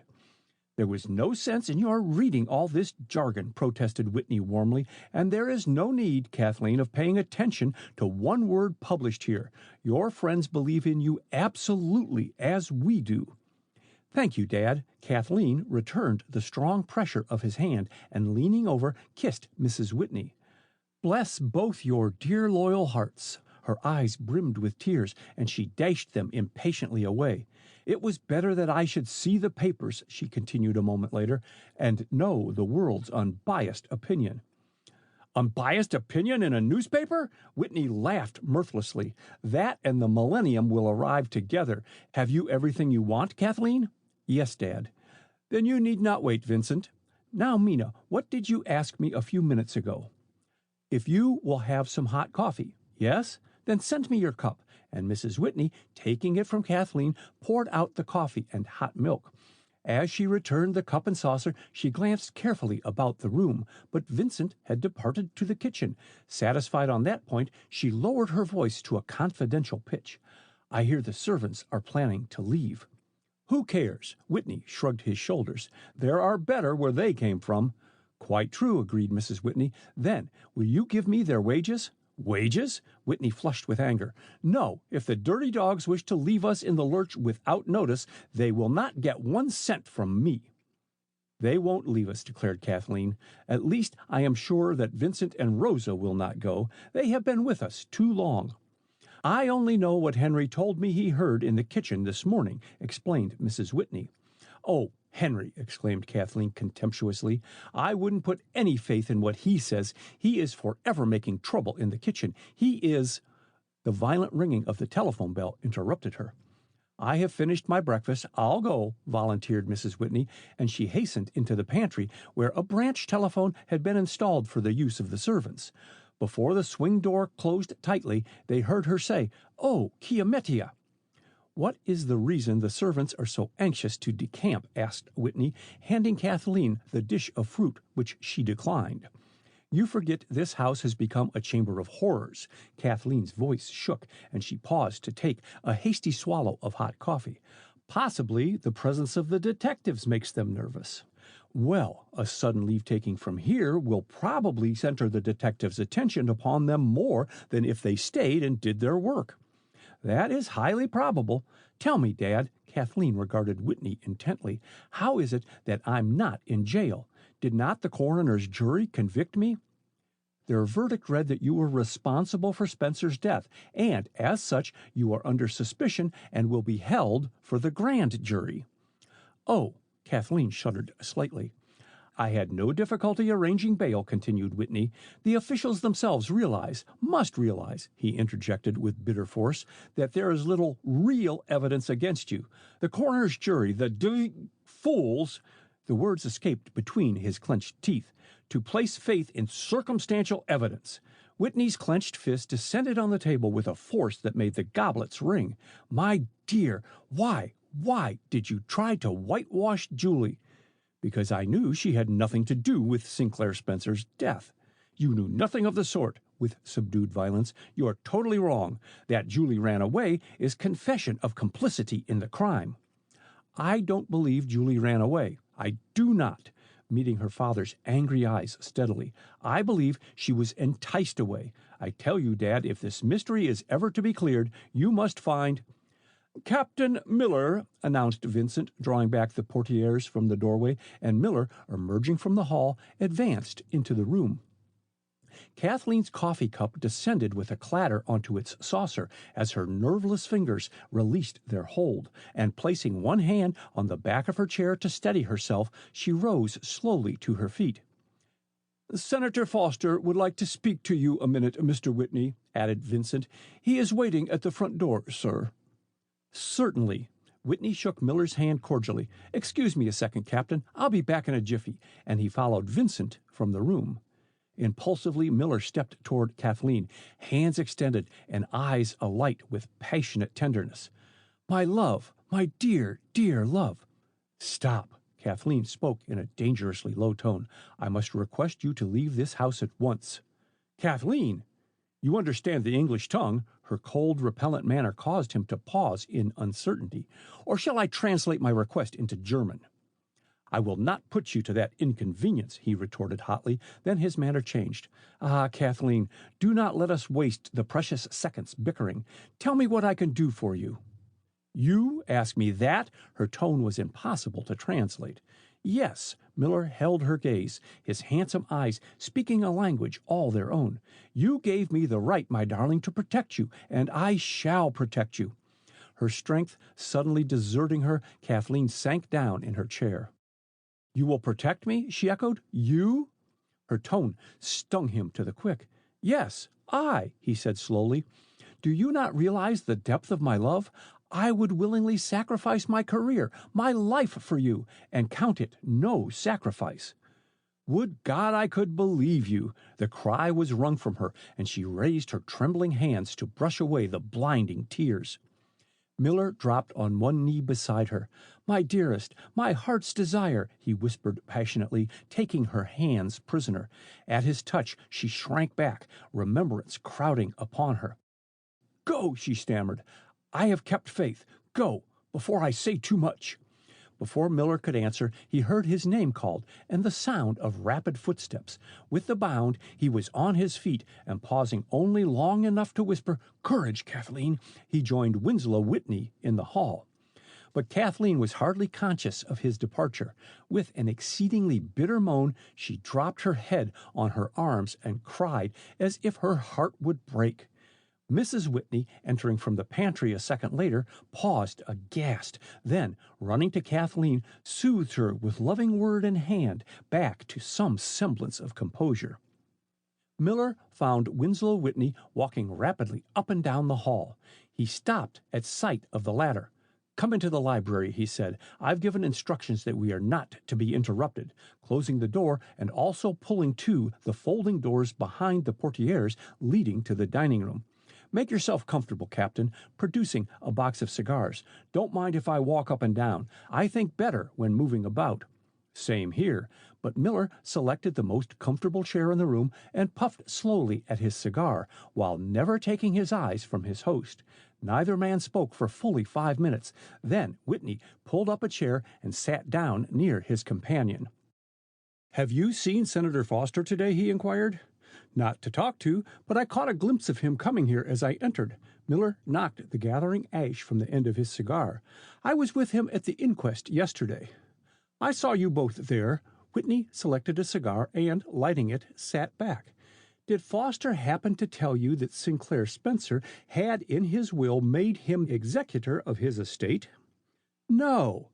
"Well, he came here today to tell me that, and also that Kathleen is mentioned in Spencer's will as residuary legatee."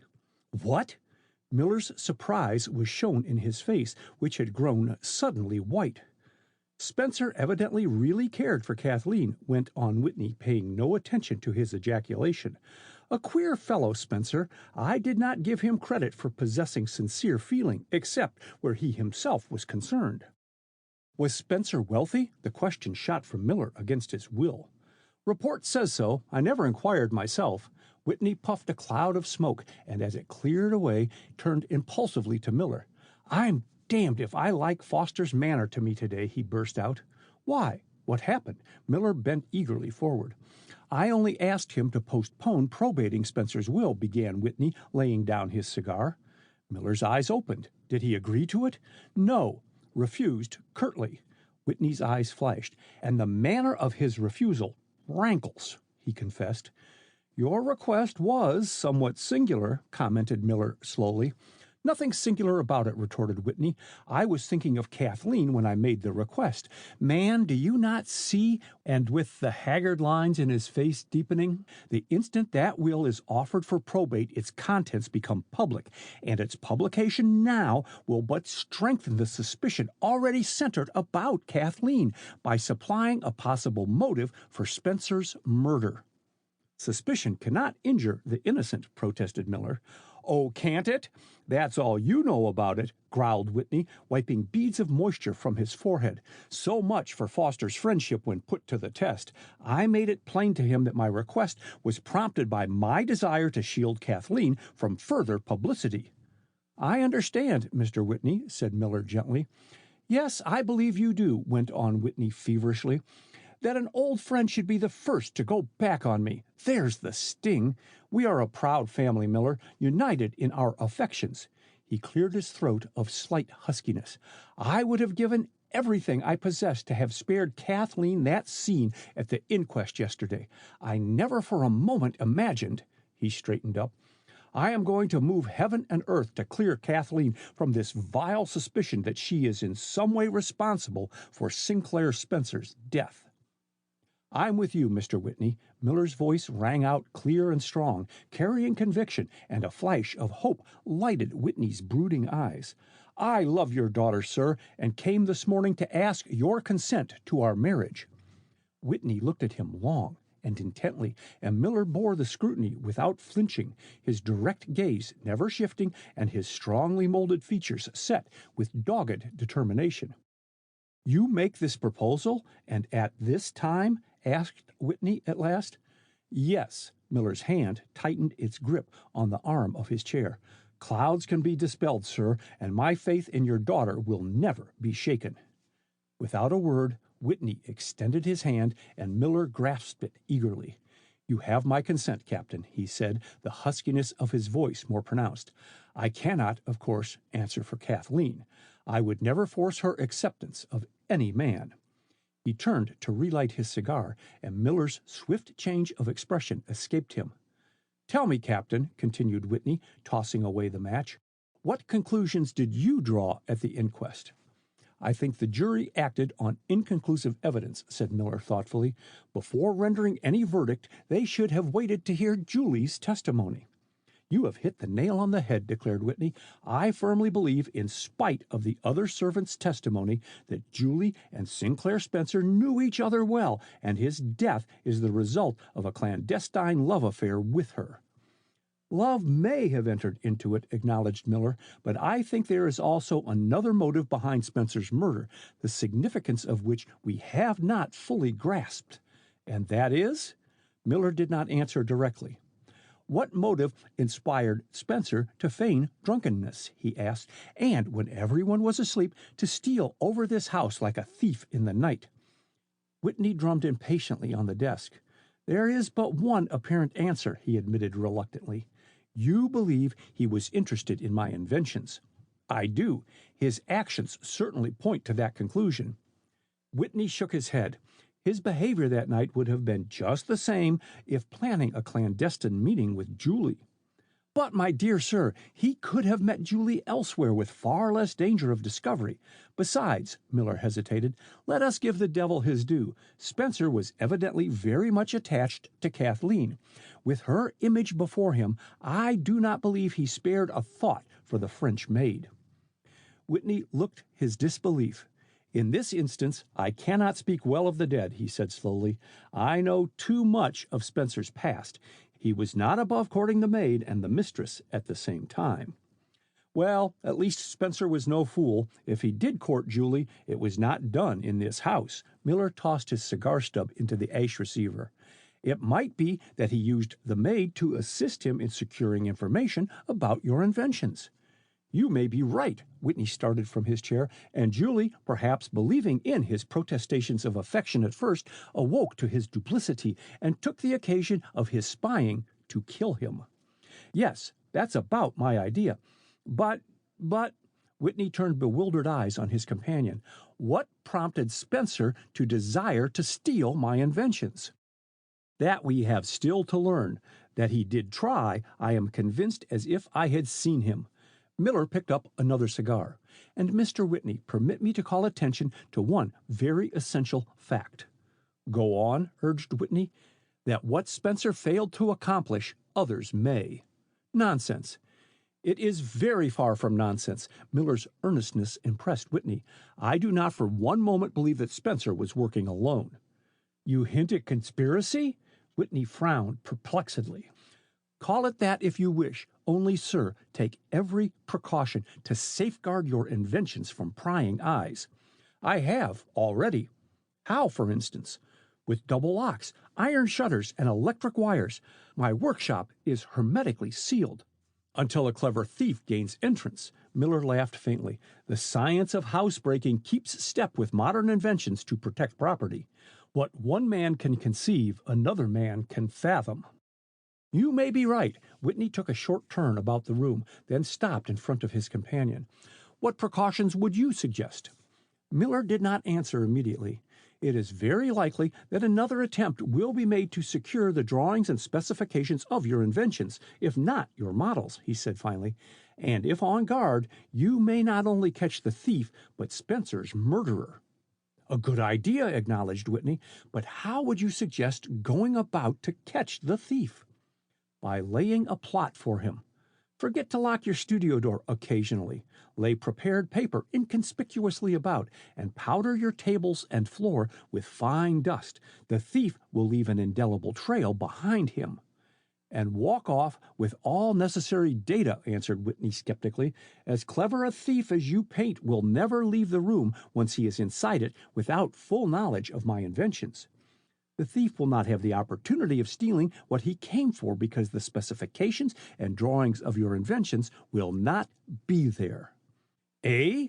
Whitney's cigar fell unheeded to the floor. Where will they be? In my possession.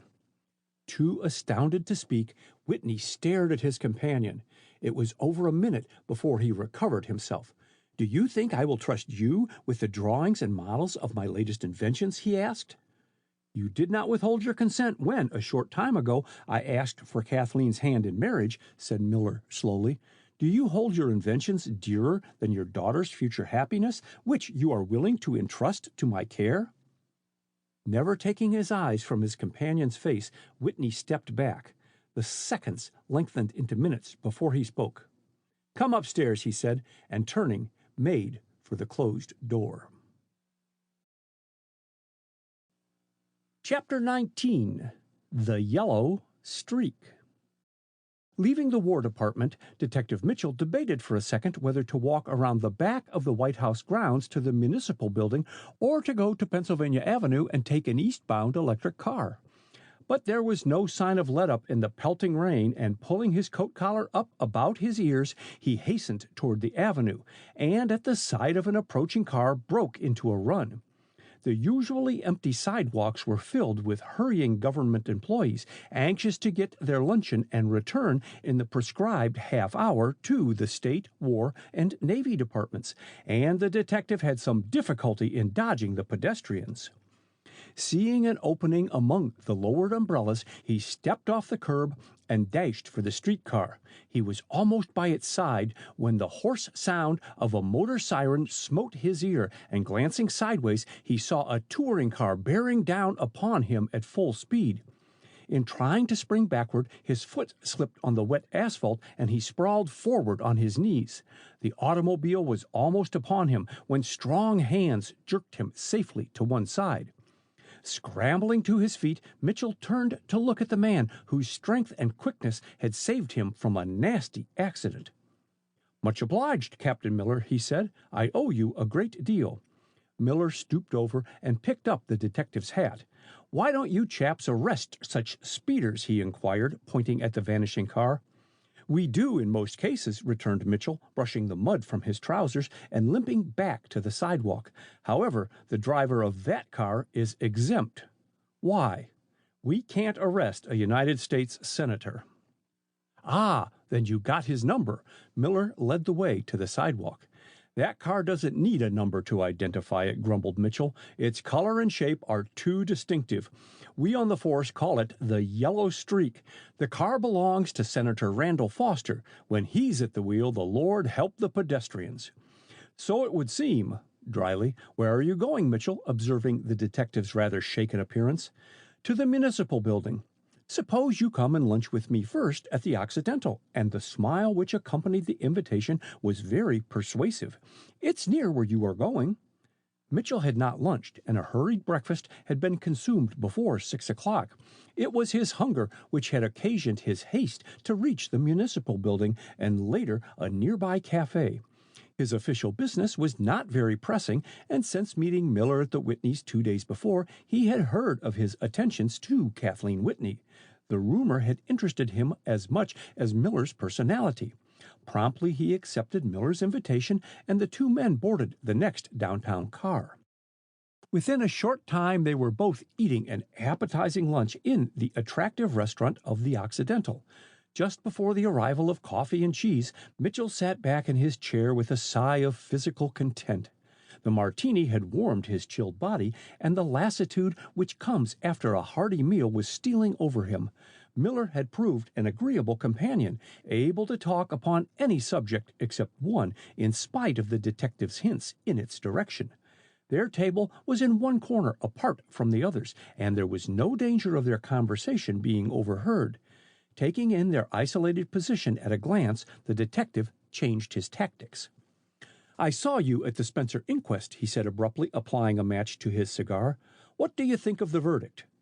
What every sane man thinks, answered Miller, that the prosecution will have to secure more material and tangible proof before it can secure an indictment by the grand jury.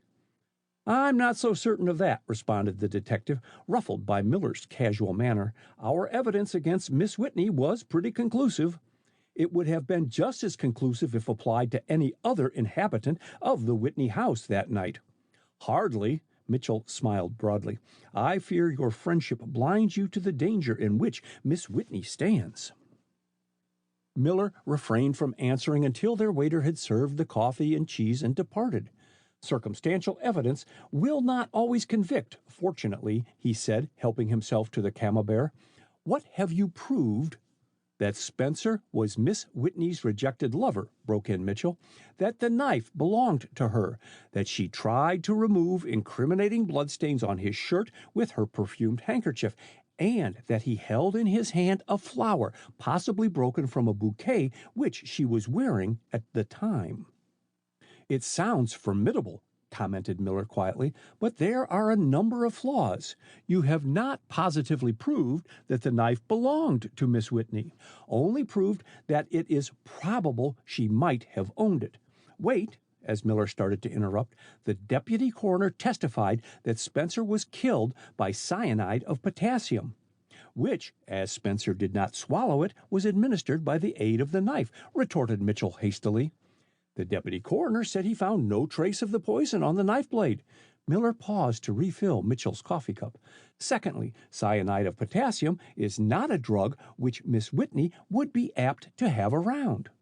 I saw a half-filled bottle of it in Whitney's workshop last Wednesday. Quite true. I saw it there myself, admitted Miller. I also saw that Whitney kept his studio workshop under lock and key. To outsiders, but it is just as possible he is not so strict about the members of his household, his testimony to the contrary, argued Mitchell. The point is not well taken, Captain, and even if it were, he stirred his coffee thoughtfully, Miss Whitney did not need to enter her father's workshop to secure the cyanide of potassium. I find she buys his photographic supplies at a shop not far from here and recently purchased a new supply of cyanide. Purely circumstantial evidence, responded Miller, keeping his expression unaltered by an effort. The detective's last statement had startled him. In regard to the flower which Spencer held in his hand, you say it was probably broken from the bouquet which she wore at the time of committing the crime. I am, for the sake of argument only, admitting that she might be guilty. The medical evidence went to prove that Spencer was killed between 3 and 4 in the morning. It is straining probabilities to claim that a young girl, in donning her wrapper, pinned on a bouquet of flowers. How do you know she was not fully dressed? It was not so late in the morning. She could have gone to bed after the crime, or she may not have gone to bed at all. All supposition, scoffed Miller. Not quite all. The detective, nettled by his jeering smile, spoke hastily. On further inquiry, I learned from one of the servants today that Miss Whitney had on the same dress Wednesday morning, when her screams aroused the household, which she wore at dinner the night before. Ah, indeed. Miller's smile had ceased to be skeptical. It was strained. And which servant imparted that information to you? Henry, the chauffeur. For a chauffeur, Henry seems to know a great deal about what transpires inside the Whitney house, observed Miller thoughtfully. Tell me, Mitchell, what motive do you attribute to Miss Whitney for the killing of Sinclair Spencer? Mitchell looked uncomfortable, and it was not until Miller repeated his question that he spoke. I believe Spencer persuaded Miss Whitney to meet him clandestinely that night and threatened to compromise her if she refused again to marry him. Oh, come! Miller spoke more roughly than he realized. Wake up, Mitchell. You've been reading penny dreadfuls. Try and think up a motive which will hold water. The detective flushed. That is quite motive enough, he said. If Miss Whitney takes the stand in her own defense, she can, on that motive, enter a plea of killing to protect her honor. And any jury in the country would acquit her, broke in Miller. She would thus escape the gallows, finished the detective. But I can suggest an even better solution of the problem, put in Miller suavely, although his fingers itched to choke his companion. And that is that the detective force find the guilty party. Mitchell suppressed a smile. "And where would you suggest that we hunt for this guilty party?" he asked, "provided he or she is still at large and not out on bail under indictment." "Search among the men and women who spent Wednesday night at the Whitneys, servants as well as guests." "Captain," in his earnestness, Mitchell leaned across the table, "it is contrary to all records of crime that a man or woman will commit murder without motive." "You forget homicidal maniacs." "True, but they do not belong in this category," protested Mitchell. "No person in that house except Miss Whitney had a motive for killing Spencer." "Motives are not always on the surface. I advise you to investigate." "Yes?" eagerly. "Is it true that arc lights have been installed at the United States Navy yards and arsenals which make them as light as day on the darkest night?" "I believe so." Mitchell glanced perplexedly at his companion. Why was he changing the conversation? "And that visitors are not encouraged to loiter on government reservations?" "I believe such an order has been issued," conceded the detective. "Also, visitors are forbidden at the government radio station at Arlington." "Yes." "And still there is a leak. Government secrets are secrets no longer." "How do you know that, Captain?" And the detective shot a look full of suspicion at him. "I only know what Senator Foster has told me," carelessly. "I believe Foster's advice has been sought in the matter." "And why did he confide in you?" "He desired my help," responded Miller. "Seemed to think my opinion might be worth something. But honestly, Mitchell, I can't see anything to this secret leak business. The Secret Service operatives are putting a scare over on the government." "It's more than that, sir. No more coffee." And the detective, his sudden doubts dispelled by Miller's sunny smile, leaned back once more in his chair. "It seems that officials here are awakening to the realization that government secrets are being betrayed. If the American troops are ordered to a certain point on the border, the order is known in Mexico before it is executed. It is the same with coded communications to foreign powers. The movements of our fleet are known to foreign naval attachés even before the maneuvers are carried out. The whereabouts of the smallest torpedo boat and submarine is no secret to any but the American people." "Is that so?" Miller looked politely incredulous. "And is the Secret Service not investigating the matter?" "Sure, they'll handle it all right." Mitchell twisted about in his chair. "At present, Captain, my entire attention is claimed by the Spencer murder. Where would you suggest that I begin my search among the Whitney household for a motive which will explain the murder?" "Why not try and find Julie, the French maid?" The eagerness died out of Mitchell's face. "We are trying," he said, "but we can convict Miss Whitney without her evidence." "So you think Julie's testimony will implicate Miss Whitney still further in the crime?" "I do. I have no doubt she is accessory after the fact, and, provided with funds by Miss Whitney, stole away so as not to give evidence against her." "You have a curious conception of human nature, Mitchell," was Miller's only comment as he signed to their waiter to bring his check. He did not speak again until he and the detective were in the street. "You have overlooked a very important point, Mitchell, in your investigation of Spencer's murder." "What is that?" "You apparently believe that Miss Whitney murdered Spencer between 3 and 4 in the morning and then went back to her bedroom." "Go on," urged Mitchell. "At the inquest, all witnesses testified that Miss Whitney was the first to find Spencer and that she was in the elevator with him." Miller spoke with impressiveness. "Even the most hardened criminal would not have deliberately walked into that elevator and shut himself in with the man he had murdered a short time before. And yet, you argue that a highly strung, delicately nurtured girl did exactly that. It's preposterous." "It does sound cold-blooded," admitted the detective.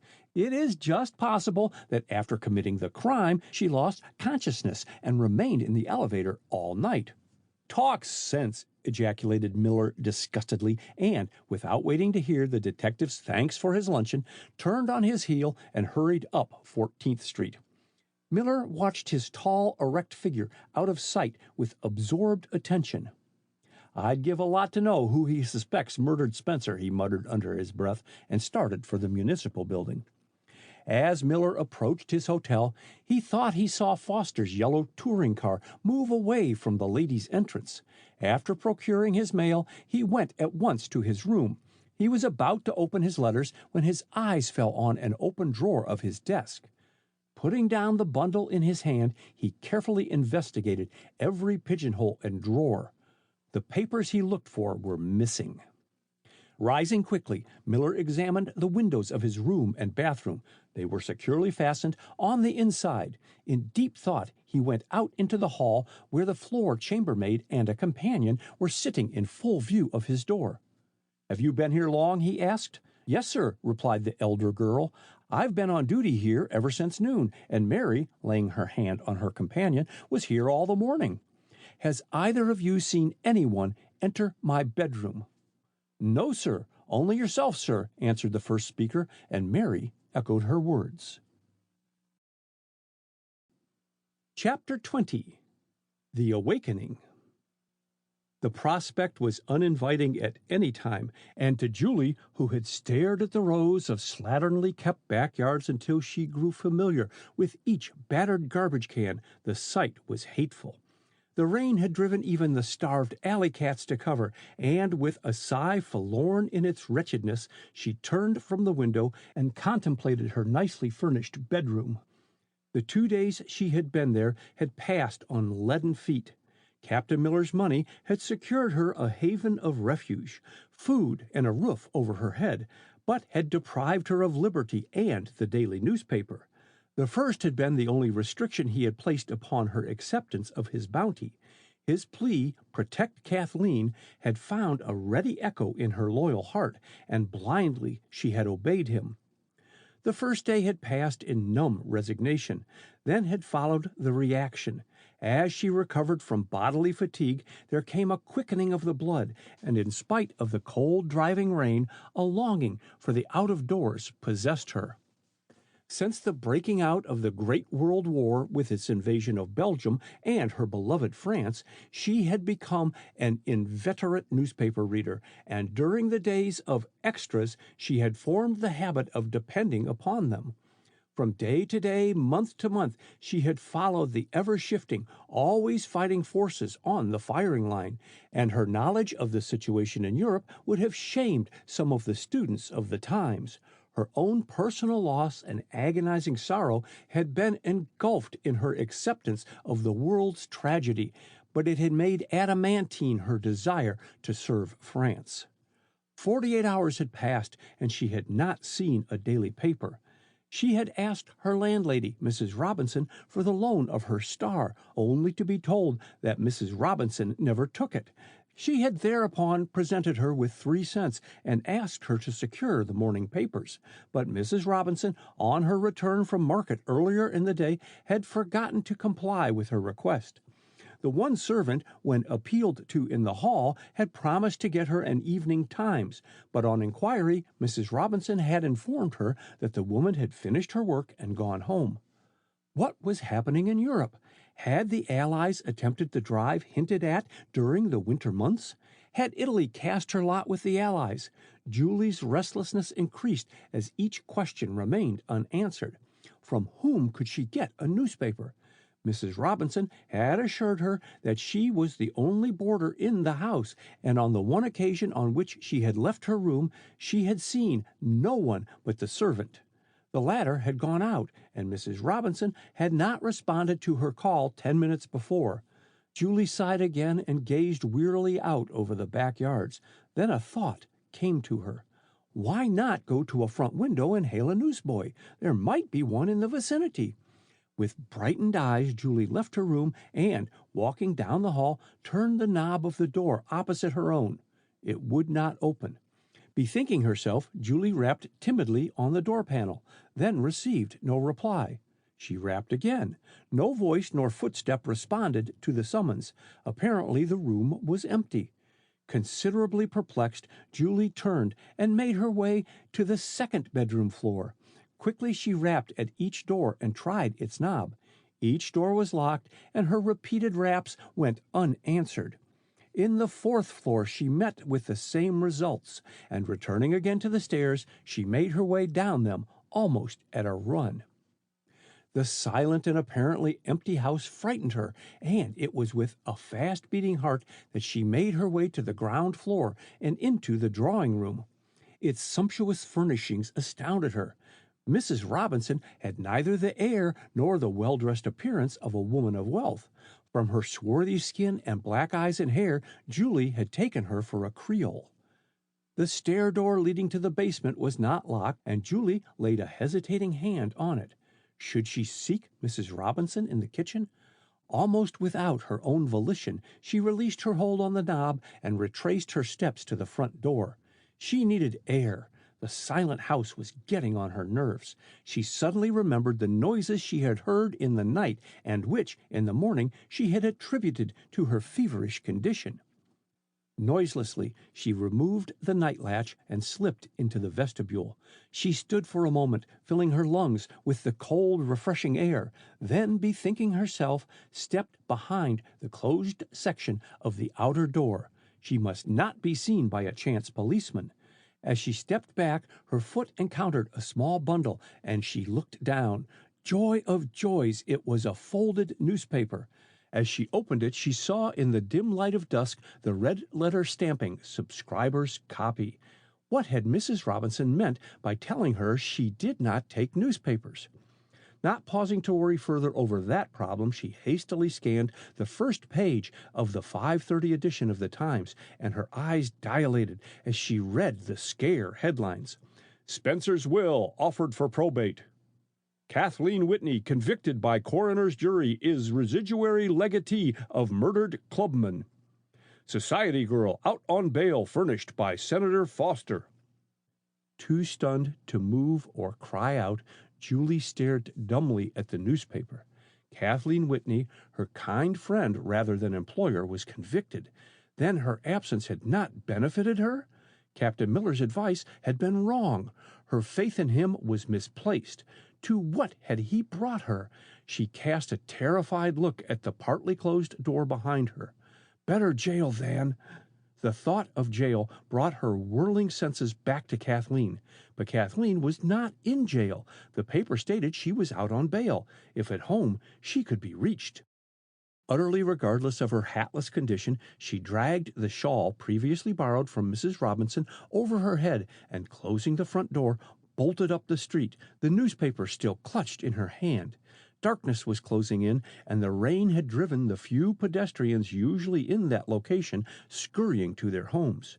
Julie was 5 or more blocks from the Robinson house when she saw a yellow touring car draw up to the opposite curb and a man spring out. He paused for a second to examine one of the lamps, and its light threw his face in bold relief against the darkness. It was Henry, the chauffeur. Julie shrank back behind a tree box, muffling her face in the friendly shawl. But the precaution was unnecessary, for Henry did not glance toward her as he hastened around the touring car and entered a nearby house.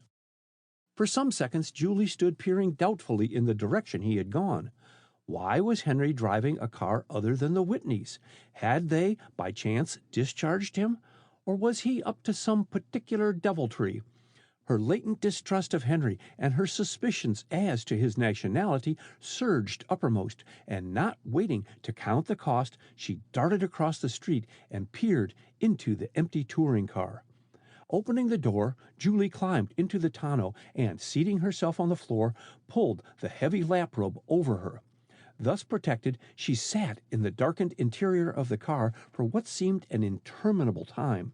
The slam of a door and the sound of approaching footsteps caused her to half rise and peep through the storm window. At the sight of Henry standing by the bonnet, lighting his pipe, she sank hastily back and secreted herself under the lap-robe. His pipe drawing to his satisfaction, Henry, with barely a backward glance into the dark tonneau, stowed himself behind the steering wheel and started the car up the street. Baron Frederick von Fink looked from his bank book to his companion, a pleasant-featured, gray-haired man. "The balance is low," he said. "I come with unlimited financial credit," and the short, stockily built man drew from an inside pocket a leather card case and passed it to the Baron, who read its contents carefully before returning it. I am glad you have arrived, Hartzman, he volunteered. As a diplomatic center, Washington is dull. I call at the State Department. No news. It is not in touch with secret history.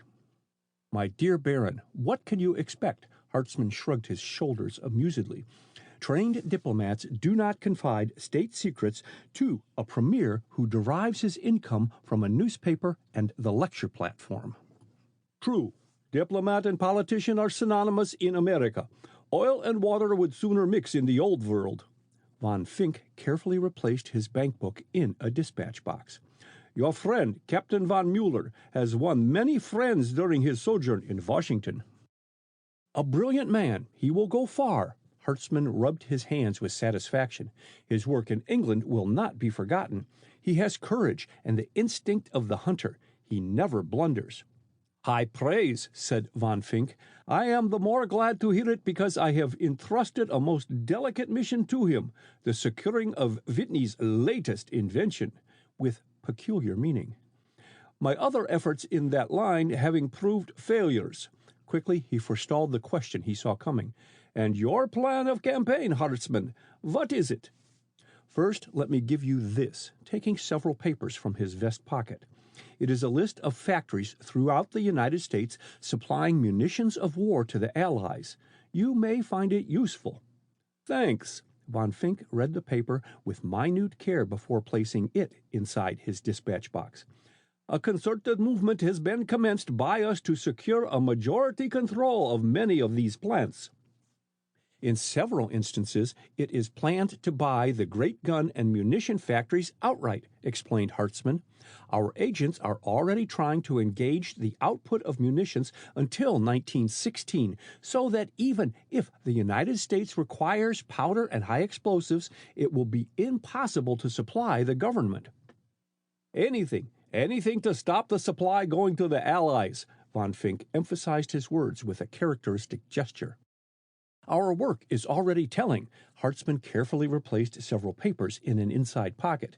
In Russia, the men of the 1st Russian Reserve have to wait before engaging the enemy until the Russian soldiers in the outer trenches are dead, so as to get their guns and ammunition to fight with.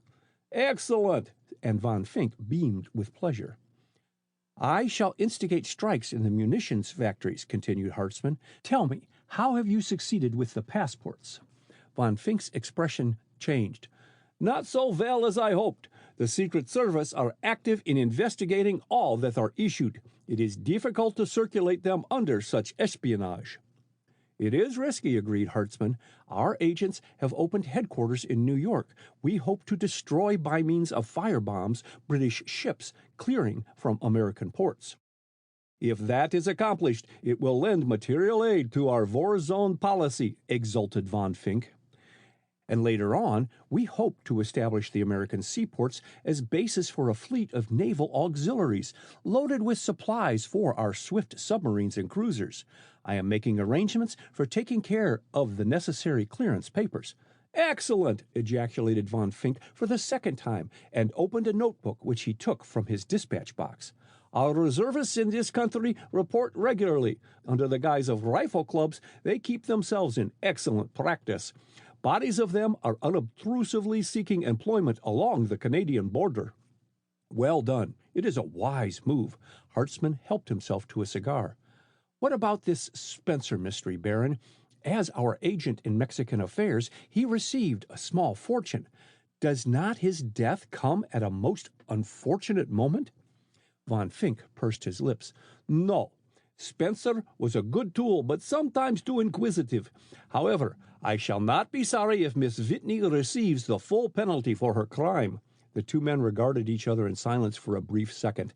Then Von Fink added, From reports which have reached me, I judge the mine is well laid, and Mexico will yet prove troublesome to her northern neighbor. And useful to us, mused Hartzman. The United States, when angry with Germany, will make war on Mexico.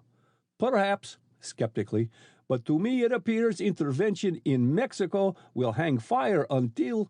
Engineered, Hartzman smiled meaningly. Huerta will leave shortly for the Panama Pacific Exposition, and then... Not completing his sentence, he pointed to a paragraph near the bottom of the first page of the Times, which lay spread on the table by him. The Sisters in Unity, I see, is a strictly neutral organization for peace at any price. The dear ladies, mockingly von Fink's hand rose in salute. They are the best propagandists in the country, and Senator Foster proves an able advocate of peace when urged by a woman. He is a clever speaker, agreed Hartzman. Most men in public life have their uses. Have you nothing to report of the pernicious activities of the United States government?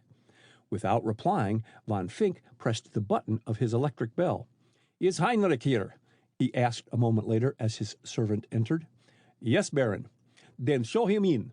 Von Fink turned his back to his guest. A clever man, Heinrich, and useful. Come in, as a discreet tap sounded at the door, and the chauffeur, carefully closing the door, saluted. Any news of the Atlantic Fleet, Heinrich? Its departure for the Panama Pacific Exposition at San Francisco via the Panama Canal has been indefinitely postponed. The department must have awakened to the fact that if sent there, the fleet would have to return by rail, growled von Fink. There is not enough coal in California at present to supply the fleet. The battleships and cruisers could not escape from attack and might even be captured at the dock. Have you learned where the fleet will be sent? Asked Hartzman, watching the chauffeur narrowly. It is to go to New York for a grand review, Herr Captain. Ah, a mobilization? No, Herr Captain, I think not. The reserve fleet will be missing. Will the President review the fleet? It is so believed, Herr Captain. Von Fink, who had been silently eyeing his companions, stood up. Would that not give us an opportunity to bottle up the fleet in the North River by slipping down one of our biggest ocean steamers and sinking her in the channel? It might be done, but Hartzman looked doubtful. The harbor police of New York are vigilant. I fear the warping of a great steamer from her berth would attract instant attention. Not if properly engineered, Hartzman. A soft tap at the door interrupted von Fink. Come in, he called. Captain von Mueller, announced the valet, and von Fink advanced eagerly to meet the newcomer. Welcome, Herr Captain. I hoped that you would get my note in time. I found it on my return to my hotel. Hartzman, well met. Von Mueller returned the older man's firm clasp. It is some years. Years? What are they when old friends foregather? Exclaimed Hartzman. Let us sit and talk. Wait, remonstrated von Fink. Heinrich, turning to the chauffeur, who stood respectfully waiting, did you learn the strength of the fleet? Of the 35 United States battleships, only 21 are in commission and ready for emergency, he said.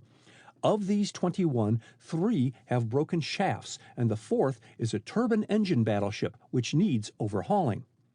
Is this all the fighting strength of the United States Navy? Questioned Hartzman, jotting down the figures in a notebook. No, Herr Captain. There are 70 fighting craft, but not in commission, and all require overhauling. Half of the submarines will not, sub, so to speak. A ghost of a smile crossed Heinrich's lips. The complement of torpedo vessels has been reduced from 15 to 25%, and the Atlantic Fleet needs 5,000 men. Interesting data, said von Mueller. I congratulate you, Heinrich. What of the Army? Nothing definite to report today, Herr Captain. If rumor speaks truly, discontent will shortly reduce the standing army to a man and a mule. A mule can fight on occasions, laughed von Mueller, but not against trained men backed up by field guns, firing in 1 hour 200,000 shells carrying high explosives, boasted Hartzman triumphantly.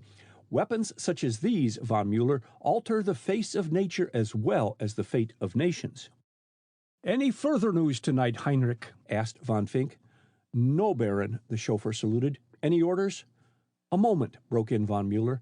I will be at the Whitney residence tonight, Heinrich. See that I am admitted, he added, observing the slight change in the chauffeur's expression. It can be arranged, Herr Captain, hastily.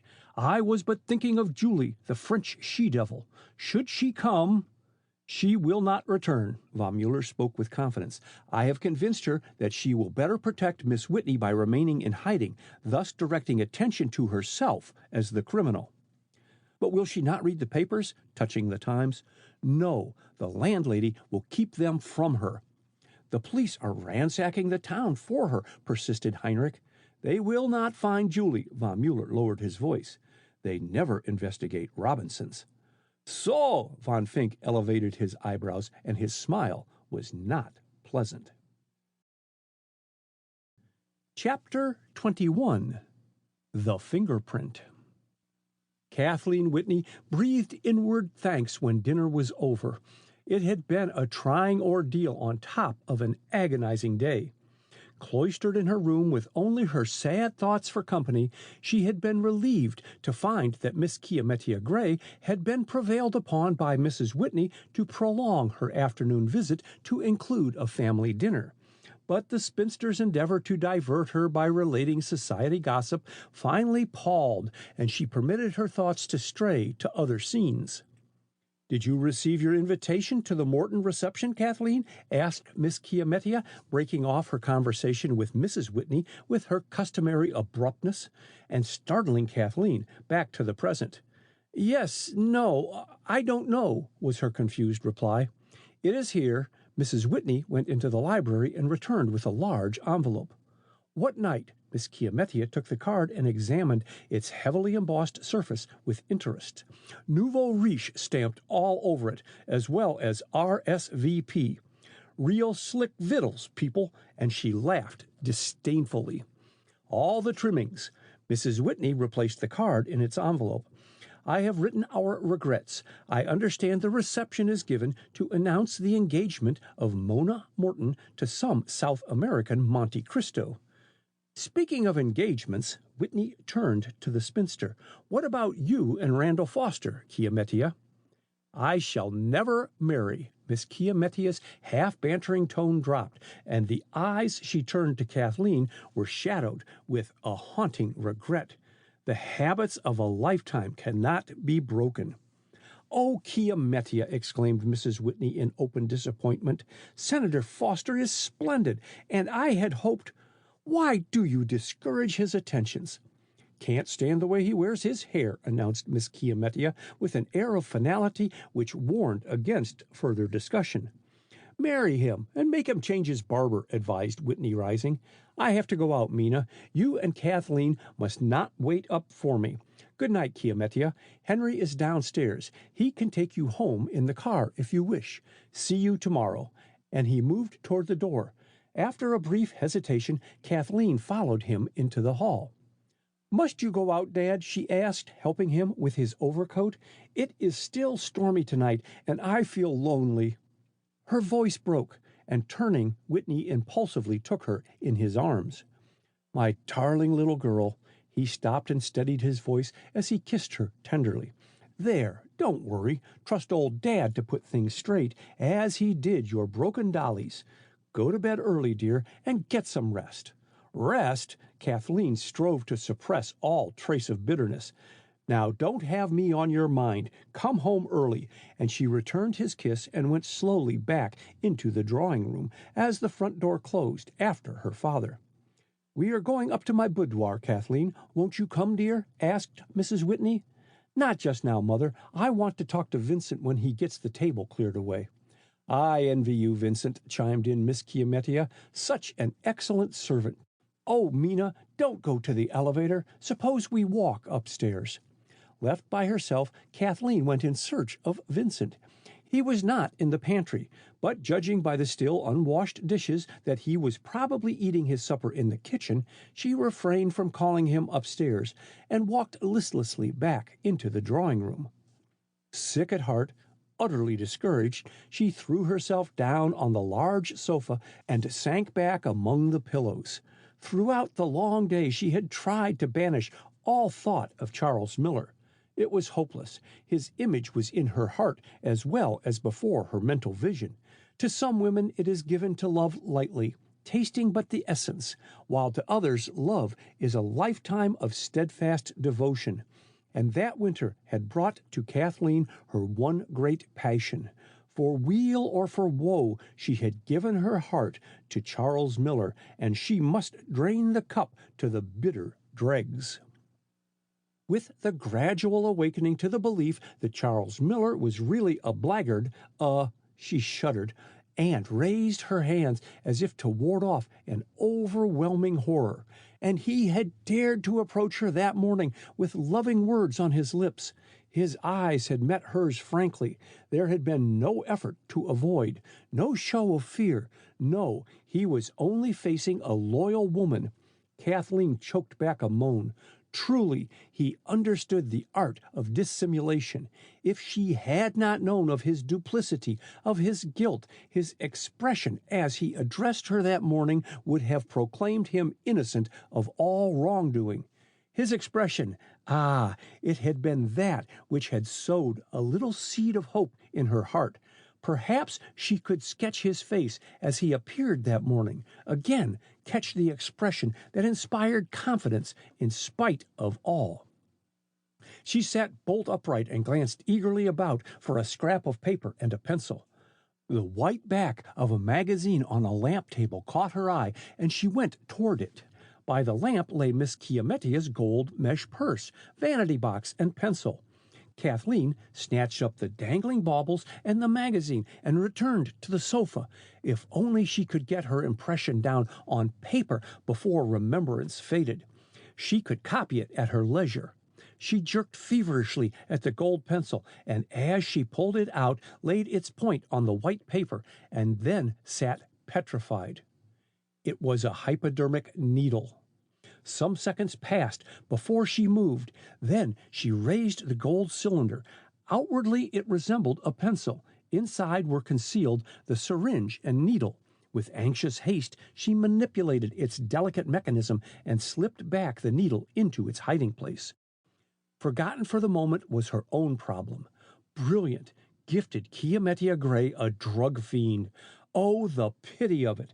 In the light of her discovery, Kathleen remembered many idiosyncrasies which the drug habit would explain.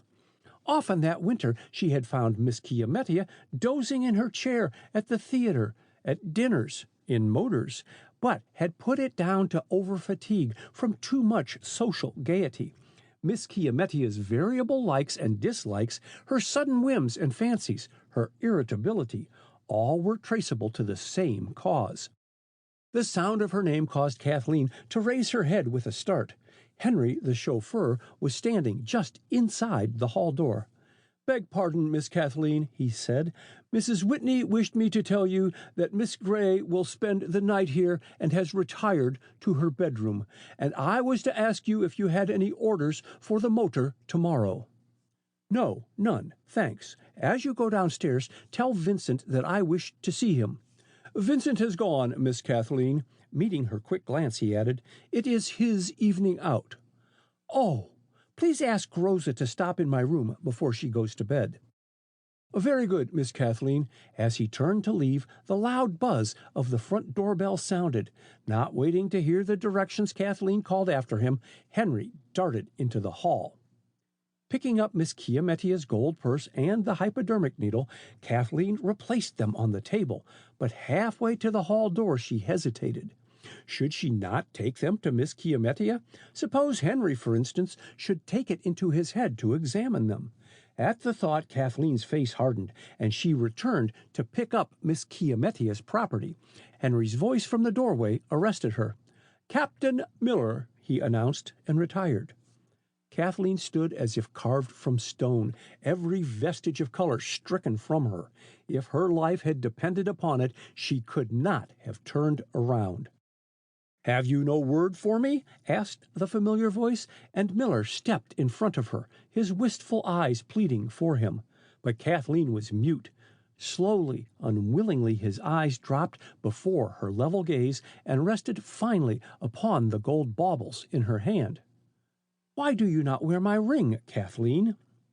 The question stung her out of the bewildered trance into which his unexpected appearance had thrown her. "The ring was returned to you for good and sufficient reasons," she said icily. "That you chose to ignore these reasons does not affect the issue. Will you leave this house, or shall I ring for the servant?" "Kathleen, are you mad?" He whitened to the lips. "Think what you are to me, dearly beloved. Your words cut me like a knife." Your similes are unfortunate, she stammered with dry lips. I do not use knives. I leave that for others, the coroner's jury to the contrary. Do you think the coroner's jury influenced my judgment, sweetheart? Shame! I have more faith than you. I know that you are innocent of Spencer's death. You have every reason to know that I am innocent. Kathleen was thoroughly roused. It is not a question of faith on your part, significantly. I see no use in these discussions. It is better that we do not meet. Again, I ask you to go. Forever.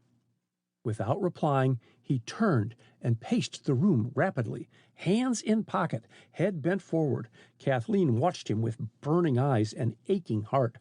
To outward seeming, he had the attributes which make for success. What mad bloodlust had made him throw the world away? Suppose I accede to your unreasonable request, Kathleen, he said, stopping before her. Will you do something for me? Yes, huskily. Then get from your father the specifications and drawings of his latest invention for me. As if she had not heard aright, Kathleen stared at him. What is it you ask? She stammered. The plans of your father's latest invention, patiently. I do not mean the camera. Either you or I are mad. She looked at him dazedly. Do you realize that my father would not give me those plans, that I should have to steal them? Expediency knows no law, he muttered, not meeting her eyes. Call it borrowing. Kathleen shrank back, appalled. Good God, that you should be so base, she cried.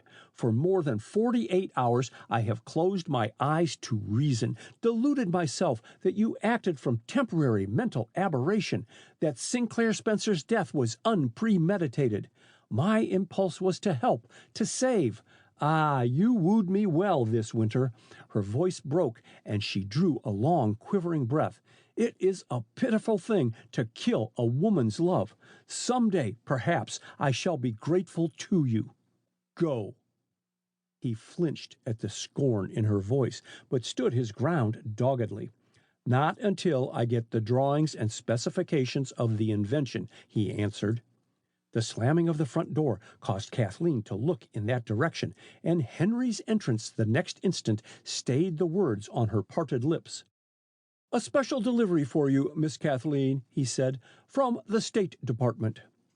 Kathleen took the proffered envelope mechanically. Wait, Henry, steadying her voice. When Captain Miller calls again, he is not to be admitted under any pretense. Very good, Miss Kathleen, and concealing his curiosity, the chauffeur moved swiftly away. There was a pause which Miller broke. Read your letter, he said composedly. I can wait. Kathleen was on the point of collapse.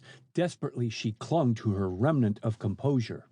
Hardly conscious of her action, she tore open the outer envelope and read the brief statement that the letter enclosed had been sent to her, care of the State Department. With some stirring of curiosity, not unmixed with dread, she examined the contents of the second envelope.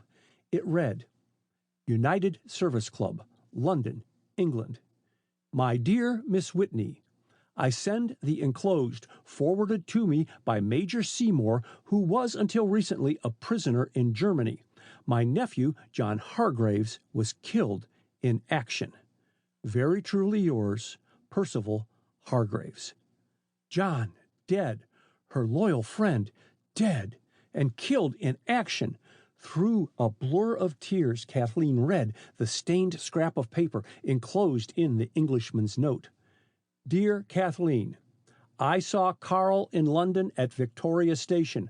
I swear it was he. Warn Uncle. Kathleen. Kathleen. Shaken with grief, Kathleen raised her head and looked at her companion, sitting immovable in his chair. If he felt any interest in the letter and her emotion, he did not evince it. 3 years before, she, and John Hargraves had been friends in Germany.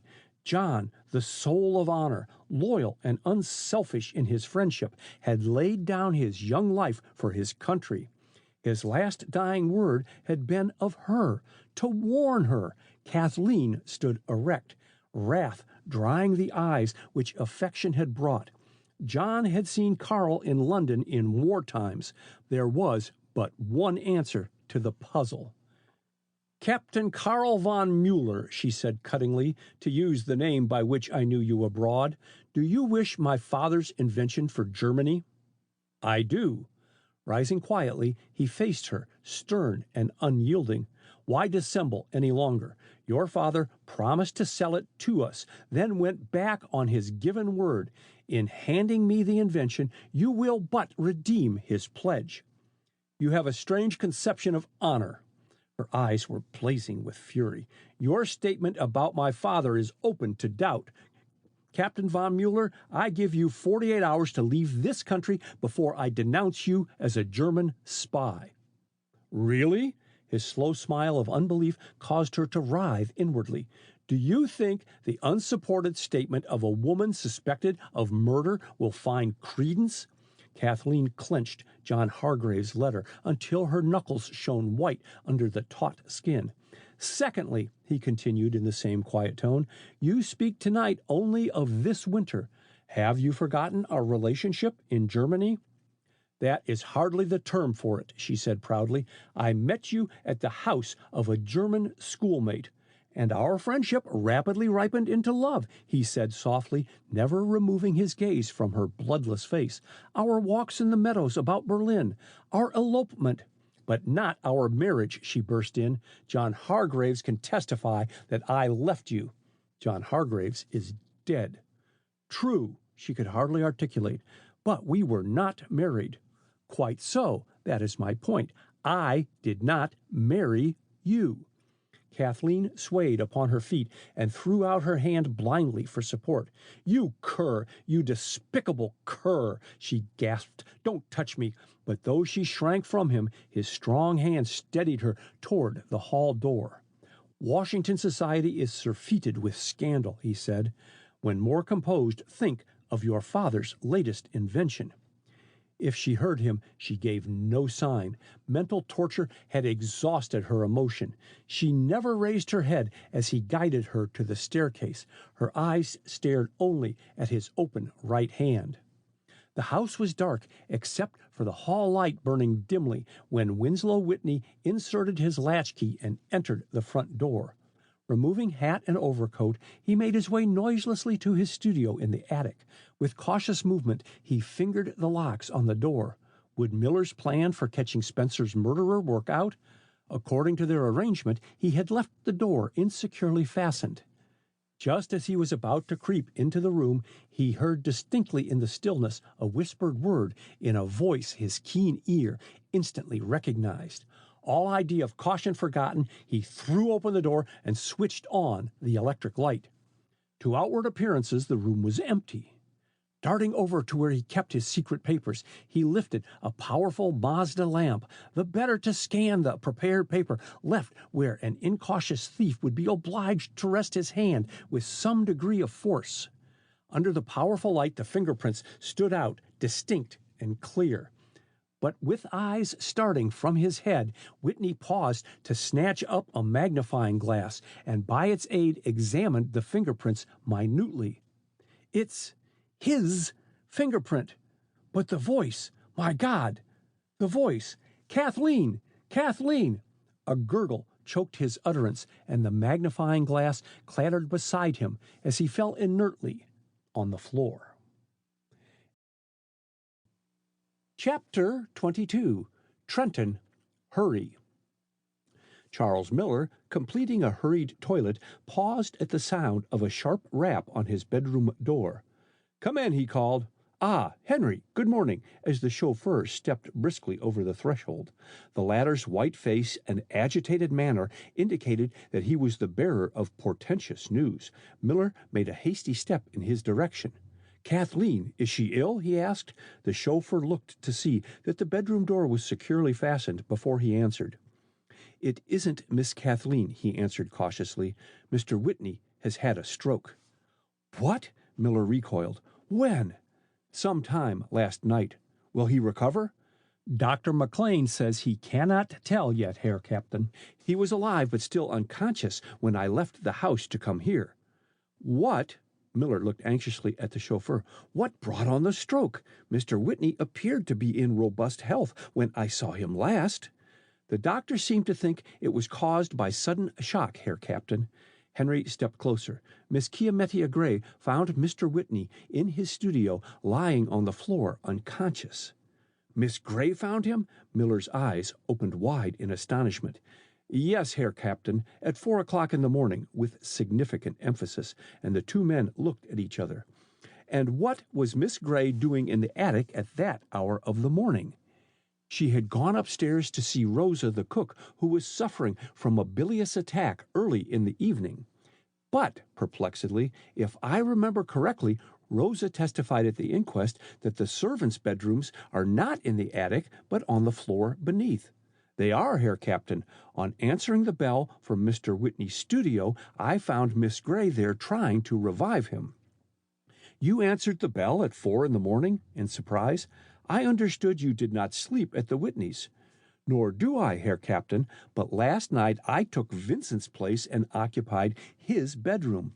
When I reached the studio, I at first thought Mr. Whitney dead," continued the chauffeur after a slight pause, "and rushed to summon a physician. On his arrival, I assisted him to carry Mr. Whitney to his bedroom." "Did you see Miss Kathleen?" "Not after giving her the special delivery letter."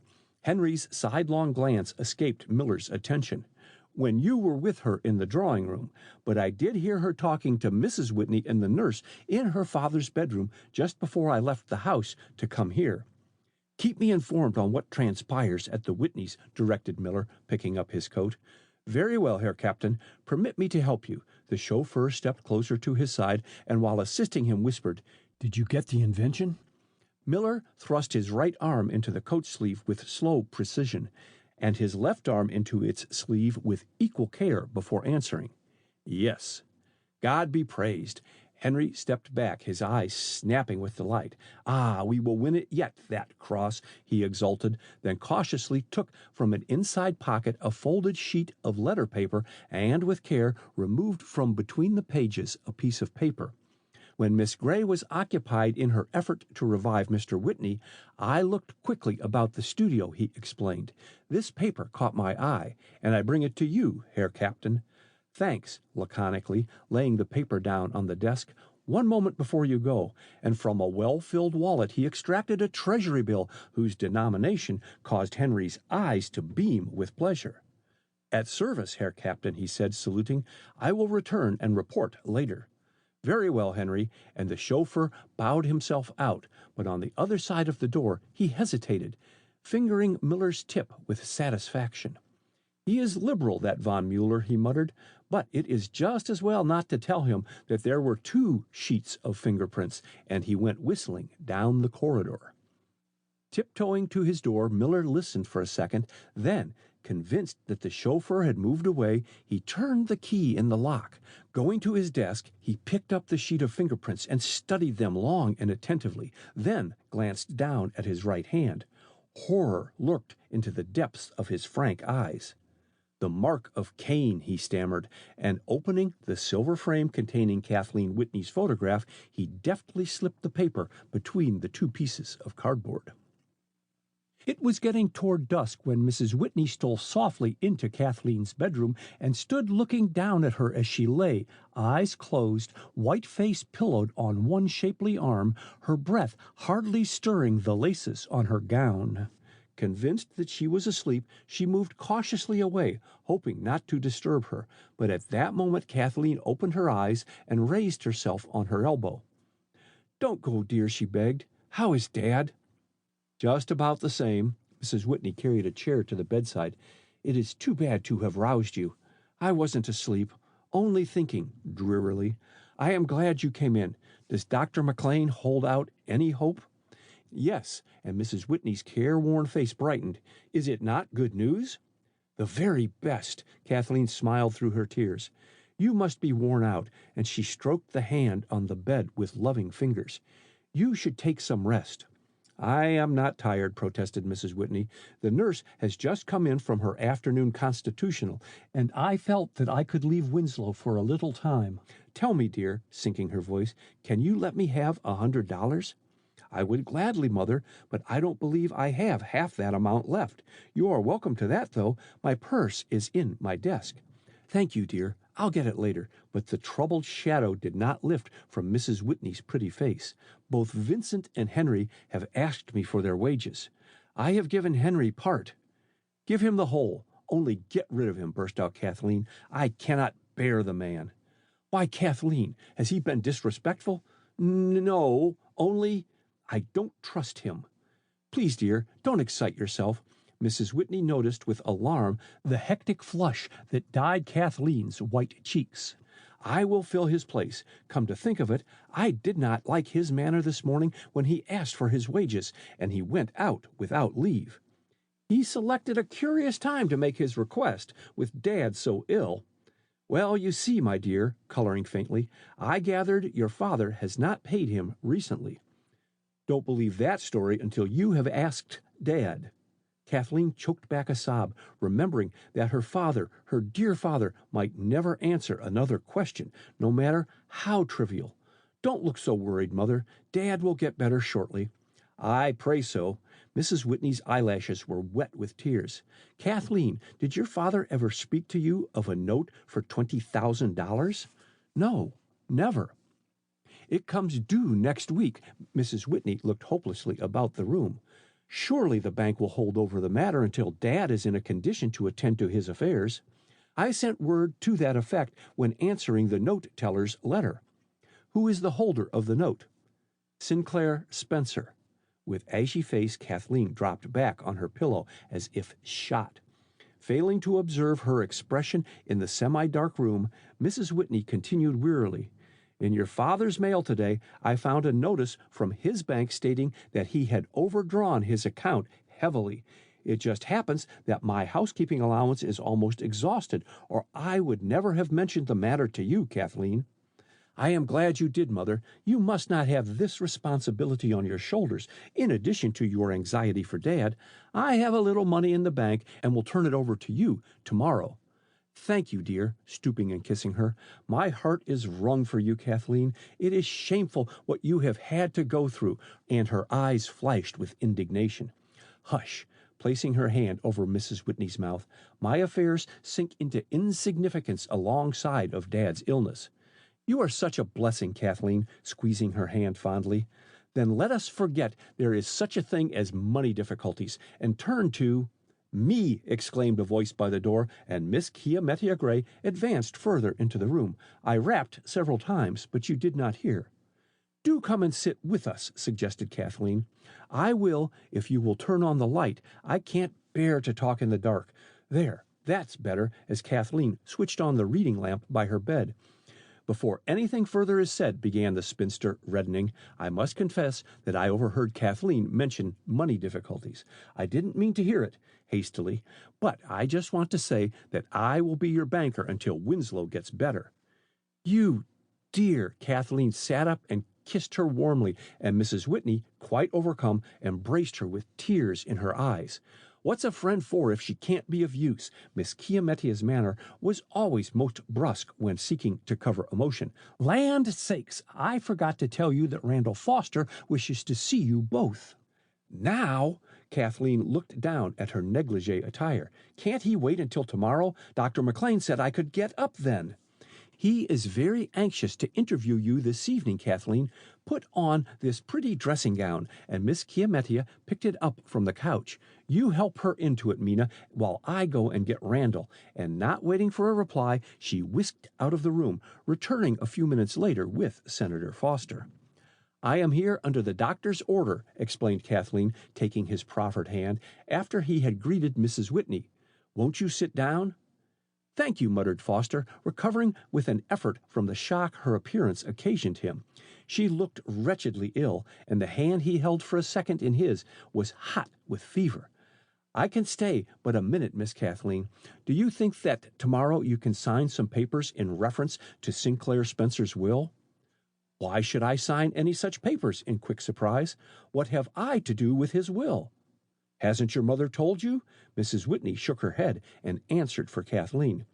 Winslow said not to mention the matter to Kathleen yesterday, and today his illness has put everything out of my mind, she explained. Kathleen looked from one to the other. "What have I to do with his will?" she repeated. "Sinclair Spencer made you residuary legatee." "What?" Kathleen sat up for a moment, bereft of further speech. "I shan't take any legacy left me by him," she announced passionately. "Mother, you hear me. I won't." "Yes, yes, dear," soothingly, and Senator Foster broke in hastily. "We understand how you must feel." "Feel?" echoed Kathleen. "Do you for one moment suppose I would accept a penny from Sinclair Spencer or his estate?" And the scorn in her eyes hurt Foster as she looked at him. "The law requires certain formalities," he said hurriedly.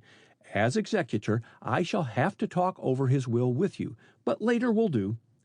"Both now and later, I flatly refuse to consider any such bequest he may have made me," went on Kathleen, unheeding his words as her excitement increased, and Miss Chiamettia hastened to avert the threatened scene.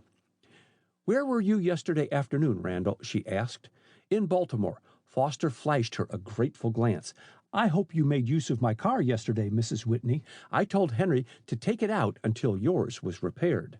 "You were very kind. Winslow went out in it." Miss Whitney's glance strayed to the door. She was anxious to return to her husband's bedside.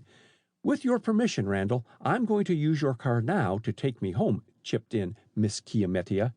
"Oh, Chiamettia, you must not go," protested Mrs. Whitney. "You are such a comfort, such a help." "Don't go," added Kathleen. "Your presence makes my enforced idleness here easier to bear." "Thank you, my dears." The spinster looked immensely pleased. "Of course I'll stay, if you really feel you want me." "I am the only one bereft," said Foster wistfully. "I cannot call upon you tonight, Chiamettia." "Of course you can," exclaimed Mrs. Whitney, smiling faintly. "We are not so selfish as to keep Chiamettia to ourselves all the time. If you will excuse me, I must go back to Winslow." "Certainly." Foster rose and opened the door for her. "I must not stop longer. Good night, Miss Kathleen. I hope that you will feel better in the morning." "Thanks. Please come here just a moment," and reluctantly Foster approached the bed. He did not wish to resume discussion about Spencer's will. "Tell me," Kathleen lowered her voice, "when will the grand jury meet?" "Not for 10 days or more." "That is all. Thanks." And Foster moved away.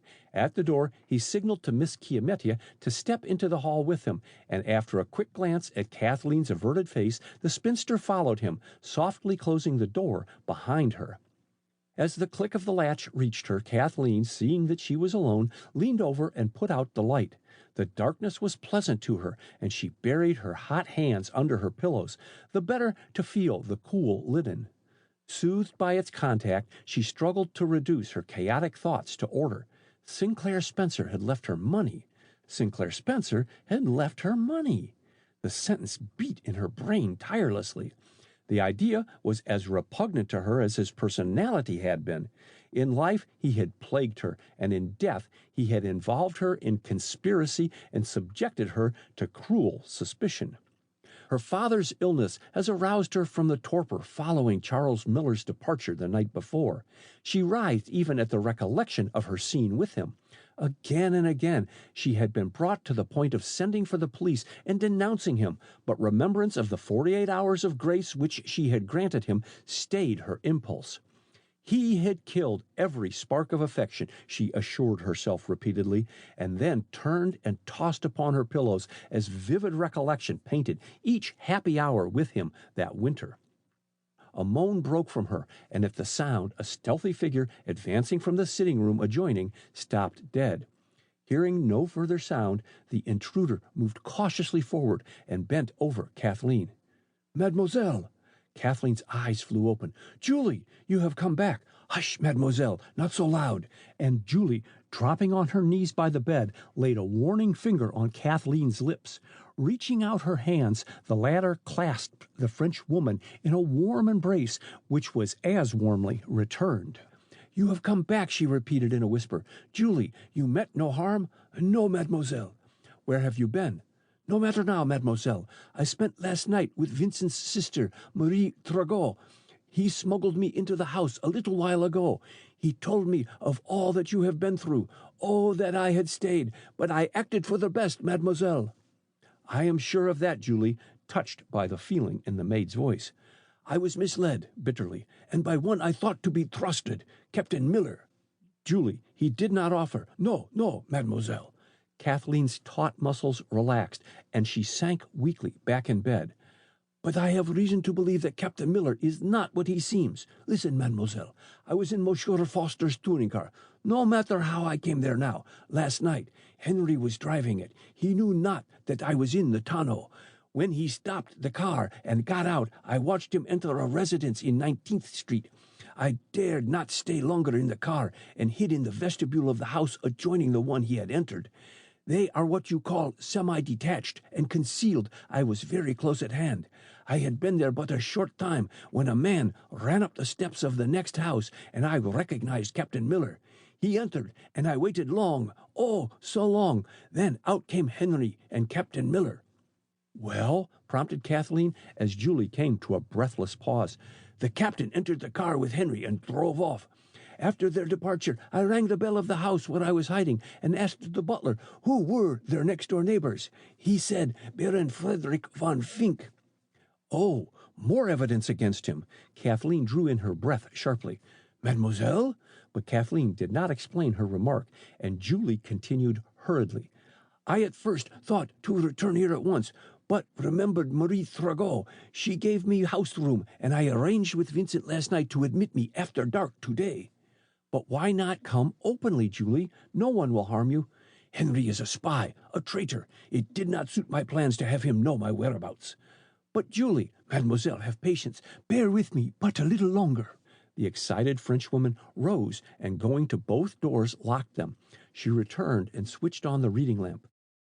Quelle horreur, mademoiselle! What have these beasts done to you? She exclaimed, aghast, inspecting Kathleen in consternation.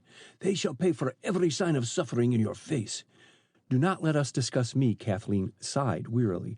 Will you tell the police of your suspicions concerning Henry? No, mademoiselle. Julie's expression changed. I like not the police just now. I have a plan of my own. She checked herself abruptly. Have you seen the star? No, Julie. See, it says here, pointing to a paragraph in a folded sheet torn from a newspaper, which she drew from under her apron. Fire at Roebling's plant of incendiary origin. Tell me, mademoiselle, what is Roebling's? A factory near Trenton, New Jersey, which I believe, Kathleen spoke somewhat uncertainly, manufactures insulated as well as barbed wire. Ah, that is used in trench fighting. The Frenchwoman took from the bodice of her black gown a crumpled telegram singed at the edges. Henry received this but an hour ago. I watched, oh, so carefully. I saw him turn pale, and such was his haste to leave the house that he did not wait to see that the paper burned when he threw it in the grate. Can you translate it for me, mademoiselle? Smoothing out the telegram, Kathleen, with the maid intently peering over her shoulder, read the words it contained besides the address in puzzled silence. Trenton. Hurry. Hartzman. Chapter 23. In Full Cry. Senator Foster, buttoning his overcoat against the March wind, left Calumet Place and sought his yellow touring car standing at the curb of an intersecting street nearby. He had dispensed with the services of his chauffeur for that night. Seating himself behind the steering wheel, he started the machine down 14th Street, so deep in thought that he barely missed running over two belated pedestrians scurrying to the sidewalk, and entirely missed the signals of a street-crossing policeman who contented himself with a string of curses as he recognized the yellow car and bullied the next automobile chauffeur as a slight vent to his feelings. As Foster sped by the War, State, and Navy building, he noted the lights burning in widely separated office rooms and smiled grimly to himself. Parking the car near the Whitney residence, he made his way to the front door. Miss Kiametia Gray answered his impatient ring at the bell. "A nice hour for you to keep your appointment and for me to see attractive men," she grumbled, leading the way to the library. "Fortunately, I have a reputation for eccentricity. It saves me a great deal of annoyance and covers, indiscretions."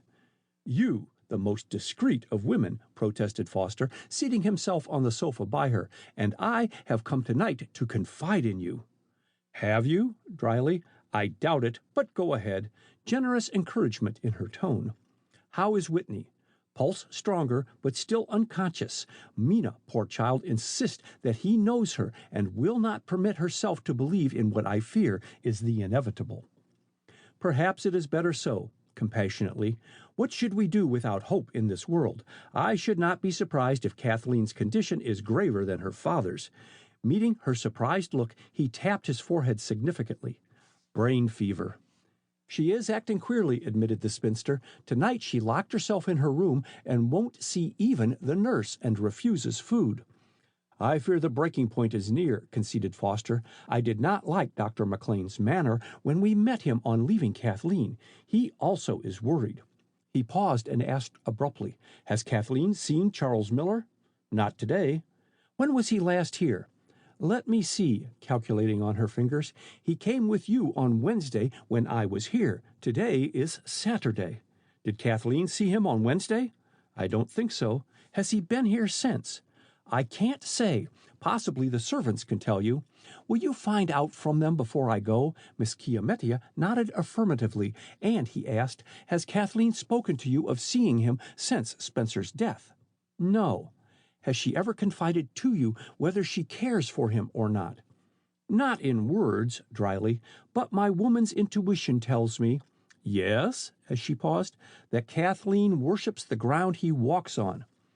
Too bad. Foster sat back, looking troubled. Too bad. What's this? A deathbed repentance? You introduced Miller in Washington, and the spinster's sharp eyes bored into him. Foster moved uncomfortably. I am sincerely sorry, he mumbled. I have been grossly deceived. Humph! Miss Chiamettia moved closer to his side. Go on. Confession is good for the soul. I can't tell you just now, was the disappointing rejoinder. Who found Whitney in his studio this morning? I did, and a nice shock I had, with a shudder. The antics in this house are deranging my nervous system. I can't even sleep. How did you happen to be around at that hour? Rosa had a bad attack of indigestion after serving dinner, and I promised to look in and see how she was during the night. Just as I came out of her room, I thought I heard groans and rushed upstairs, found the studio door open, and by the aid of my electric torch, found Winslow lying on the floor. Did you see anyone else in the room? No. I only had the light from the torch to guide me, and that is a very big room, with models and furniture standing about in odd spots. Why didn't you turn on the electric lights? Impatiently. Couldn't find the switch. I did press a button, the only one I could locate in my haste, and it brought Henry, who switched on the lights for me. And afterward, did you find any trace of papers having been stolen, drawers opened, or anything? I never looked to see. Foster sat back in bitter disappointment. All I thought about was breaking the news of Winslow's condition to Mina and Kathleen and getting a doctor. Henry attended to that, and I went downstairs, awoke Mina. She hesitated perceptibly. Kathleen I found sitting in her bedroom, dressed. What? Foster shot her a swift glance. Asleep?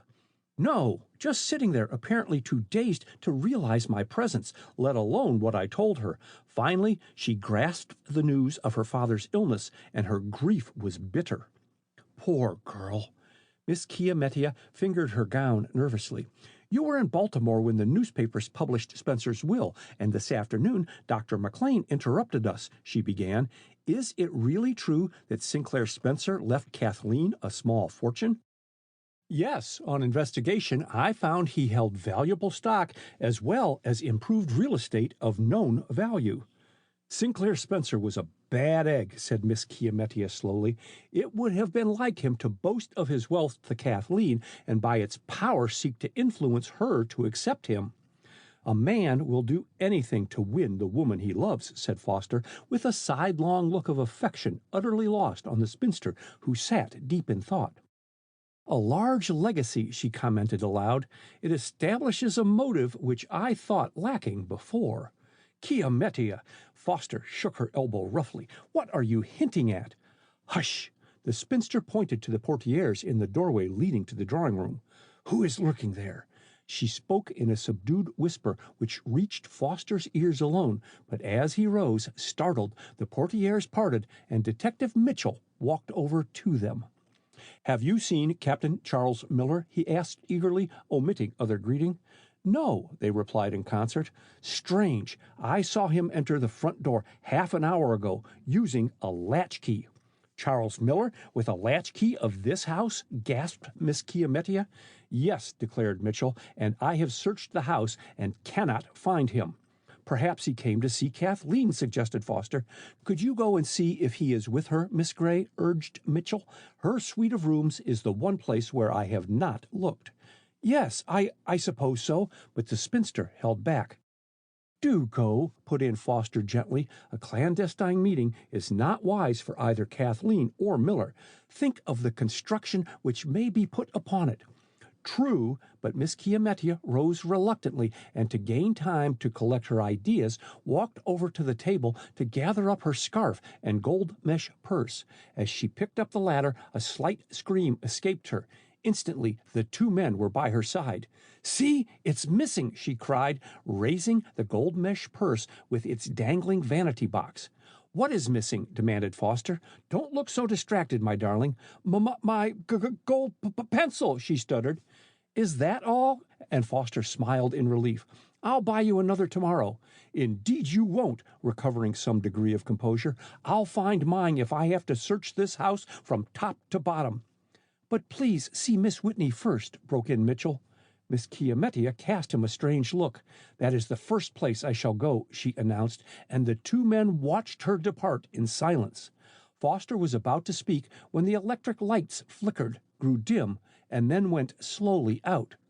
"Trouble in the powerhouse," grumbled Mitchell, searching his pocket for his electric torch. "I noticed a tie-up in the streetcars just before I came in. Can you find any candles on the mantel, sir?" flashing his torch in that direction. "Every light in the house must be out." Henry the chauffeur paused in indecision on Baron Frederick von Fink's doorstep. "You are quite certain the Baron said he would return on the night train?" "Quite," answered the valet. "He is due here at 7 o'clock in the morning. Good night." "Good night," echoed Henry, and turning, went swiftly down the street. He stopped for a moment at a newsstand, talked with the proprietor, and then turned his footsteps toward the Whitneys. As he passed the War, State, and Navy building, the lighted windows attracted his attention. With deepening interest, he noted the location of the rooms from which the light shone. Officials of the government were working late. Turning, Henry sped down a side street and, slipping up an alley, entered the Whitney house by the rear entrance. He stood in deep thought outside the kitchen door for a moment before opening it. A flash from his electric torch showed the dark room was totally empty.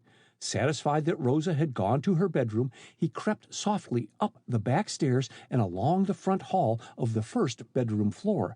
He had almost reached Miss Chiamettia Gray's bedroom door when a slight noise made him pause and glance up the winding front stairs. He shrank farther back in the shadows of the dark hall as a faint light appeared, outlining a white face peering down the staircase. Henry caught his breath sharply. How came Julie to be back in the house? The she-devil, spying upon him. By God!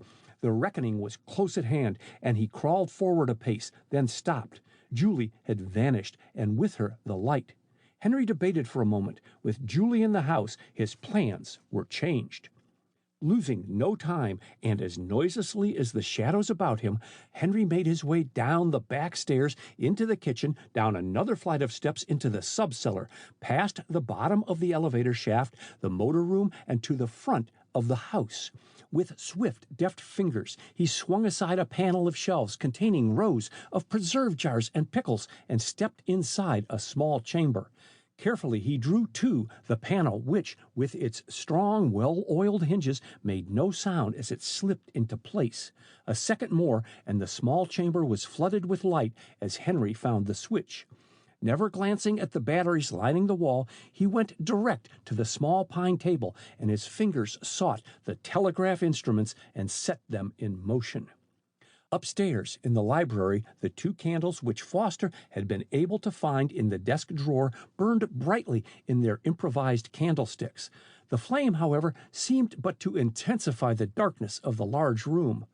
The minutes had ticked themselves away in swift succession, but still Miss Chiamettia Gray did not return. Mitchell shut his watch with an impatient snap, and Foster, his nerves not fully under control, looked up at the sound. "What can be keeping Miss Gray?" he asked. "Can't imagine. Unless—" The detective never completed the sentence. "Come quickly," whispered a voice over his shoulder, and swinging about with a convulsive start, Mitchell recognized Charles Miller. With common impulse, he and Foster sprang up, but he was the first to reach Miller's side, and the candle shone on burnished steel. "Put up the handcuffs, Mitchell," directed Miller contemptuously. "The time has not yet come to use them."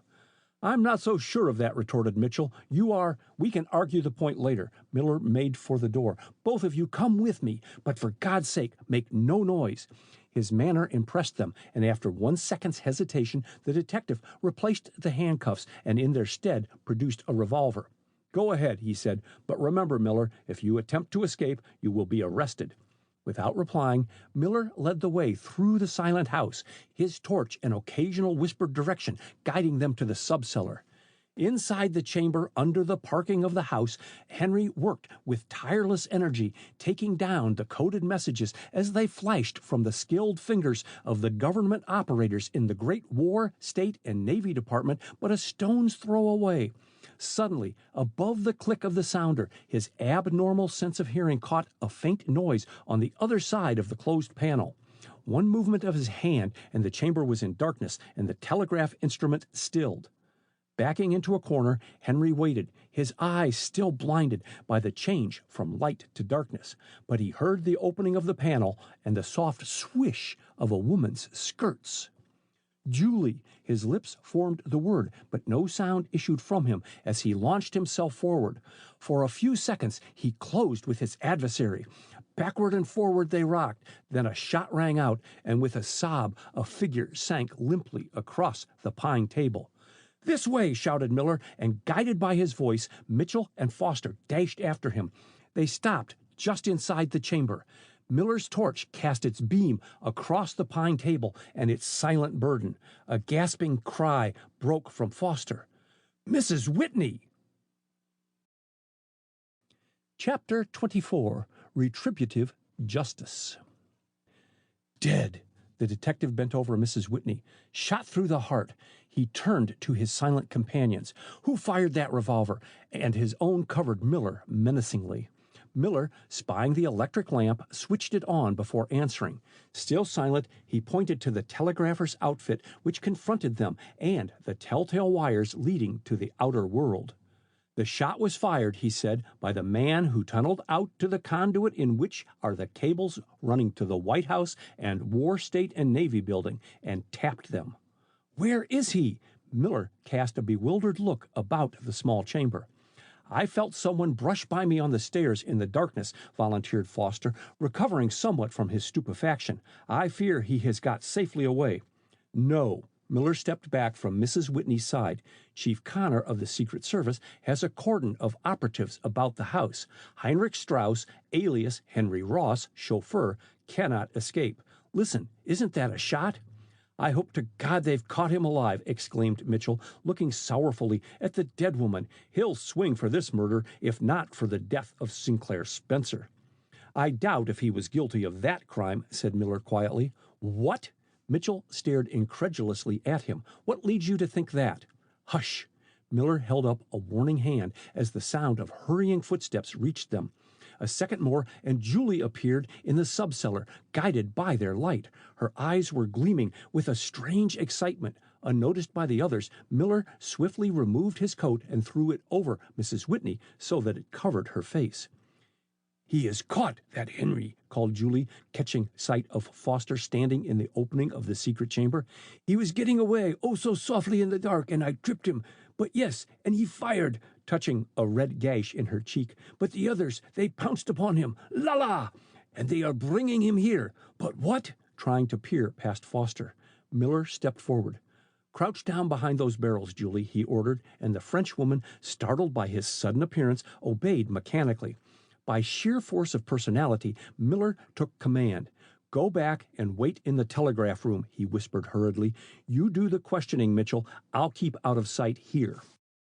Before Mitchell could ask the question burning on his lips, a number of men made their way down the staircase, Heinrich Strauss in their midst, handcuffed to the tallest operative.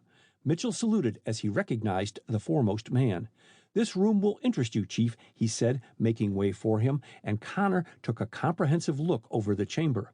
"We've found the leak," he acknowledged. "Clever work, that," inspecting the arrangement of the wires. He drew back at the sight of the covered figure stretched across the table. "What's this? Murder?" "Yes," answered Mitchell. "Henry here," jerking his thumb toward the erstwhile chauffeur, "killed the woman before we could interfere." "Did I?" demanded Heinrich. "How are you going to prove it? I wasn't in this room." "You waste time," said a cool voice behind him, and Miller stepped into the circle. "The game is up, Heinrich." "You renegade!" Heinrich was livid with fury.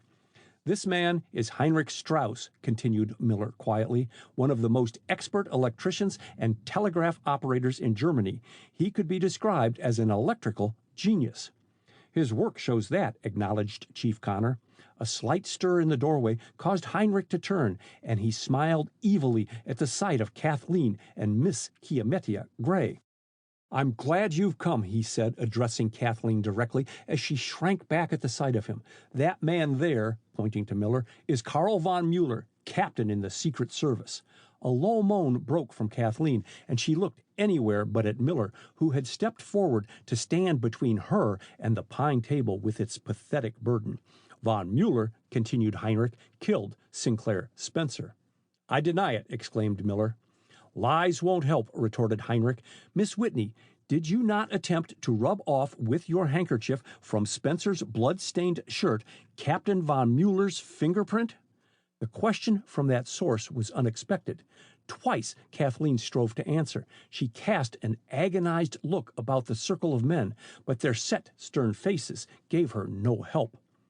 "Yes," and the monosyllable was little more than a murmur.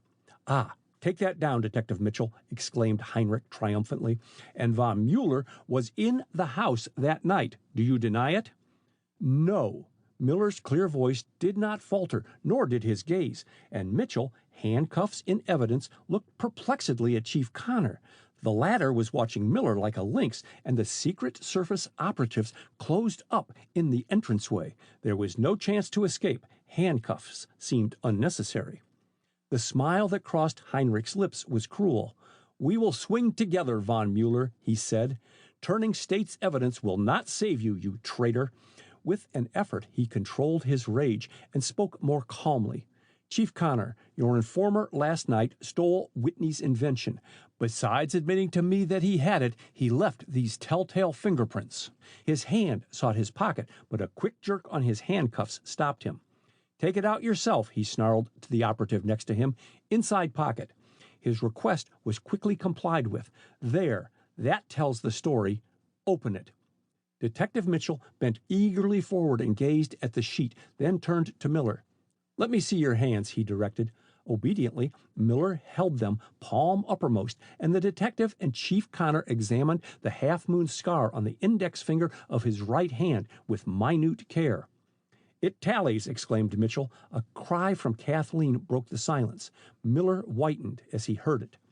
"The evidence is conclusive, is it not?" mocked Heinrich. "If that dead woman could speak," pointing to the table, "she would tell you how she saw the crime committed." "Suppose we take her mute testimony," and with a swift movement, Miller removed his coat. "Merciful God!" With eyes starting from his head, Heinrich recoiled. "Mrs. Whitney! Why didn't she let me know she was coming down here?" "Ah, then she was in the habit of coming?" Miller's remark remained unanswered. Heinrich stared and stared again at Mrs. Whitney, great beads of sweat standing on his forehead. "I thought it was Julie, the hellcat," he muttered. Why didn't she speak and let me know who she was?" Then suddenly he collapsed on the one chair in the chamber and bowed his head. At the sight of Mrs. Whitney, a gasping cry escaped Kathleen. Involuntarily, her eyes strayed about the chamber, her dazed senses slowly grasping the situation. In the appalling silence, one idea became paramount. Henry, the chauffeur, was a spy, and both his words and behavior implicated Mrs. Whitney. She, his accomplice? Oh, impossible! She put the thought from her, but memories, unconsidered trifles rose to combat Kathleen's loyalty. Had Mrs. Whitney's smilingly collected manner and dignified reserve cloaked a cold, calculating, and treacherous nature? Kathleen shuddered in horror and reeled back into Miss Chiametia's arms. The spinster, shaken out of her forced composure, was crying without realizing it. She placed a protecting arm about Kathleen and held her in close embrace. Over the shoulders of the men, Julie, who had crawled from her hiding place behind the barrels, peered at them in mingled curiosity and incredulity.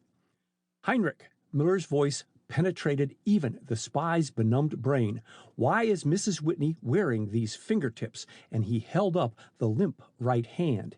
Each finger was fitted with a wax tip, and on the index finger, distinct and plain, was the scar shaped like a half moon. Stunned, the men and women present looked first at Mrs. Whitney's hand, then at Miller, and last at Heinrich. No one spoke, and in the heavy silence, the spy's labored breathing was distinct. "The game is up," he admitted slowly. "I wish I hadn't done that," nodding to the silent figure. "She didn't deserve to be shot by me. She was faithful to Germany." "Do you mean to insinuate that Mina Whitney was a German spy?" asked Miss Chiametia, shocked into speech. "Well, yes, you might call it that," taunted Heinrich. "I term it loyalty to the fatherland, where she was born and brought up. Her mother was a German." "She would never have aided you but for your devilish wiles," broke in Miller hotly. "The fact that she was deeply in debt did influence her," admitted Heinrich insolently. "Money was her god. I had to pay handsomely before she would engage my services as chauffeur and let me make use of this nice little box." "Did you construct this tunnel under the pavement, pointing to where the telegraph wires entered the chamber, and install this outfit by yourself?" asked Chief Connor, breaking his long silence. Heinrich smiled. "You will never learn that from me, and you should remember that your conduits are laid only 7 inches below the surface of the street. It was hardly a man-sized job." He smiled again and continued. "Neither Mrs. Whitney nor I wished to take anyone wholly into our confidence. She was a perfect assistant. She knew the antecedents of nearly everyone in society here, and she invariably found out, or got others to find out, the motives which inspired strangers to come to Washington. Her husband never interfered with our plans, as he spent most of his time, both day and night, in his studio. The servants never came down in this sub-cellar, and with Mrs. Whitney's connivance, I frequently managed to keep the limousine in the repair shop, and my time was my own. My surroundings were ideal. Even the location of this house favored my plans." "Until you grew too ambitious," added Connor softly. "Perhaps." Heinrich gnawed at his underlip as he shot a glance full of venom at Kathleen, who stood with head averted, drinking in all that was said. To hurt her, to lower her pride, appealed to Heinrich. His silence would not benefit the dead woman, while speech would cruelly hurt and mortify both Kathleen and her father. "My government was anxious to secure Mr. Whitney's inventions. He would not sell to them, although Barron," he stopped and scowled at Miller, "offered him a large sum. Whitney stuck to it that none but his own country could have the inventions. Then I suggested to Mrs. Whitney that she get the drawings and specifications for me, and again I paid her a large sum of money. But it was as difficult for Mrs. Whitney to get into the studio as for me, and the danger to herself was not small. Her husband was very suspicious, and he never permitted her to remain in the room alone. However, because she was not aware I had perfected, as I thought, another plan to secure the invention, and tempted by the sum of money I held before her to succeed, she made another attempt last night. She cried out with disappointment when, after entering, she found only blank paper, and Whitney heard her. He stared at the horrified faces about him, and clearing his voice, added, 'The shock finished Whitney.'" "You are the devil incarnate," exclaimed Miss Chiametia wrathfully. "I'm not, but he is." Heinrich raised his manacled hands menacingly toward Miller. "I never fully trusted you, von Mueller, although I never found any evidence of your double-dealing in your room. But while outwardly appearing to confide in you, I took the precaution to incriminate you should my plans miscarry. I observed the peculiar scar on your finger and conceived the idea of copying your fingertips in wax. With Mrs. Whitney's help, I secured an impression of your fingerprints and had it copied in wax. The workman, another German sympathizer, achieved a wonderful copy of the original, and by my advice, Mrs. Whitney wore the wax fingertips whenever she had work to do." "An ingenious plan, very," ejaculated Mitchell, "and one new to me." "Mrs. Whitney was wearing them on the night that Sinclair Spencer took it into his besotted brain to investigate this house," went on Heinrich.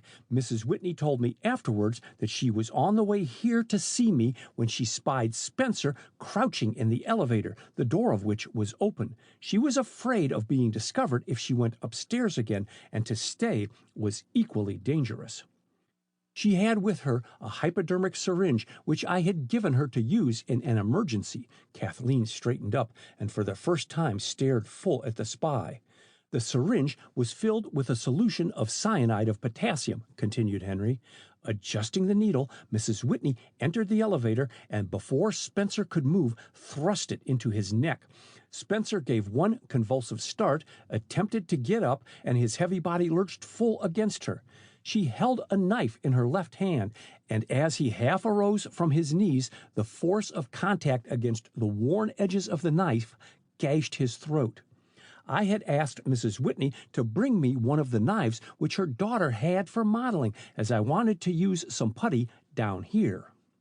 "With great presence of mind," continued Heinrich after a brief pause which no one cared to break, "Mrs. Whitney ran the elevator to the attic and before leaving dipped her wax fingertip in the blood flowing from Spencer's throat and made a distinct impression of von Muller's fingerprint on Spencer's white shirt front.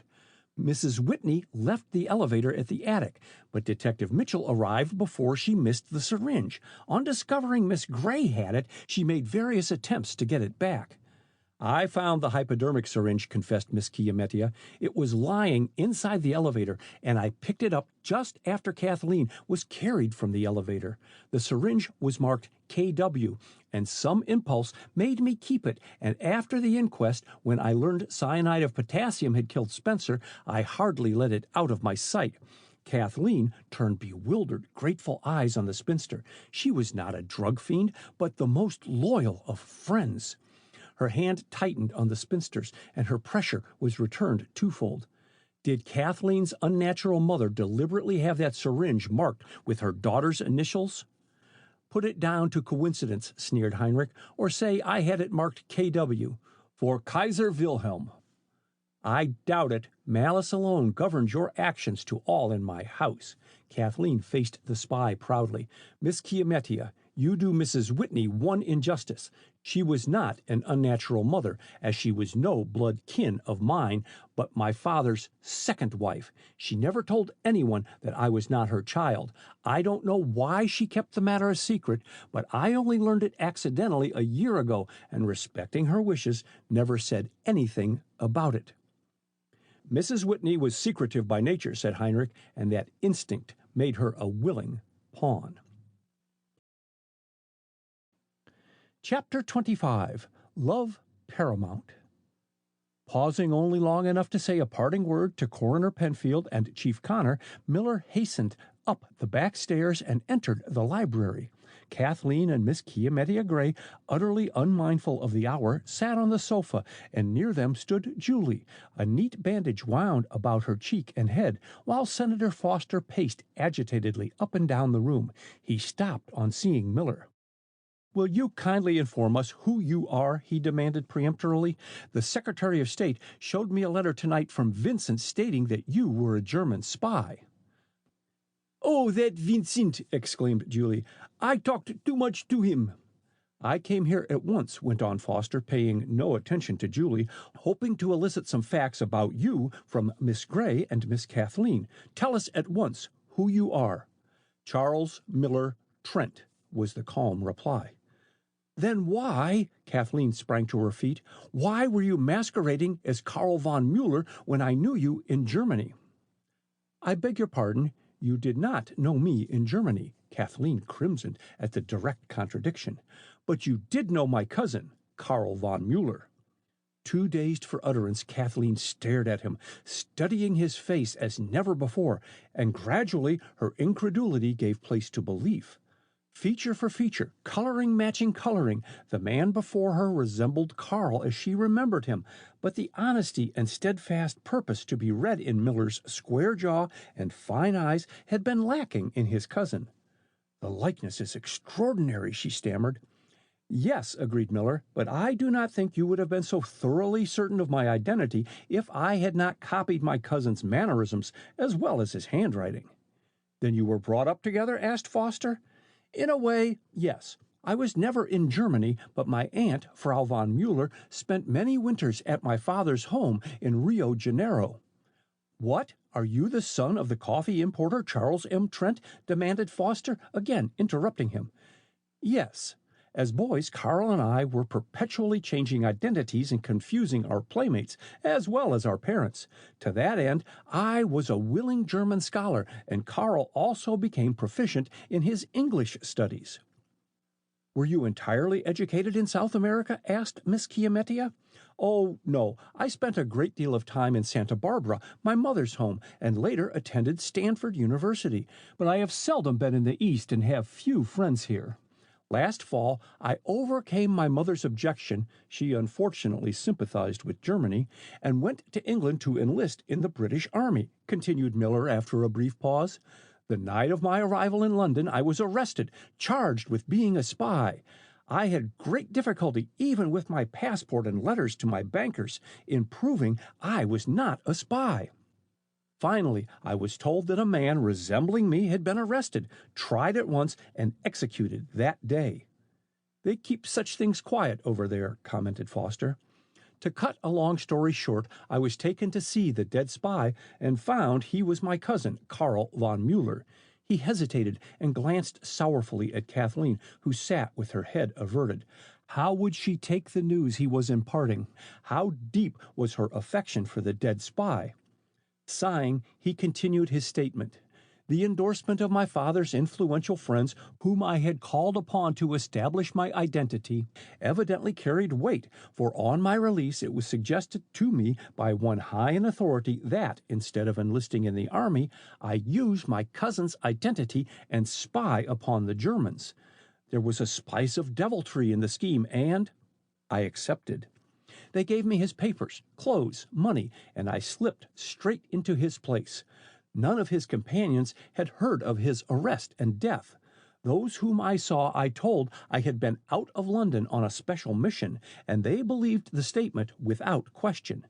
By aid of such papers as my cousin had kept concealed on his person, I learned something of his methods, and contact with his companions in London taught me assurance. No one doubted my identity. Carl had assumed the name of Charles Miller, and it was easy for me to drop my surname. Finally, I was sent to a certain town in the warring countries, and there I received instructions to come to the United States." "Did the Germans accept your identity without question?" asked Foster. "Apparently so. But I was not in Germany 24 hours, and the Herr Chief of the Secret Service was familiar with my cousin's appearance and never doubted he was talking to Carl," answered Miller. "On my arrival here, I communicated at once with Chief Connor, giving him the credentials I had brought from the London office. By his advice, I followed out the instructions given me by the Herr Chief of the German Secret Service, and to all intents and purposes was a German spy. But as I grew to know Baron von Fink better, I became convinced that another and cleverer man was responsible for the leak in the carefully guarded offices of this government. I suspected everyone." Miller smiled suddenly. "Even you, Senator Foster, your peace propaganda fooled me." "Wait," broke in Miss Chiamettia. "Randall shan't be blamed for that. Mina Whitney insinuated that he would not make a peace speech even for me, so I proved her wrong." Foster laughed ruefully. "Mrs. Whitney was a keen student of human nature. But continue, Trent. I won't interrupt again." Chief Connor confided to me that the messages were being wirelessed to German cruisers and that while the station at Sayville, Long Island was under surveillance, they were powerless to check the new use of the wireless. Miller drew his chair closer. I made a study of wireless while at college, and the problem here fascinated me. I finally reached the conclusion— Yes, go on, urged Foster, that messages to the German cruisers were being relayed from stations close together. In other words, that the station in the heart of this city had a wavelength shorter than Arlington's minimum wavelength, and the Arlington radio station was unable to hear. You already know that a transmitting and receiving station can only hear each other when in tune. That is, the wavelength of each must be equal. I therefore established a receiving station in my room with a short wavelength, and the result justified my reasoning. Good, ejaculated Foster heartily. But at that, while I had the messages to turn over to Chief Connor, I was still in the dark as to the location of the sender. You know it is impossible to determine the direction or distance of a transmitting station by its waves. A ship at sea cannot be found by wireless unless its bearings are given. I concluded that the transmitting station must be in the vicinity of the government buildings, and the next relay within 5 miles. A greater wavelength could be picked up by Arlington. On Tuesday night, I got on the roof of one of the tall government buildings near here, and examining each roof as I crossed it looking for wireless antennae, I finally reached this house. I suspected I was being watched by Baron von Fink, but managed to confuse him as to the direction I was taking, and finally clambered down into this attic through the scuttle. I was certain he was not aware of my identity, and for the sake of my plans could not risk discovery. I had never been in your attic before, went on Miller, addressing Kathleen directly. I was not even positive this was your house. While trying to find my way about, I chanced upon the elevator shaft. I thought I was walking into a closet. At that moment, I heard a footstep on the stair. Julie started and bent eagerly forward. Desiring to get away as quickly as possible, I pressed the button for the elevator. But the elevator must have been right there, interrupted Kathleen. You could not have opened the outer mahogany door otherwise.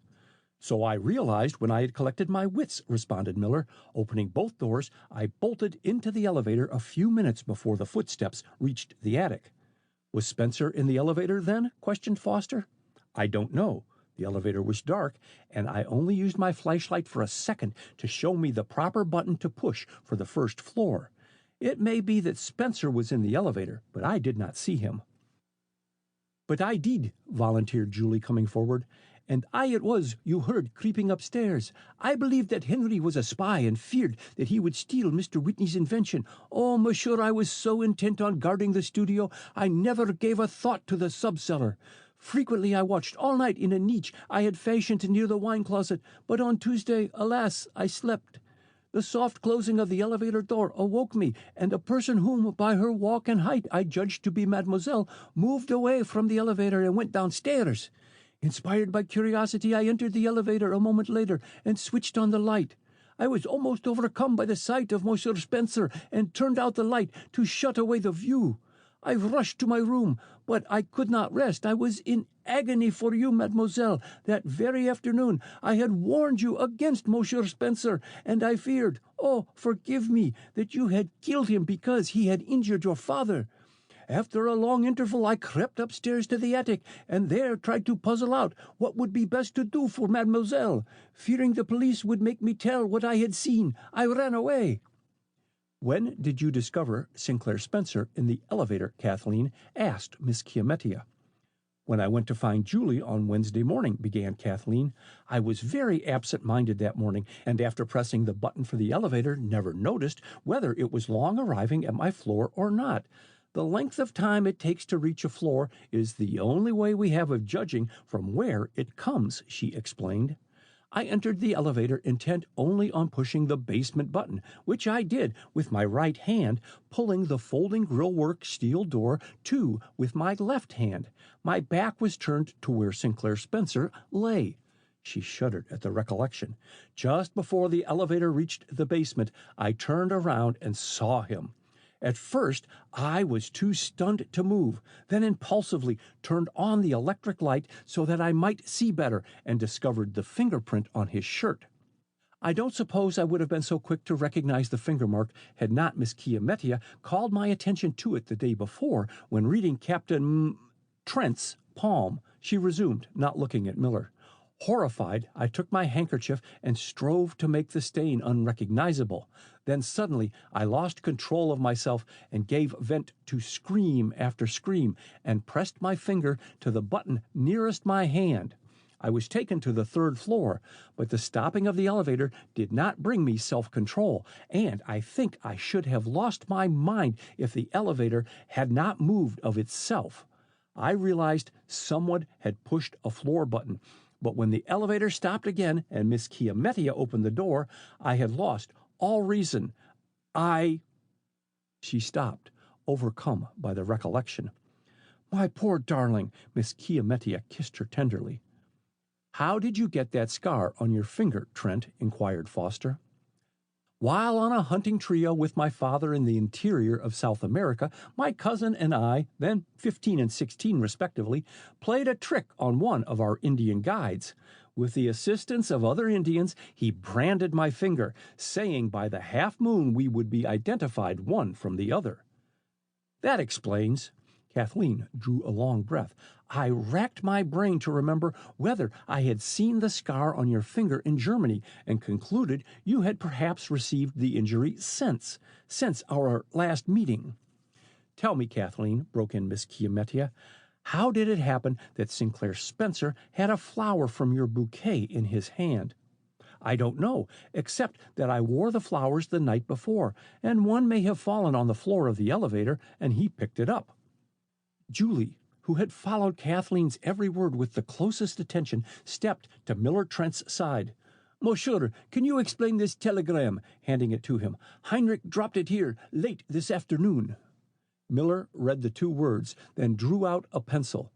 Divide the word Trenton to Trent on, and it reads Trent on. Hurry. Yesterday afternoon, I met a man named Hartzman. He had known Carl intimately, and before I left him, I realized something had aroused his suspicions. In New York, he communicated with Buenos Aires, found my whereabouts was unknown to my family, and jumped to the conclusion that I was impersonating my cousin. How do you know that? Demanded Foster. The Secret Service operative shadowing Hartzman notified me of it today, answered Miller. Obviously, Hartzman neglected to give any key to his dispatch to Heinrich, and the latter must have been entirely in the dark as to the real meaning of the warning. Von Fink, whom Hartzman apparently relied on to enlighten Heinrich, is out of town. Was it the operative's message to you about Hartzman which brought you here tonight? Asked Foster. No. I came hoping for an opportunity to examine Mr. Whitney's studio and used a key to the front door which I had had made without Heinrich's knowledge. I thought by examining the studio I could find out who really went there last night. Heinrich brought me a set of the fingerprints, and their startling resemblance to mine convinced me that a plot, devilish in its ingenuity, was being concocted and an attempt made to involve me in their machinations. On my way to the studio, I saw Heinrich creeping downstairs and followed him. I never for one moment suspected Mrs. Whitney. Nor did anyone else, agreed Foster, except that Heinrich was shocked into confession by his having unintentionally killed Mrs. Whitney, thinking her Julie. We might never have learned the whole truth. Mitchell, after seeing Vincent's note to the Secretary of State, was thoroughly convinced you were guilty. By the way, Chiamettia, what kept you so long upstairs when Mitchell asked you to find out if Miller was with Miss Kathleen? Searching for that hypodermic needle. I believed Kathleen had taken it back. Did you see Mrs. Whitney upstairs?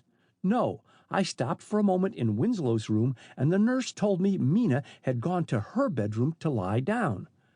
What possessed her to go to the sub-cellar? Asked Foster. Probably a demon of unrest, or she may have had some message to leave for Heinrich, suggested Miller. When he grappled with her in the dark, she undoubtedly thought him a detective and dared not call out for fear of disclosing her identity. Probably she thought Heinrich out of the house and never dreamed of his attacking her. And Heinrich mistook her for me. Julie's eyes glowed. The hand of God. But, monsieur, why did you advise that I stay away from mademoiselle and take me to that dreadful house? Because, Julie, you were hysterical, and I feared, if interviewed, you might make some statement in all good faith which would do Miss Kathleen irreparable injury. I also believed that your absence would serve to divert suspicion until I had a chance to find the real criminal. I met you before the inquest and did not realize that your disappearance could be used to militate against Miss Kathleen.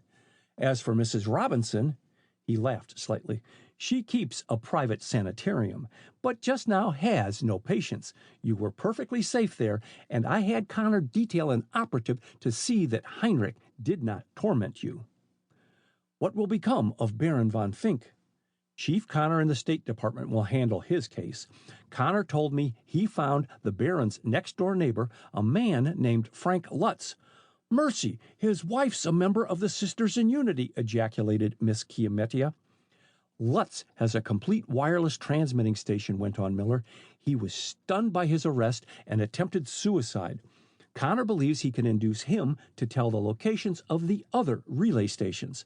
Lutz had the wireless antennae strung along the ceilings in the upper corridors of his house. He declares they have just perfected a method to overcome static interference. And what about Heinrich? Asked Julie anxiously. Will he escape? No. He will undoubtedly pay the penalty of his crime. Mitchell took him in charge. Coroner Penfield was here a short time ago, added Miller, turning to Miss Chiamettia. He assisted us to take Mrs. Whitney to her bedroom. I left Rosa, the cook, there. Thank you, murmured Kathleen. I think I had better go upstairs and see to everything, and the spinster rose. Just a minute, Miller hesitated. I felt that another and more determined attempt would be made to get Mr. Whitney's invention, Kathleen, and so suggested to him that he trust me with the drawings and specifications. Did he? Yes, and I took them over and deposited them in the care of Chief Connor. A capital idea, exclaimed Foster. Then Father's inventions are quite safe? Asked Kathleen. Yes. One is a camera for taking a map of the country from an airship. The other, still more marvelous, glass armor. Glass what? Chorused his listeners. Armor, a suit woven from a combination of mica and glass which Mauser bullets cannot penetrate. Good Lord! Foster tugged at his hair until it stood upright. We can discuss the inventions at another time, announced the spinster, recovering from her astonishment. I'll be upstairs, Kathleen, if you want me. Wait, I'm coming. But Foster turned on the threshold of the door, his curiosity mastering him. There's just one question, Miss Kathleen. If you knew Karl von Mueller in Germany and, as you thought, met him here using the name of Charles Miller, why did you not at once conclude he was a German spy? Because a year ago, a school friend in Germany wrote me that Karl had disappeared after a duel, and she believed he was living in America under an assumed name, replied Kathleen, rising hurriedly. Under those circumstances, I thought it natural that he should have anglicized his name. Won't you stop? No, thanks, hastily. I must see Chiamettia. Good night, and he disappeared into the hall. Miss Chiamettia was talking to a white-capped nurse who continued on her way upstairs on Foster's approach. Winslow has regained consciousness, announced Miss Chiamettia, and is sleeping naturally at last. I am delighted to hear it. Foster's tired face lighted with pleasure. Shall I tell Kathleen? No, not just yet. Good news will keep, and I think she is entitled to the happiness of being with the man she loves. Do you ever crave for that happiness, Chiamettia? And there was a wistful tenderness in his voice which made the spinster blink suspiciously. Suddenly, she slipped her hand in his.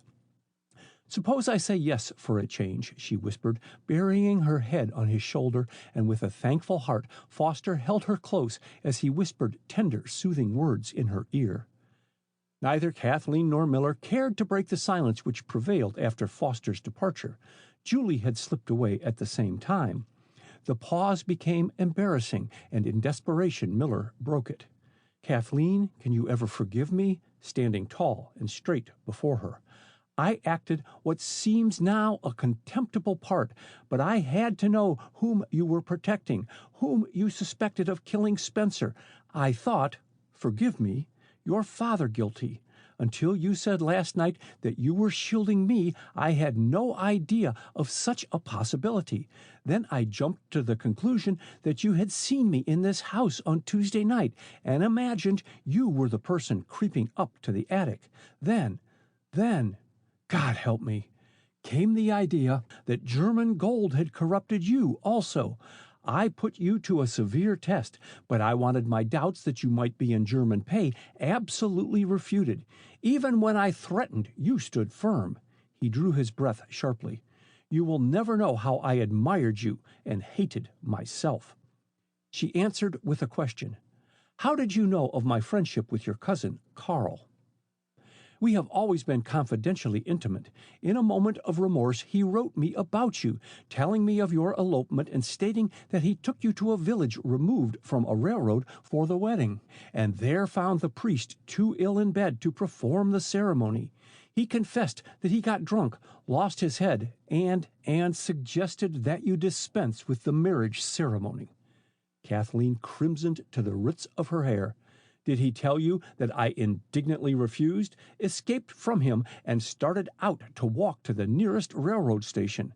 There I met John Hargraves, told him of my elopement, then accompanied him to the hotel in the next town where his cousin was stopping, and spent the night with her, returning next day under her escort to the school. She explained to the principal that I had been visiting her, and smoothed over what promised to be a scandal. Yes, Karl wrote me of that also, but he did you the tardy justice of never mentioning your full name.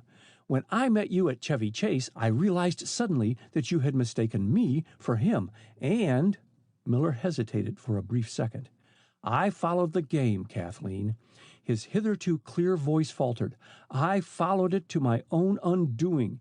Each time that you repulsed me, you inspired me, first with admiration, then, all unbidden, came love. Love so faithful and unswerving that not even the toils of treachery and false witness which threatened to envelop you could alter it." He hesitated again, his face white and strained. "Tell me frankly, Kathleen, did you accept me on Tuesday only because you thought me Karl?" "No." Kathleen's face was rosy with color, and her eyes shone with a new radiance. Eagerly Miller clasped her hands, and, bending his head, kissed them. "Whatever schoolgirl affection I cherished for Karl was long since dead before I met you. To you alone I gave my heart." My love," he murmured softly. "May God aid me to atone to you for the sorrow of the past." And looking up into his eyes, as his arms stole round her, Kathleen read there that the glory of life was hers at last. End of I Spy by Natalie Sumner Lincoln.